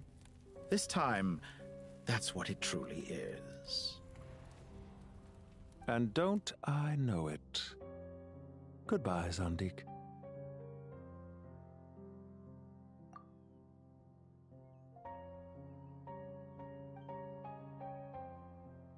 I could have carried out many more experiments, but to me, Lord of Dendro, this outcome is certainly not the worst. I believe you. But unfortunately, this is where it all ends for you. This experiment does not belong to you, nor do any of the results. Experiment? It sounds like you're trying to outdo me in my own field. Wisdom is conveying information in terms that people can clearly understand. You know exactly what I mean. Indeed. I can see no further outcomes. Ha. You have a formidable mind, and you are braver than I thought. Setting fire to the very thing your survival depends on. Your previous threat was empty, but this time, it is real. When necessary, wisdom can be as fierce as an inferno. Some of the flames that incinerate you come from within yourself. Perhaps you are right. You see what lies at the bottom of the human heart, and that is your wisdom. Here is where your journey comes to an end. All that is yet unknown belongs to those of us who will carry on living. It seems I have unwittingly been your arch-enemy all along. But now, it's all over. I do not deny your intelligence. But what you refer to as experiments, I would never describe in those terms. They are events that take place in the real world, and they are so much more than mere data. Goodbye. We will never meet again.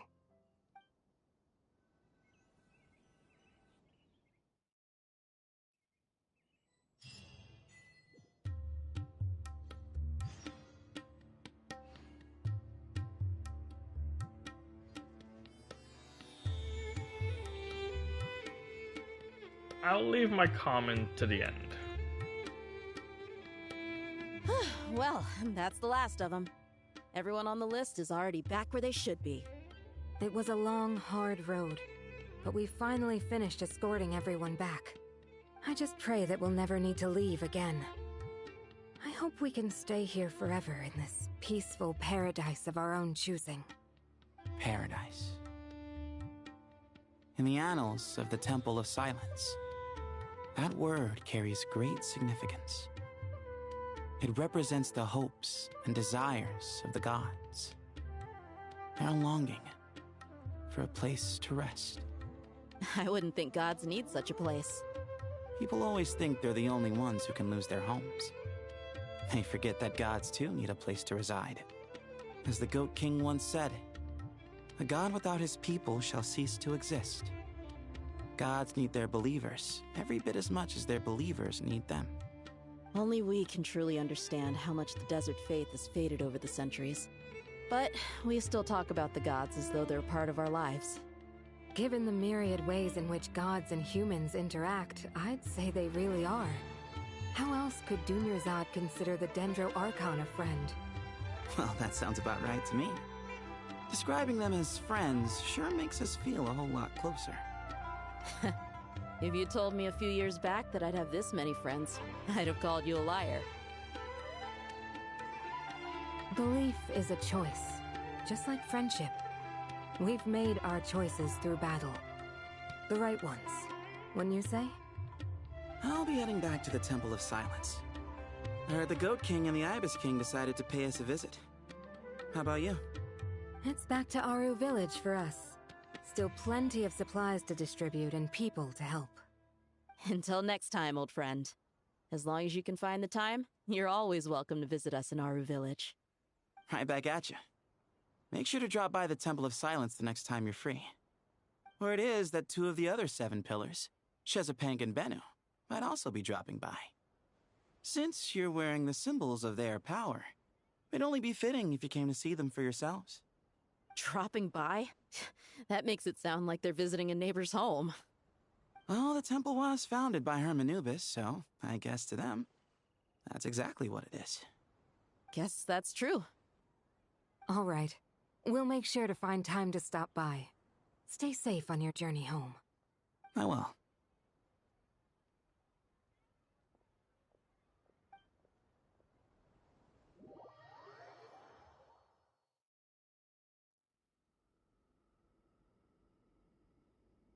You do have a point. See? Retirement has always been a problem, especially for old-timers like us who've been locked away all these years. You finally step out into the light, and bam! You're face to face with a whole different world. Naturally.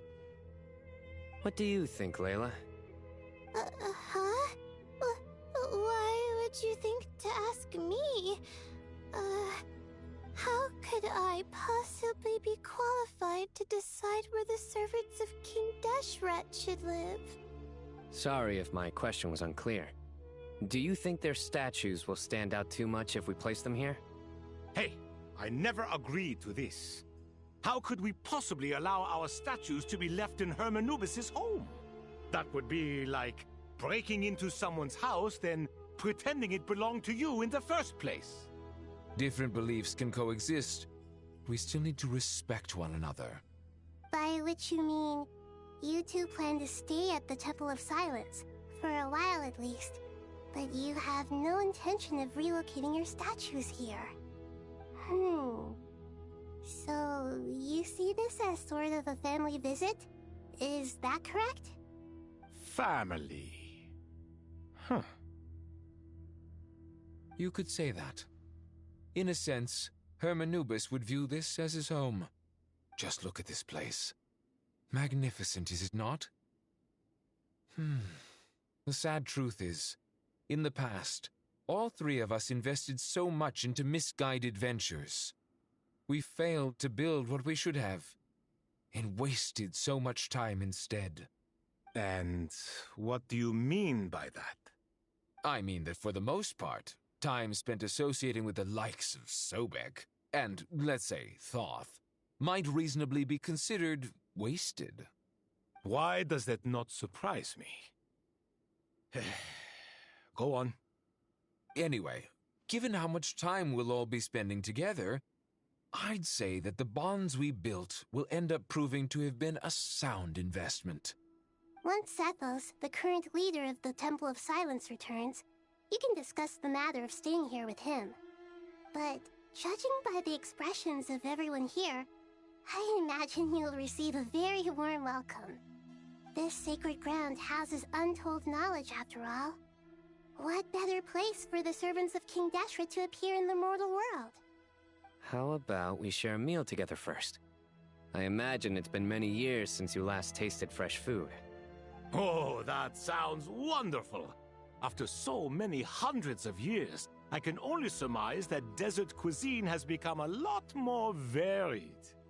Are we having a get-together? If you'd like, I can help prepare some food. After all, Lord Thoth, you helped me so much in the desert, and I still haven't properly thanked you. Oh, my, that would be wonderful. I'm touched that you still remember. How the times have changed. To the people of today, it seems the Ibis King has become a kind and passionate god. And you, Mr. Herreshoff? What kind of god do you wish to be? To be honest, I haven't given it much thought. How about you, Dendro Archon? Do you have any hopes for your future? Me? I'm very happy with my current life. Forgive my bluntness, but you do not seem to derive your authority from majesty and might, like Lord Al-Ahmar. Clearly your approach has its advantages, but also its dangers, don't you think? I do, but projecting a majestic front doesn't really suit me. Besides, my relationship with others isn't simply one of a god and her people. Not putting on airs might earn you more adoration. Exactly. Besides, I really like parties where everyone brings their own food, and we all come together to share. You should join us. I'm sure you'll find it fun. Last time when we got together for a picnic near the Avidia Forest, it was quite the occasion. Seeing as you're already here, how about we hold the next one in the desert? Can we do that? Wouldn't Tainari have to transport a ton of drinking water? Don't worry, I can help out. Layla, would you like to join us next time? Me? Sure. The more the merrier. That way we... Don't take this the wrong way. I just think you should know. When it comes to passing the time, chess is more our thing. In that case, Dendro Archon, what do you say? If I were to compete against you, I can't say with certainty I'd win, but I certainly wouldn't mind giving it a shot. Where's Sobek? I'm sure he'd be good for a few rounds. Cards, cards, cards! I'll always prefer chess. I wonder what variant of chess we're talking here. Mr. Thoth, is there some sort of astrological significance to this game? Oh, I'm glad you brought that up. As long as the leader of the Temple of Silence agrees, we can search Hermanubis' place for books to teach you how to play.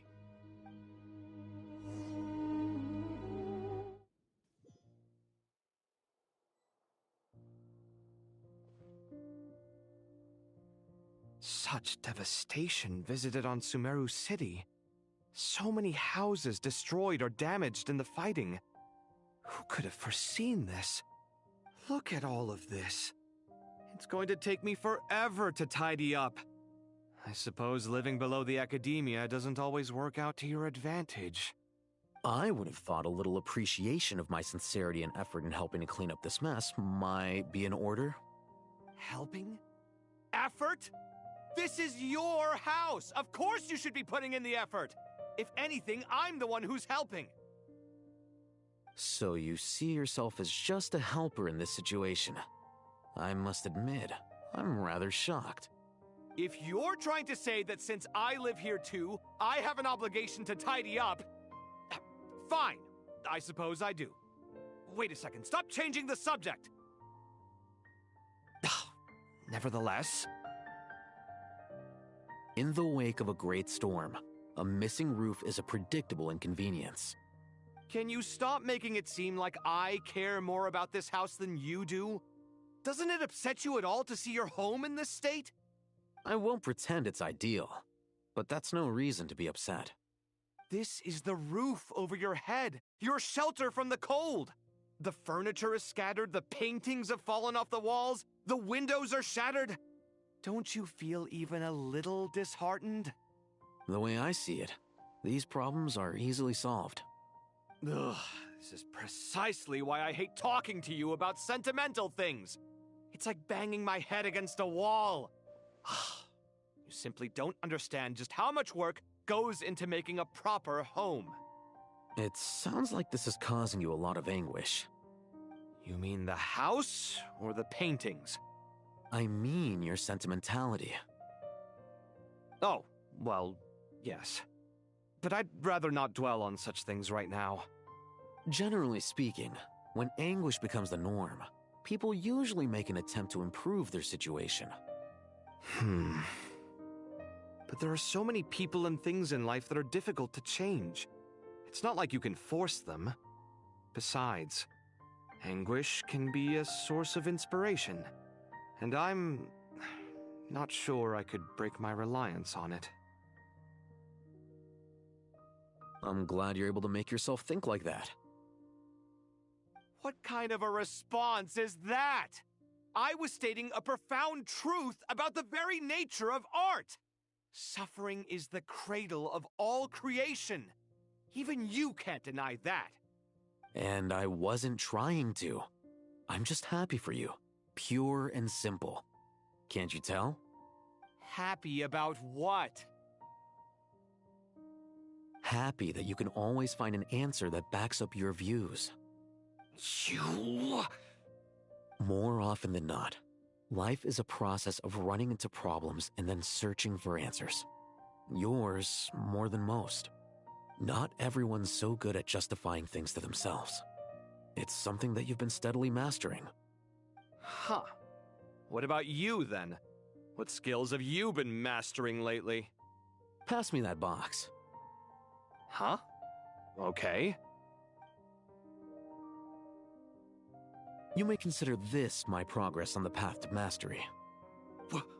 What? Wait a second. Isn't that box mine? Hey, it is! It must have fallen off that shelf! I'll hate them! Those are my paints and inks!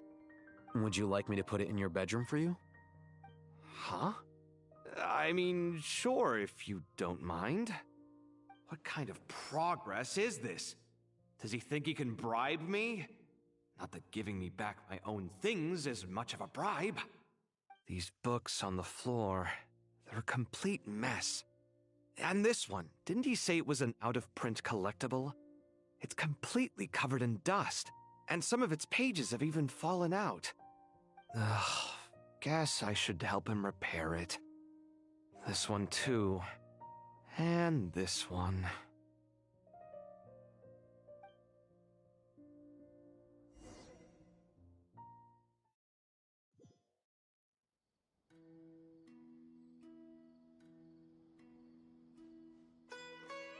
Light it up!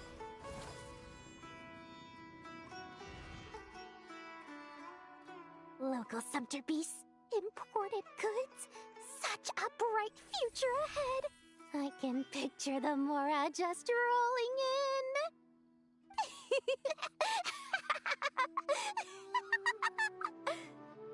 in. You do realize you sound like a choking cow? It's called being imposing.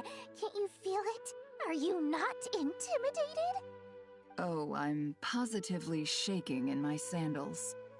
What commands do you have for me, oh mighty Lord Sangamabe? You've got a lot of nerve, Nefer. You went and told Candace and the others everything, didn't you? Seriously, do you have any idea how differently they see me now? Surely that's a good thing. I presume they're more disposed to actually like you now, maybe even view you as a friend. You traded my secret for sympathy! Thanks to you, I've lost every last shred of my mercantile majesty. How am I supposed to make anyone think I'm a big, scary investor now? The dark days of Lord Sangama Bay are behind you. Why not take this chance to make a few honest friends? Speaking of friends, since when did the notorious Lady Nefer gain such an admiration for holier-than-thou types? A moon chanter here, an angel there? Who'd have thought it? A coming together of fates, nothing more. No need to throw around accusations of admiration. Forget it. You're right about one thing at least. Making friends is never a bad thing for a merchant. Still, I really took a loss this time.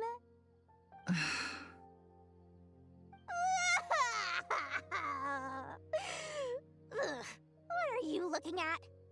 I'm trying to see if you're really crying or if those are just crocodile tears.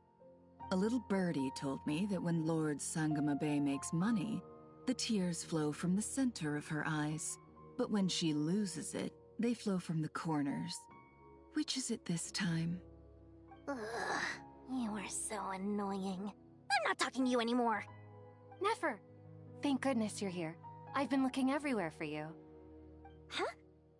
Oh, well. If it isn't the House of Dana's very own librarian. What can I offer you today, Miss Katayun? Oh, no. I'm not here to buy. I'm here to bring Lady Nefer a book, and a fascinating one at that.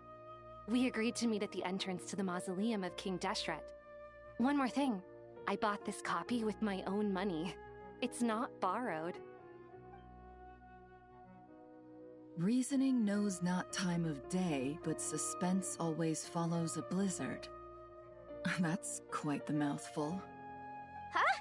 Isn't that the one that... It was all the rage for a while.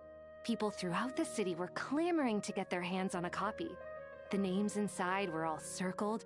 Everyone thought it was a riddle. Don't bring up that book in my presence. I don't even want to hear its name. That thing was nothing but a scam. Surprisingly enough, I've actually heard of this book. Though it doesn't seem of much consequence. So, what truth lies behind it? You're from the Vahumana and you're asking me what the truth is? I'd say the actual truth was about the least important part of the whole episode. I brought you this book because it probably has the most interesting backstory of any in the House of Dana's collection, at least in recent years. As for its quality, well, you can judge that for yourself. Don't tell me it's actually any good. You may not know this, Lord Sangama Bay, but Lady Nefer has a fondness for books with... how should I put this?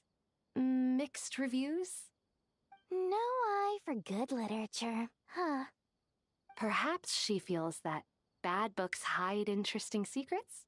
But I shouldn't put words in her mouth. It's probably fair to say she prefers the conversations that books can spark over the substance of the books themselves. Suits my style as an intel broker, wouldn't you say? Very interesting, thank you. I'll return it to you once I'm done reading. And as it happens, I have something for you, too. Incense? I imagine you've already used up the incense I gave you last time. Here's some more. This batch is from Nodcry, so the scent won't be quite the same. Well, actually, I've been saving the incense you gave me. I couldn't bring myself to waste it without a special occasion. But I'll gladly accept this, too. And I promise I'll use it this time. Katayun, you haven't changed a bit.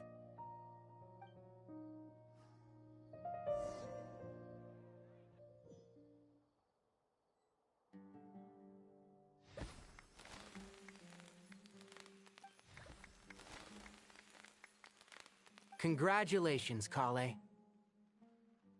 Well done, Kale.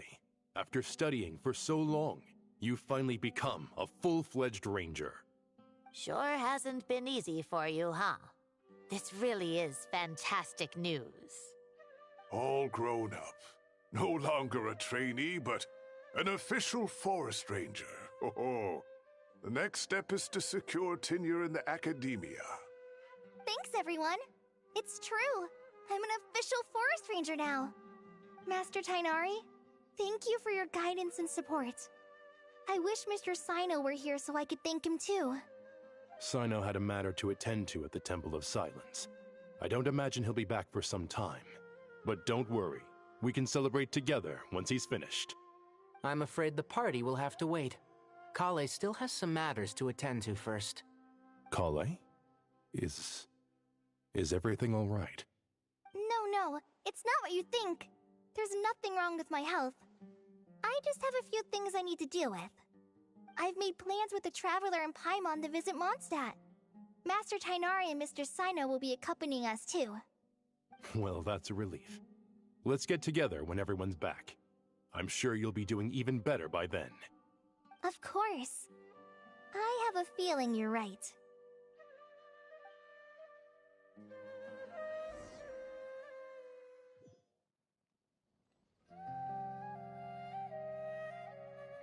Phew! After all that catching up on sleep and food, Paimon's feeling full of vim and vigor again. For someone who spends so much time resting, your recovery routine is surprisingly simple. Hey! Paimon's been working her butt off too, you know. She flew all over the city helping everyone out. Don't worry. I saw how hard you worked. Alright, we all know you're the most hardworking person in Teyvat. As long as you're rested and full, that's what really matters. Paimon's been looking around the place, and it seems like the city's already on the mend. But Paimon's been wondering how Nahida's doing. We should check in on her.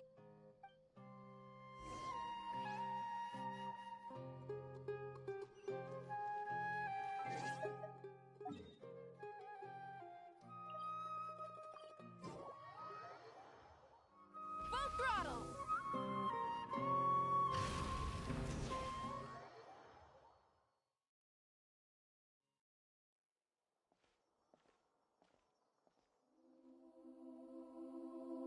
Hey, Nahida! And Hat Guy's here too! Traveler, Paimon. What's going on here?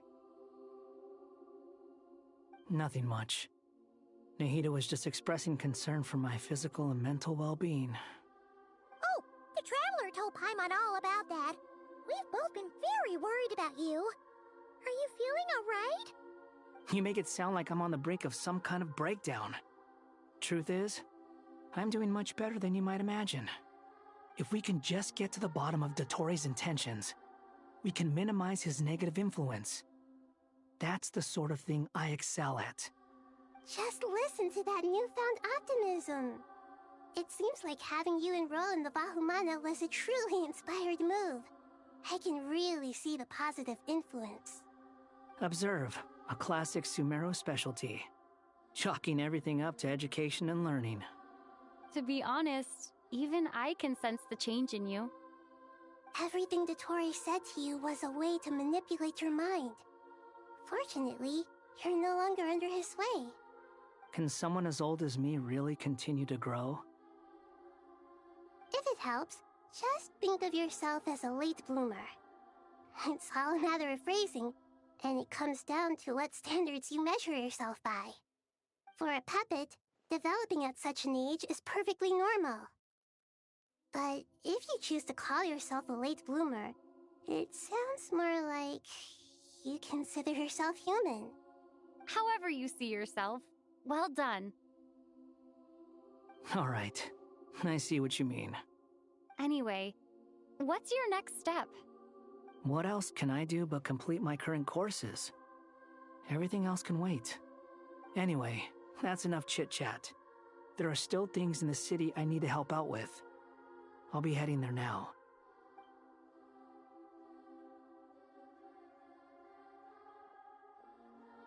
I'm so happy that Hat Guy is doing better than we thought. But what about you, Nahida?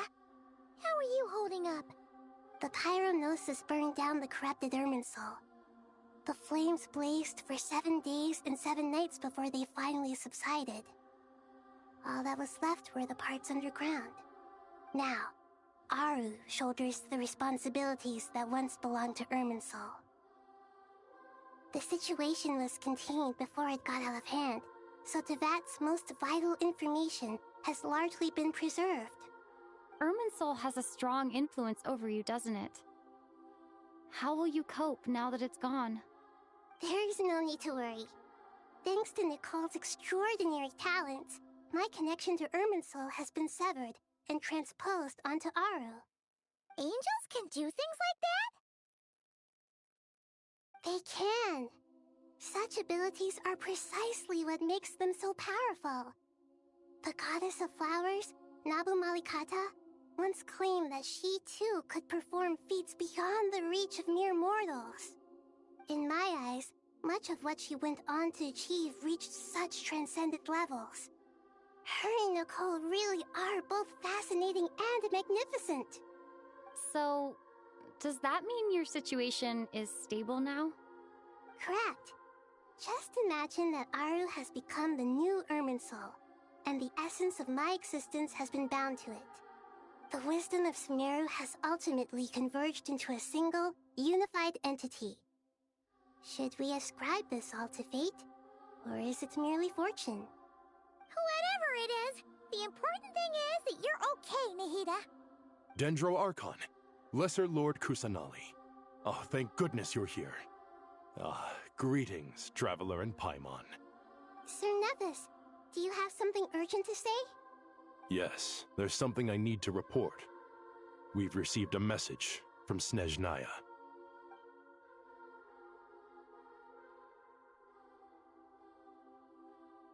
The Fatui Harbinger, the Rooster, sends us his sympathies, along with all the usual pleasantries. His stance is that, following the unrest and Nod Cry, Dottore was subjected to internal censure. This madness was the act of a rogue element, one who cannot be seen to represent the Zapoliarni Palace. No less than can be expected. Snezhnaya paid a heavy price working to stop him. They even lost one of their own harbingers. The letter goes on to say that even so, Snezhnaya cannot claim to be blameless. Apparently, they will deal with Dottore's subordinates in accordance with Snezhnayan law, holding all those involved in his crimes accountable.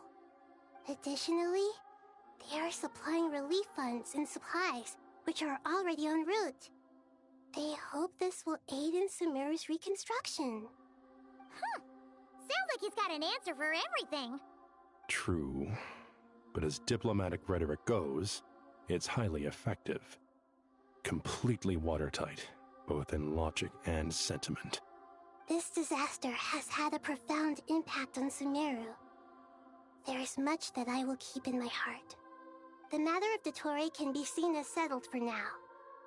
We are sure to cross paths again in the future, and in that light, Snezhnaya would do well to uphold their responsibilities and keep a tight rein over their actions. With Irminsul burned, the flow of fate now carries many more possibilities. I will be watching carefully. Perhaps we can move on to a less serious matter? Dendro Archon, will you eat with us once this matter is dealt with? Everyone wishes to celebrate together. Your presence would be most welcome. Of course! Junior Zod, Sino, and Hypatia all told me the same thing. If there isn't enough room for everyone, we can arrange back-to-back feasts. What a wonderful idea. That just leaves the question of what we should eat. Not more tomatoes, surely. More? Dendro Archon, what do you mean by more tomatoes? Those good friends of yours are always talking about tomatoes. Sometimes when I'm walking through the city, I can even hear them arguing in the fields. Since you see them so often, you must hear about tomatoes even more than I do. Tomatoes. Tomatoes. The word has a certain magic to it. Like the autumn fur of a sumpter beast swirling in the wind, sometimes flying up my nose. Tomatoes. What can we make with tomatoes? Wait, why tomatoes? Take your time, there's no need to rush. The Traveler, Paimon, and I still have somewhere we need to visit. You'll have plenty of time to think it over before I return. Does this mean you're going to Natlan? Meeting them there in person. It will require a long journey. I know. But this is necessary. I must go myself. Traveler, Paimon, we'll set off as soon as you're ready. Is that all right? Sure. We'll be ready whenever you are. You'll hear no objections from Paimon! We should grab some snacks along the way, though. It'll be just like going on a long holiday. Wonderful. I'm looking forward to this so much.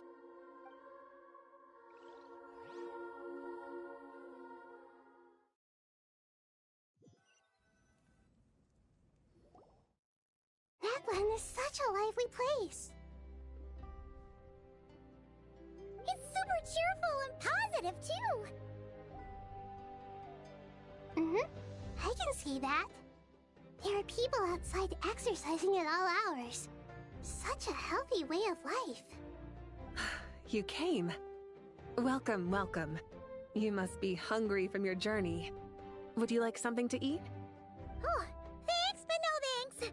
We've been eating the whole way here. We had a mushroom platter, sap's meat stew, butter braised chicken, Hadasara pudding. Paimon's positively stuffed. All right.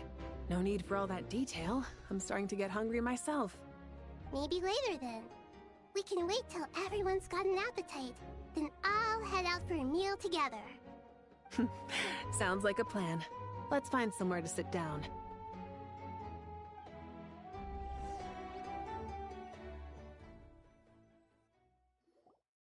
I should tell you, I already have some sense of why you've come.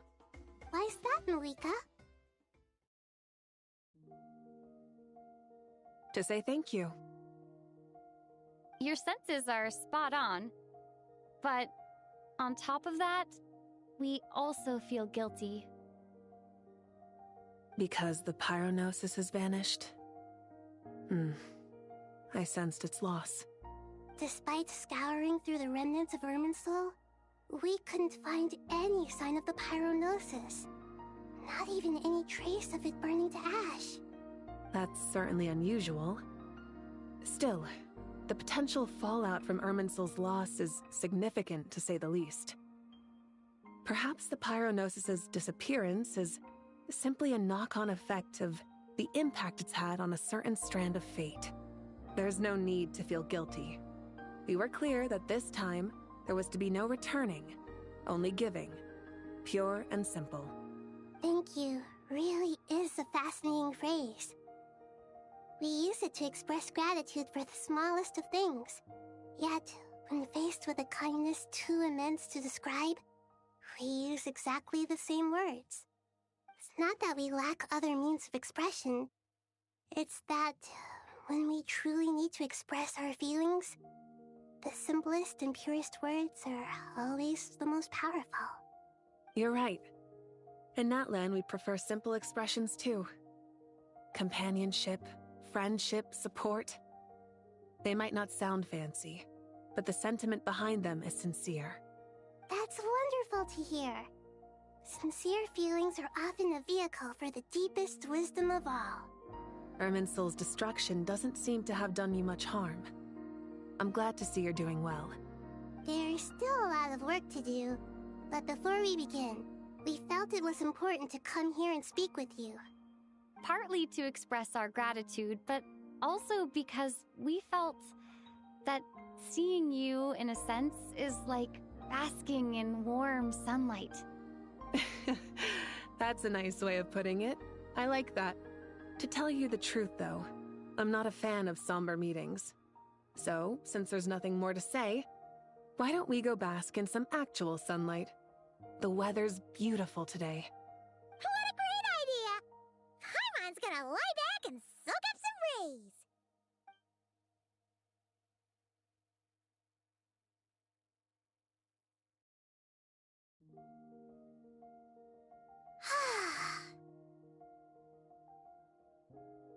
In that case, I think I'll lie down for a bit too before we head to our next stop. And where might that be? Mondstadt. Paimon and I are gonna head back there with Kale and the gang. Long ago, I sensed that the god remains inside Kali had come from the goddess of flowers, but I kept it a secret. Those remains weren't hurting Kali, not as she is now. They simply exist. Besides, I could sense a deep yearning within her. A yearning for an ordinary life. A yearning to hold on to the hard-won happiness she now enjoys. With someone like her, I have a responsibility to keep her secret. She should be ready to face the truth by now. Whenever people meet, there is always the potential to create warmth and kindness. Every child grows up, but even as adults, they are still children in the eyes of certain people. Oh, just like how Paimon sometimes sees Nahida as a little kid. Is that so? Well, anyone who's friends with a kid is probably a kid themselves. Of course! And there's nothing wrong with that. When we get back, we'll actually be hanging out with another of our friends who happens to be a kid. Or more like looking after, in her case. Anyway, we'll always be there to watch out for our friends. Dear Sucrose, when you receive this letter, I'll probably be as busy as always. But busy with wonderful things.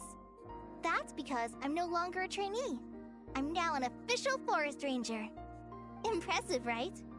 Sino said that official rangers sound much tougher than trainees. Though he did say it was already pretty tough to start out with. You probably heard that something big happened in Sumeru recently. Don't worry, it's all been taken care of. We're heading to Mondstadt soon, so if you're free, maybe we could meet up? Plus, it's not just me. A few of us are going. Hey, do you still remember that time we all got together? You know, when we all went to the Windbloom Festival? It'll be just like that.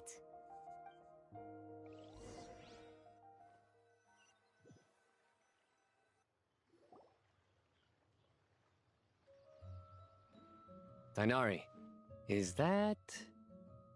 Don't you say it! Is that the great Vayu-Vyastra? Behold, the great Vayu-Vyastra, General Mahamatra. How times have changed. I wasn't expecting you to beat me to the punchline. You've changed. You've really upped the aggression in your battle against Sino's jokes. Kale, how did you know what I was going to say? For the love of... Hey! Traveler! Paimon, you're right on time! I hope we haven't kept you waiting. Kale! Sucrose, it's been so long! How have you been? I've been well. Everything's going great. What about you? Are you still busy? Not at the moment. Oh, right! That juicer you gave us works amazing! Farzan loves it! Seriously? That's wonderful. I don't suppose you drew up a detailed test report. Oh, what fruits did you use? How's the texture of the final product? Sucrose, you might want to try asking your questions one at a time. Albedo! Paimon didn't see you there! It's been a while since all of us were together like this. How about we follow the same plan as last time? Good idea, my friend. You never disappoint. So, what are your identities this time? Don't remind him. First things first. Allow me to introduce our very own official Forest Ranger Kale. The rest of us are simply her humble travel companions. This sounds like one of those mushy stories that gets people hooked on some corny, heartwarming premise. Oh, is our story not heartwarming? If I recall correctly, there was even a scene like this in King of Invocations. Besides being heartwarming, our story's also about tough, impressive-sounding job titles. At least that's what I think.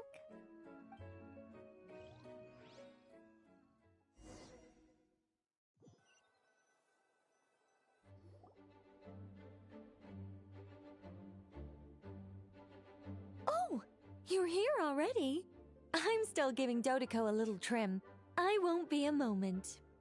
A trim? Does Dodoko need haircuts too? Of course. It's important to know how to take loving care of the apples of your eye. All of these trivial matters get left to me. It's because I'm an angel, and angels are, in a way, the guardians of all Tavad. Oh, right! Well, that's definitely an impressive-sounding job title. What are you writing?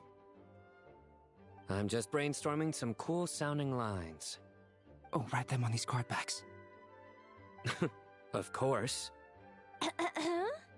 Clearly, my lines are pretty amazing, wouldn't you say?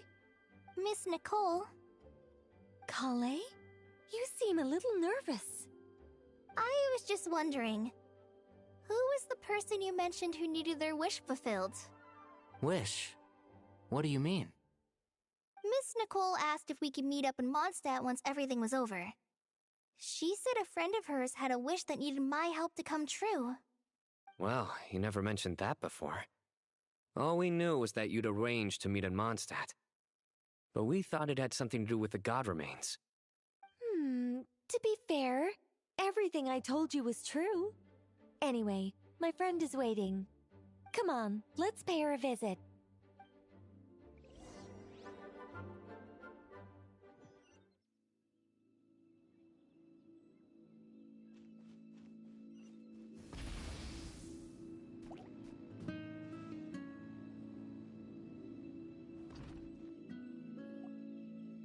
Huh? You're... Surprised? I bet you weren't expecting to meet a woman like me beneath this beautiful tree in a faraway land. An oasis will spring from the place where a djinn resides. That saying falls somewhat flat here in Mondstadt, given that everywhere is already so lush and green. Lilupar, what are you doing here? I made friends with Miss Nicole. I asked her to bring me here and then invite Kale to come. The prologue to this story is that I have a wish. It has stirred within my heart for centuries. Millennia, even. Originally, it was merely Al-Ahmar's lie, but now it has become reality. Could this be... related to the goddess of flowers? My dear young lady, my mistress left her final trace in this world upon you.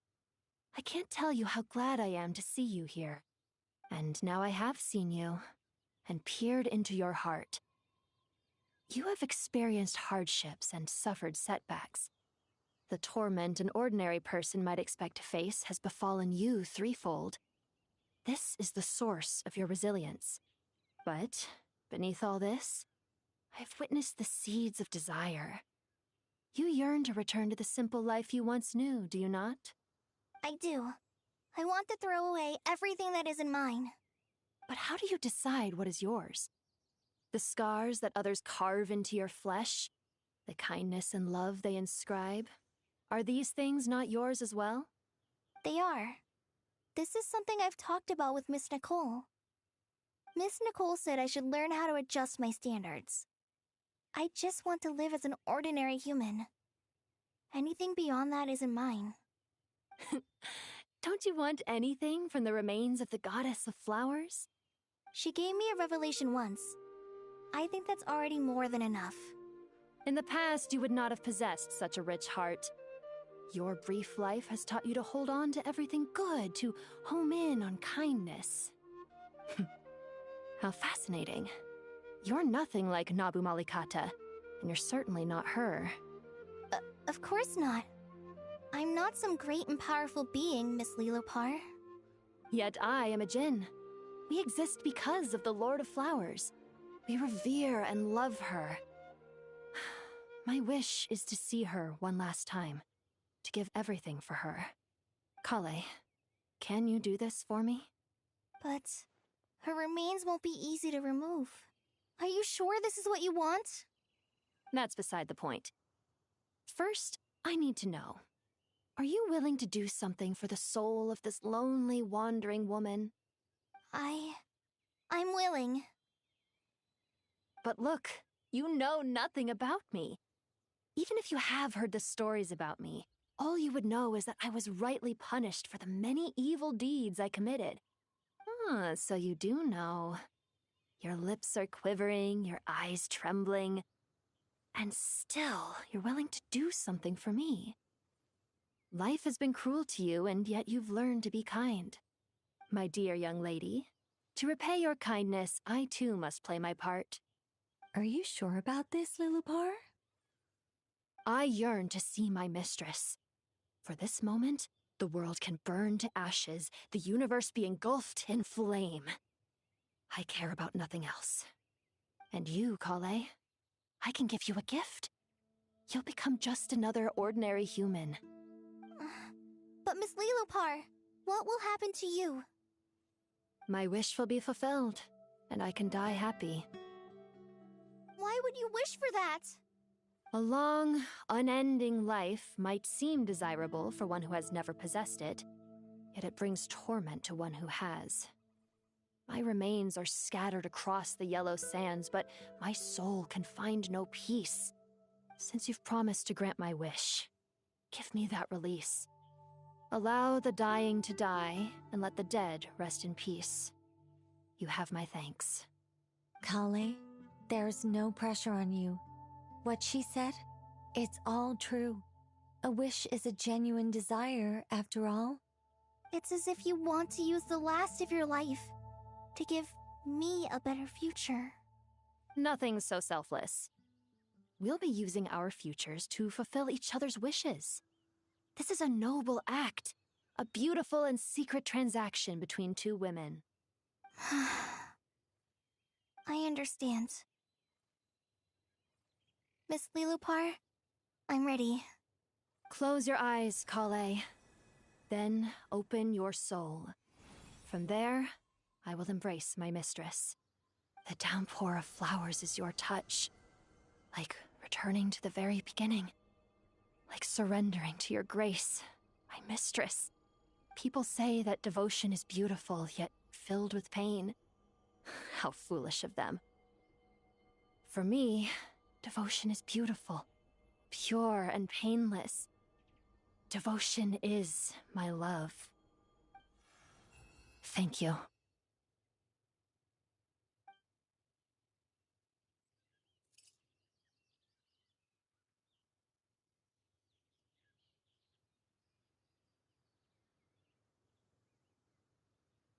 Lilupar!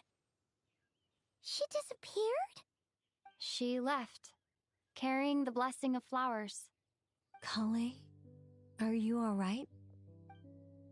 I'm fine. Now that the remains are gone, I don't actually feel any different at all. Those remains weren't hurting Kale. Not as she is now. They simply exist. Besides, I could sense a deep yearning within her. Kale must have already received what she was yearning for. I'm doing fine. I feel relaxed. There's really no need to worry. Then my wish has come true, too. To become ordinary? That's just one of my wishes. Actually, I have a few more. For instance, I want to protect the people I meet and help them find happiness. That sort of thing. So between Miss Lilupar and me, you've fulfilled 2 wishes already, and protected 2 people. Wonderful, isn't it? I feel so fantastically happy. I guess that settles things here. So what's next? What do you want to do when we get back to town? Kale, look who I've brought to see you.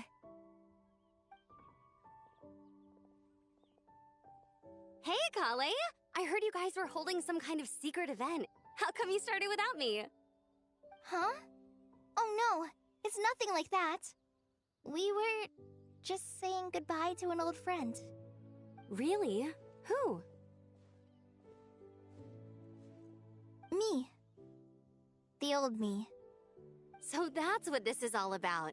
Did you come all the way to Mondstadt for that? Because we knew the old you so we could witness the change? Exactly. The old me is gone, I puffed her into the air, and she became a fluffy pink cloud, floating into the sky, before disappearing forever. Do you think, maybe up in the sky, she has friends waiting for her with test tubes, flasks, and bows? Oh, when you put it like that, it doesn't sound so bad after all. What do you think, Miss Nicole? I think maybe that's right.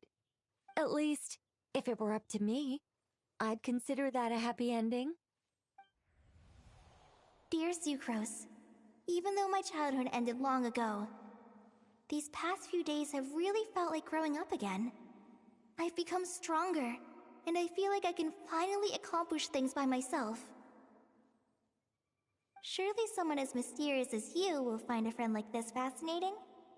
Always growing, always thriving like a plant.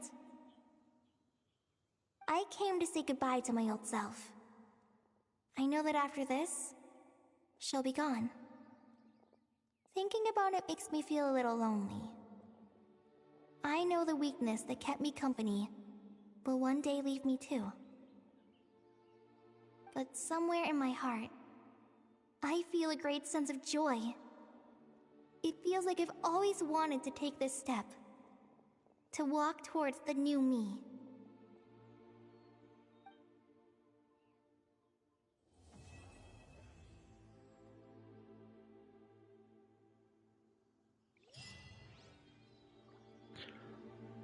Oh, well, that is the end of the Archon quest. As a whole, it's an interesting character they choose to focus the entire Archon quest around Kale.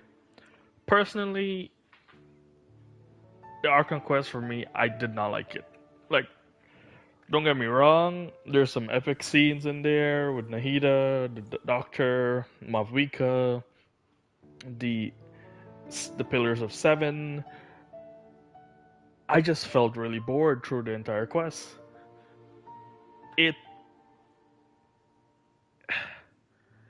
I just think it was not the quest to go into leading into Snezhnaya.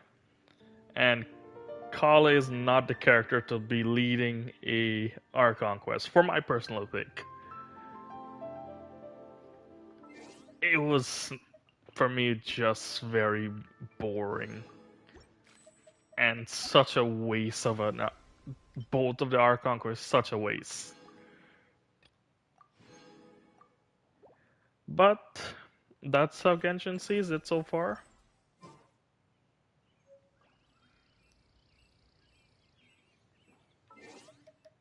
I don't know what else to say. Like, I don't know how else to put it. Where is the new domain?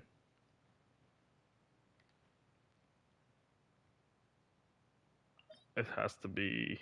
no.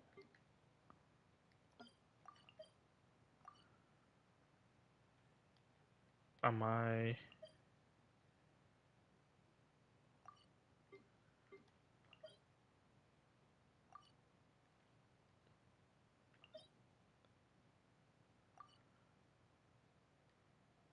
where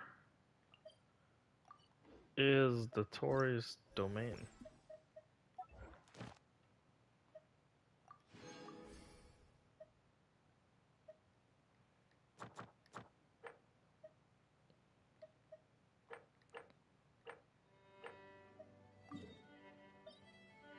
Oh.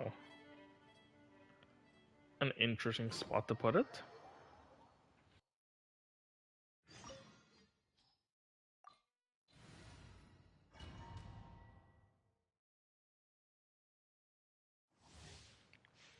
Let's have a fight. Burn it down! Begone! Delve into destiny, written in the stars. Light of the blazing sun!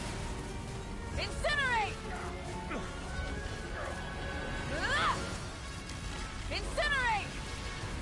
Bring it! I think not. Rise with the sun!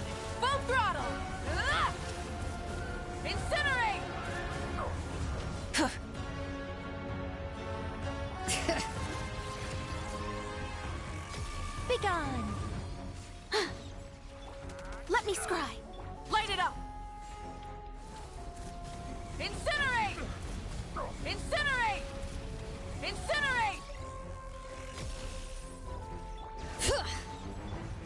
Delves into destiny.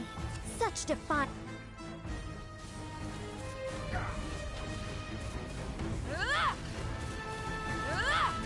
There should be a second phase, right? Like, Let me scry. Yeah, I think. Burn it down! Incinerate!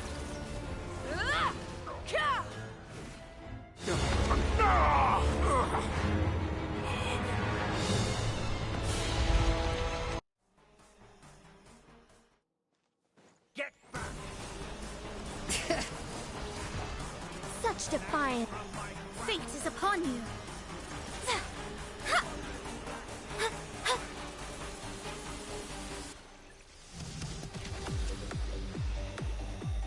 Try and stop me!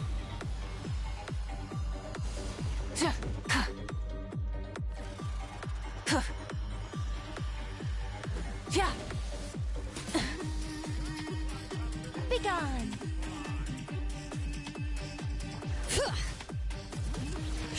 Delves into destiny. Rise with the sun! Pyroclastic surge! Incinerate!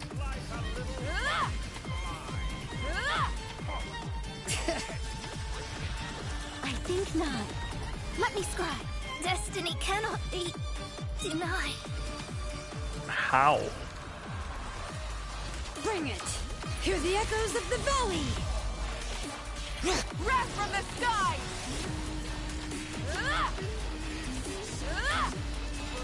Incinerate! Incinerate! Begone. Shadows of fate.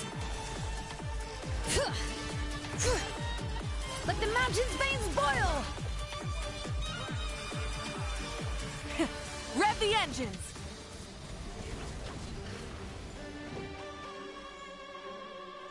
Why am I slowed? Like,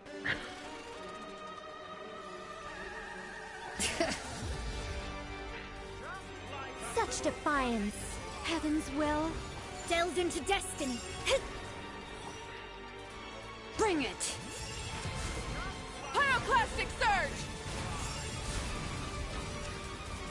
Incinerate!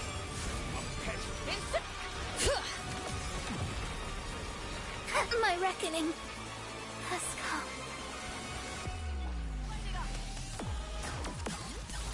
Hear the echoes of the I'm not valley. sure. Light of the blazing sun! New world that I've longed for.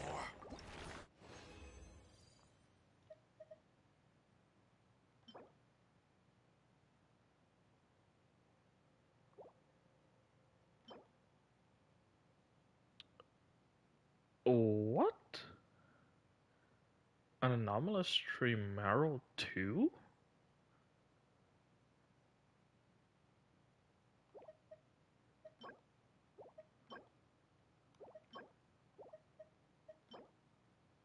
What is that?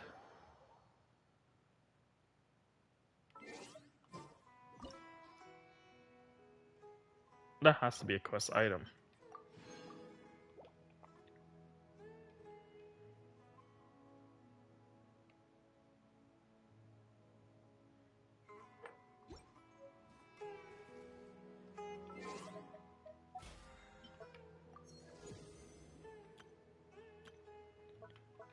Well, there's less than an hour. I wanted to get that done.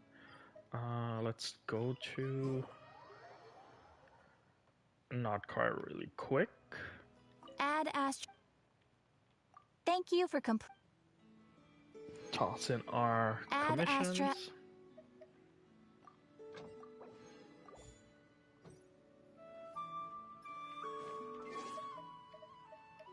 I just realized. Where is... Oh, it's gone. Never mind. I used it up, actually. I thought I had more condensed fragile resin.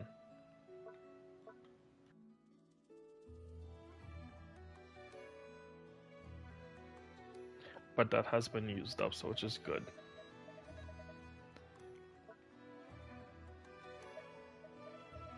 Yeah, it is a quest item. It's here. Okay.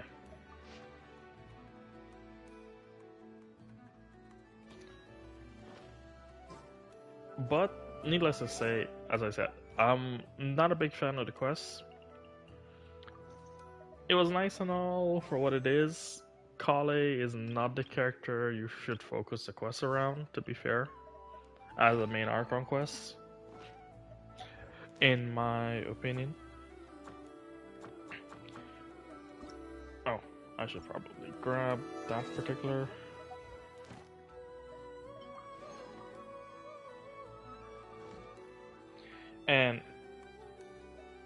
But overall, the quest was quite anticlimactic and quite boring for what it is. I do hope maybe going into Snezhnaya, the quest has actually become more interesting, more fun, more non-boring dialogue. I know it's very lore-wise great. It was still very boring as a quest. As my overall rating for both Act 9 and Act 10, probably a 4. Maybe a 5 if you want to be neutral. My gripe would come back to Kali should not have been the driving character for the entire Archon quest. Needless to say. Everyone, enjoy the rest of the night. Enjoy the rest of the morning. I'm gonna call it a night. Take care for now, and hopefully when we jump back on, we will continue some of the other stories that's going on. I think we have the new event to take care of. Still have to continue the exploration. Did I already grab that? Yes, I already collected this. So we have something to take care of when we jump back on. Alrighty, everyone, have a good one. Take care for now.